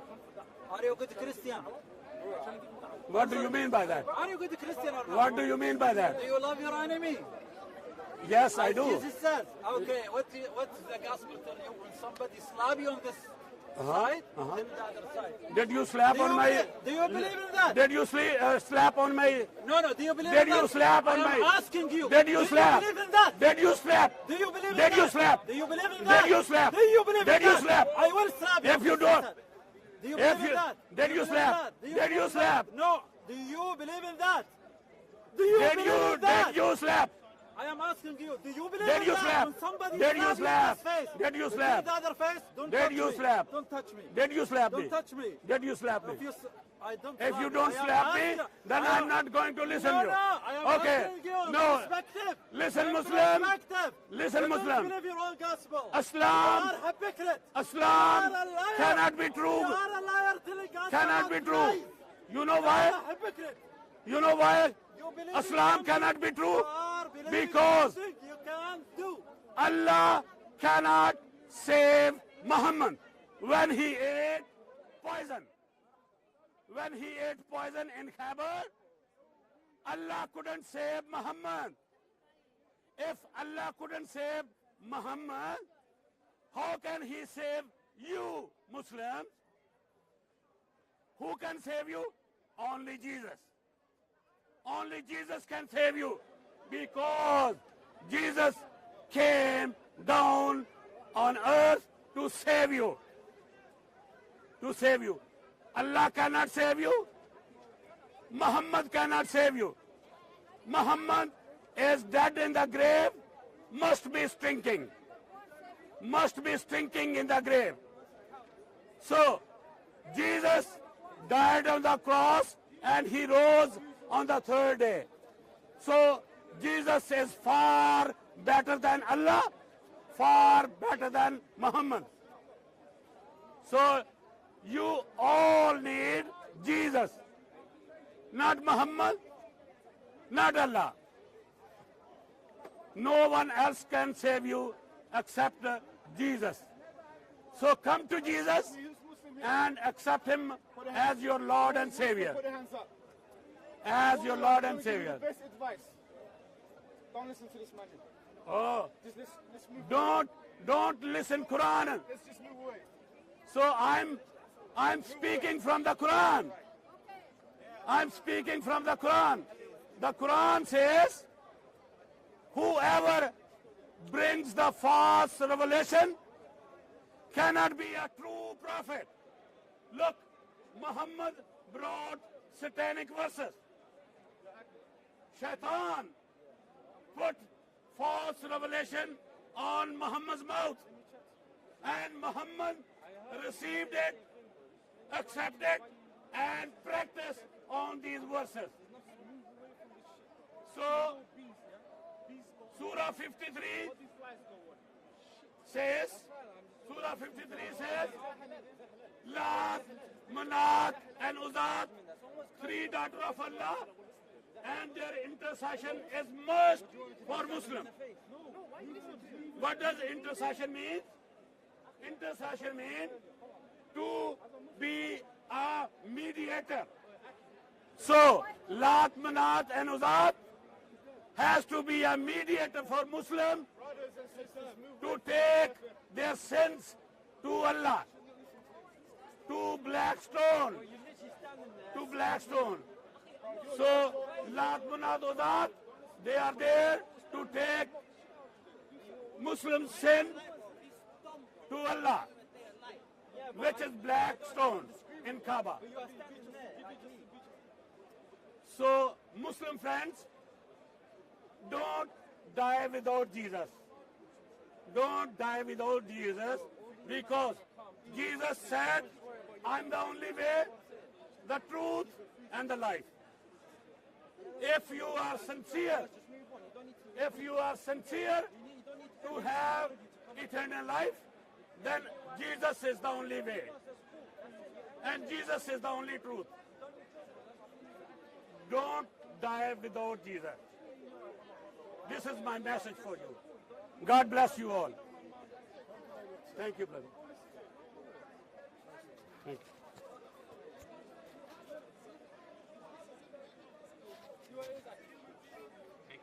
Thank you so much.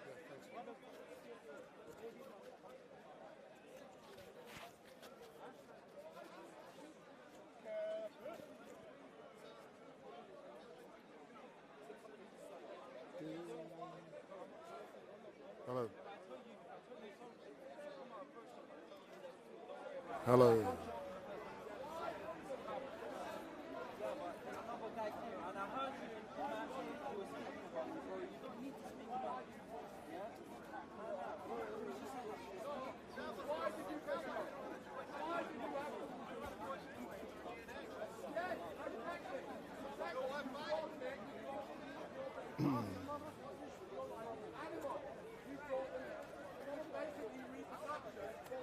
Good evening to all of you, and thank you very much for watching. I'm just letting you know that we are coming to the end of this live stream in 19 minutes time. So at 8 o'clock, we're gone.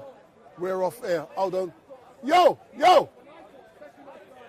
Here you are. Here's one guy. I was looking for you, man. I wanted to interview you. Come. Step forward. See, I was just doing the final summary. I was looking for you. Where was you? I was hiding from you, man. No, I'm kidding. Step in front of the camera, sir. Yes, sir. Not in front. That's behind. Oh, my bad. So can you hear me well? Yeah, I can hear you. So let me just focus on you. Sure. You're not scared, are you? Nah. You sure? Yeah. So that's excellent. Can you hear me good, sir? Yes, sir. I know there's about 200 people watching at the moment, so good evening, sir. So what is your name? My name is Luke. So Luke, are you a subscriber to StreetMic, yes or no? I do, I follow it. Big up StreetMic, giving the people a voice and trying to be unbiased in the process. I try, but it's not always possible. So tell me, Luke, why do you watch StreetMic LiveStream? Because I feel if you can't come down to Speaker's Corner, which, by the way, I would recommend, if you've got the stomach for the madness and the different viewpoints, it's an interesting place to meet people you wouldn't otherwise meet, hear things you wouldn't otherwise hear, and have conversations you would never otherwise have. But if you cannot be here in person, next best thing is watching a live stream, and the best live stream out there is StreetMic. Big up. Big up So StreetMic. is this the first time you've been to Speaker's Corner? This is maybe my third or fourth time down here. Only moved back to the UK relatively recently, but it's a great way to spend a Sunday, isn't it? Yeah. So tell me, what is your personal assessment on Speaker's Corner? I think it's good. I think you got to just come here with an open mind, because you're going to hear some some interesting things, some things you might not agree with, some things you might not like to hear. But the key thing is that we all have the right to say them. We all have the right to debate, to listen, to ignore the things we don't want, and to say the things we do want. And that's something precious. That's something a lot of countries do not have. So it's something that should be celebrated and participated in. Earlier on, when I actually first spotted you, I was actually having a discussion with someone else in regards to Salman Rushdie, and you wanted to intervene, but I wouldn't let you because I was interviewing. But now you are here in front of the camera. I know you have views on the attack that took place on Salman Rushdie.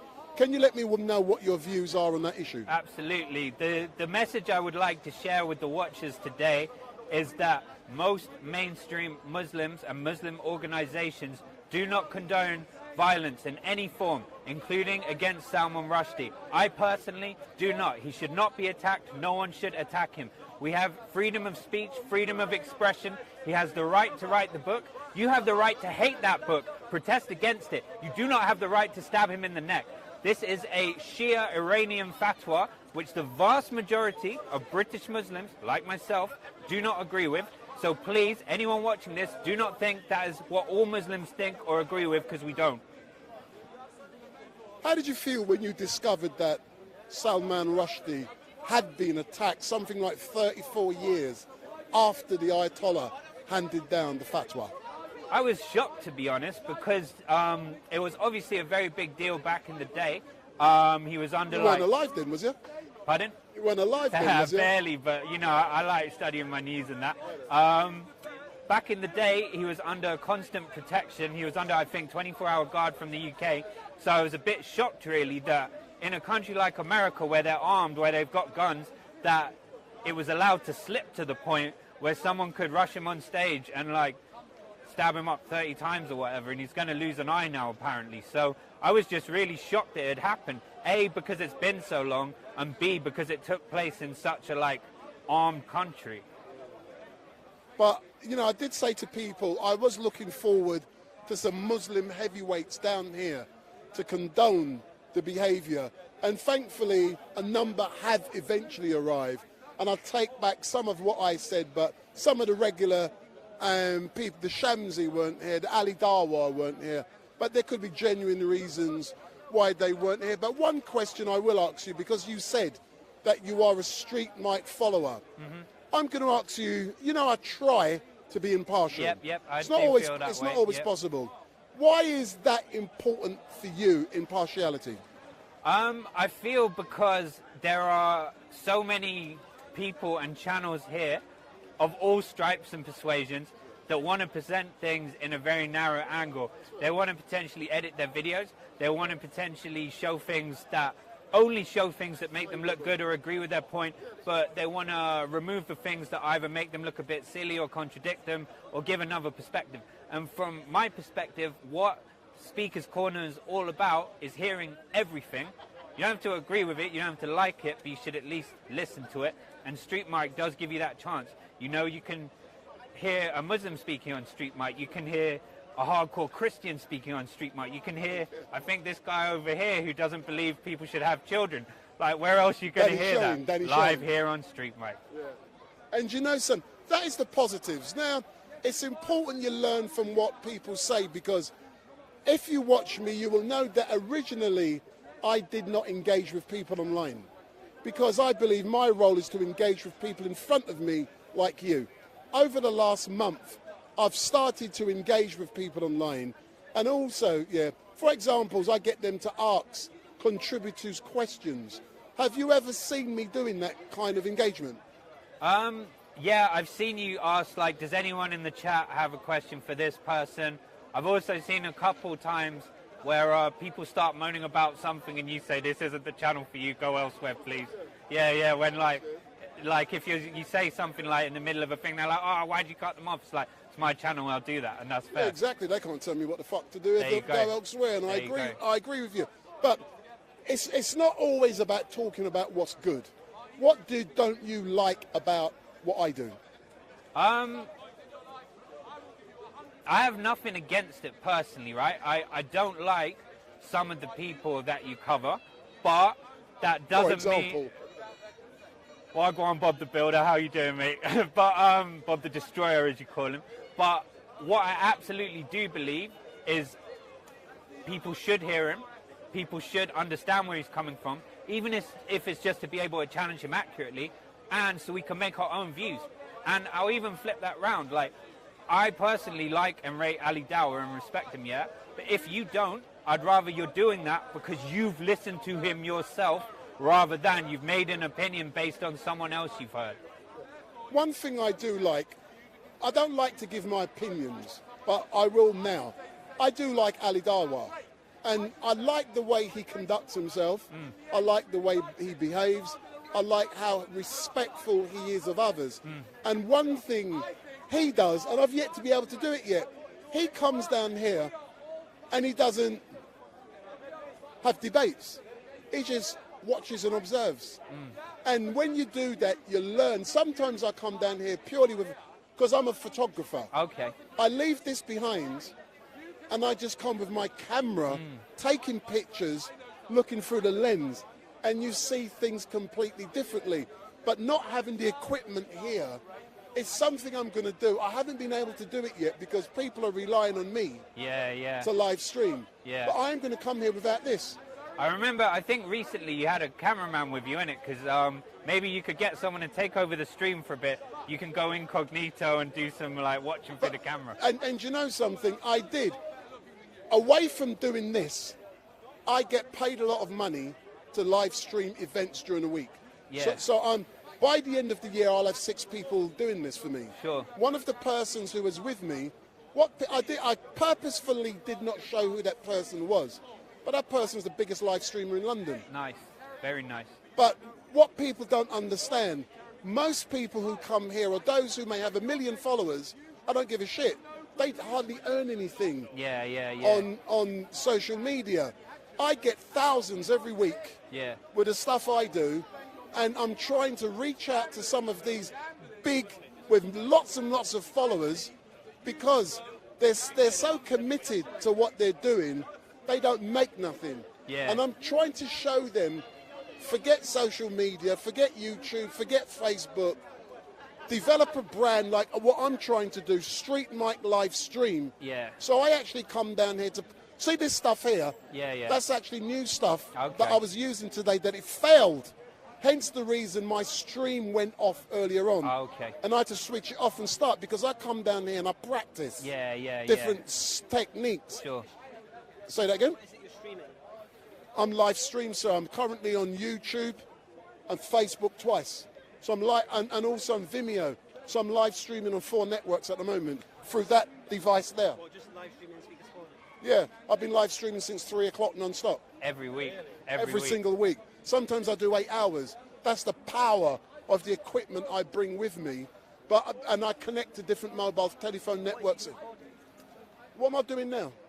This is just a little interview. I'm just in General everyone, talk. things that happen down there. So all the contributors I engage with, Danny Sean, doesn't matter if I've engaged with this gentleman already. I engage with people. I don't just stick a camera and watch. I talk. I think that's what I've seen you though. You've gone on about grooming gangs with Tommy Robinson. Yeah, I've done everything, but I'm going to finish this person. So going back to you, you like StreetMic, and you will continue. I'll come back to you, sir. And you will continue to follow StreetMic, yes? Yeah, absolutely. Big up StreetMic. Tune in for the unfiltered truth, live from Speakers Corner, live and direct every week. But final question, just like the gentleman here said, I'm not just known, like most people here, for Speakers Corner. I should have been down in Telford yesterday with Tommy Robinson, part 4, the rape of Britain, but that was put back because of the national rail strike, and it will be on the 3rd of September, and I will be in Telford again.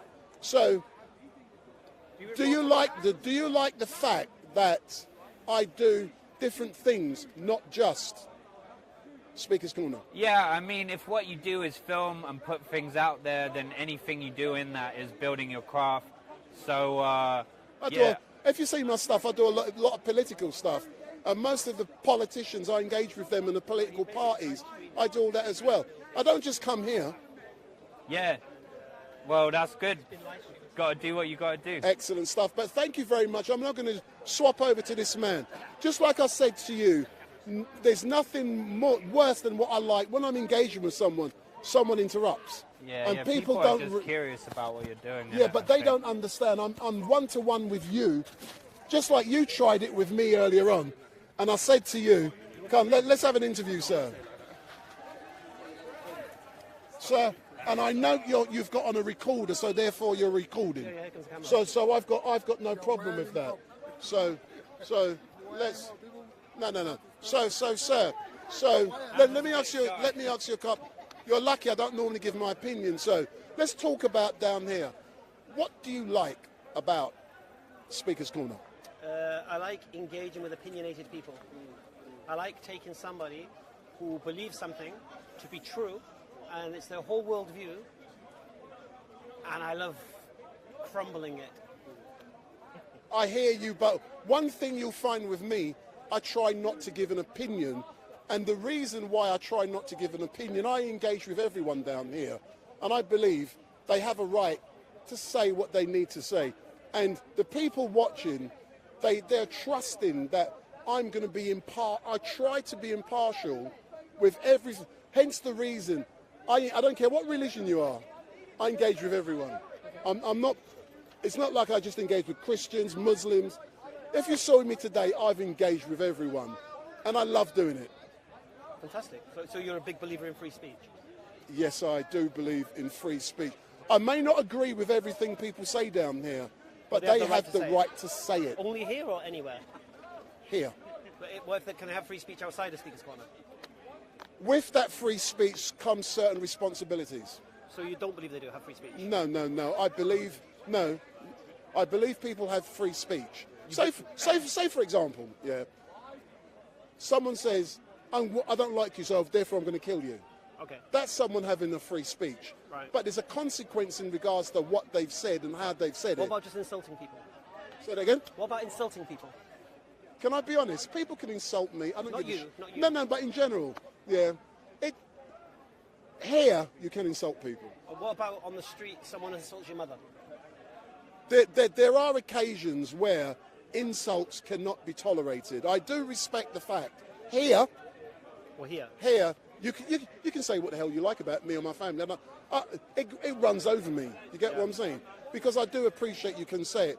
If you say it down there, I'll have words with you. Okay. And I can have a discussion with someone. Yeah. And listen, man, I'm a big geezer. I can defend myself. I'm not violent. I've never been arrested in my life. I can engage with my mouth. Yeah. So what I'm saying, the point I'm making, I keep thinking I'm dropping a mic and I'm not. No, the point I'm making is, so you're an advocate of free speech. So a Muslim outside of this park, can they say what they like or not? That's up to them, isn't it? I'm not going to stop them. Should they be free to do so? It's up to them, sir. That's me not giving my opinion. It's up to a person what they say. You must remember I'm a journalist. When I'm a journalist, I have certain responsibilities. No, I'm going in a minute, because 8 o'clock, everyone who knows, I've heard me said 8 o'clock I'm locking down, and it's in 3 minutes, I've got to go. Yeah. So you believe the EDL was wrong? Say that again? So you believe the EDL were wrong? See, I'm going to give you something which you're not going to believe what I'm going to say. Yeah. Initially, and I'm being honest, and I've had this discussion with Tommy Robinson. When I initially saw a lot of the stuff which Tommy Robinson had put out or the media had put out, I was of the opinion, and I'm not afraid to say this now, I was of the opinion that Tommy Robinson was a racist. Okay. And that was my opinion.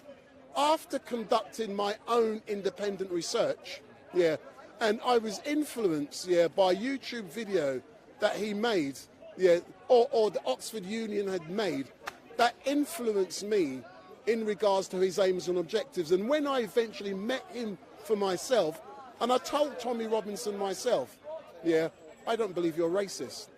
And my views had changed. That wasn't my question. No, it does. It does. I asked you, was the EDL racist? No. Hold on. I'm talking because he was the leader, so I'm... No, but I asked you a question. Do you think it was wrong for the reasons the EDL were formed? Do you know the reasons why? No, I've spoken to Tommy Robinson in regards to why they were formed. We know why they were formed. No, but you're asking me a question and I'm trying to answer it. Yeah. No, but you answered the question. He told me the reasons why they were formed initially. Why? Yeah, and sir, and he formed them for reasons he believed in. But then the aims and objectives of the EDL changed. No. But the reasons they were formed is hypocritical, because Tommy Robinson is a defender of free speech. And this idea that you can say what you like and it offends people, so what? This is his right, you know, anyone can say what they like. But when Muslims started shouting at soldiers returning from Iraq, now free speech is out the window. And the EDL was formed based upon someone else's free speech, to prohibit their free speech. Now, I'm confused, because if Tommy Robinson's an bastion of free speach, why is he creating an organisation that is opposed to free Tommy speech? Robinson, not Wendell Daniel from StreetMic. Yeah, I know. But listen, sir, it's good engaging, but I'm not running away from you. No, I'm not saying you are. No, I'm making it clear. I've said 8 o'clock I'm locking down. Well, I'm going to catch you next time. Yeah, no problem, yeah. But I've been here since 3, no, I've been here since 3 o'clock, and I have to go somewhere I've been else. here since 1:30. Anyway. Hey, listen, I did 8 hours last week, man. Wendell Daniel from StreetMic. So I do normally I do a long live stream. I do not normally chop bits out to just put them out. No, I don't do that.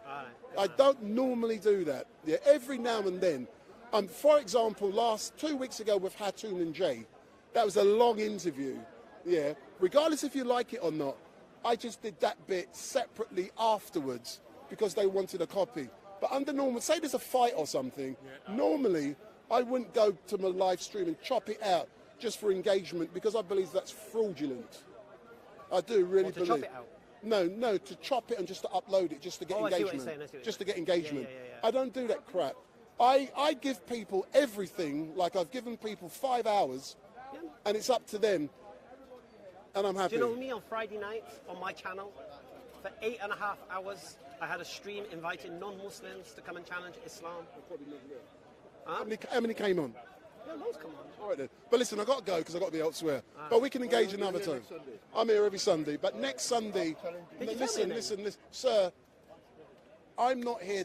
I make films. I record. This gentleman has asked me a question. I had the decency to engage with him. Under normal circumstances, I'm capturing what's going on. I'm not a contributor. Can I ask one last question before you go? Yeah. You said you're in Telford. Are you covering the 3 councillors that were caught grooming girls? What I'm doing on the 3rd of September is covering specifically Tommy Robinson's unveiling documentary number 4. No, but is it including the I 3 don't know. councillors? I don't know. Okay. All I know, because it should have been yesterday, but because of the national rail strike, it was curtailed. Because, listen, you know when you do so much, I know a date, when I go down there, I'll find out what's going on. Listen, Can I ask you one last question? No, I'm going. Last one. Sir, it's gone 8 o'clock. I have to be somewhere else. I promise you.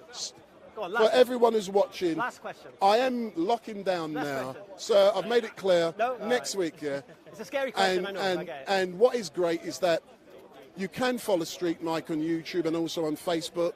But we are locking down now because I have to be elsewhere. I did say, "Oi, don't nick my! Oh, you're nicking my microphone, you thief!" This one. Thanks a lot, man. So thank you for watching and goodbye.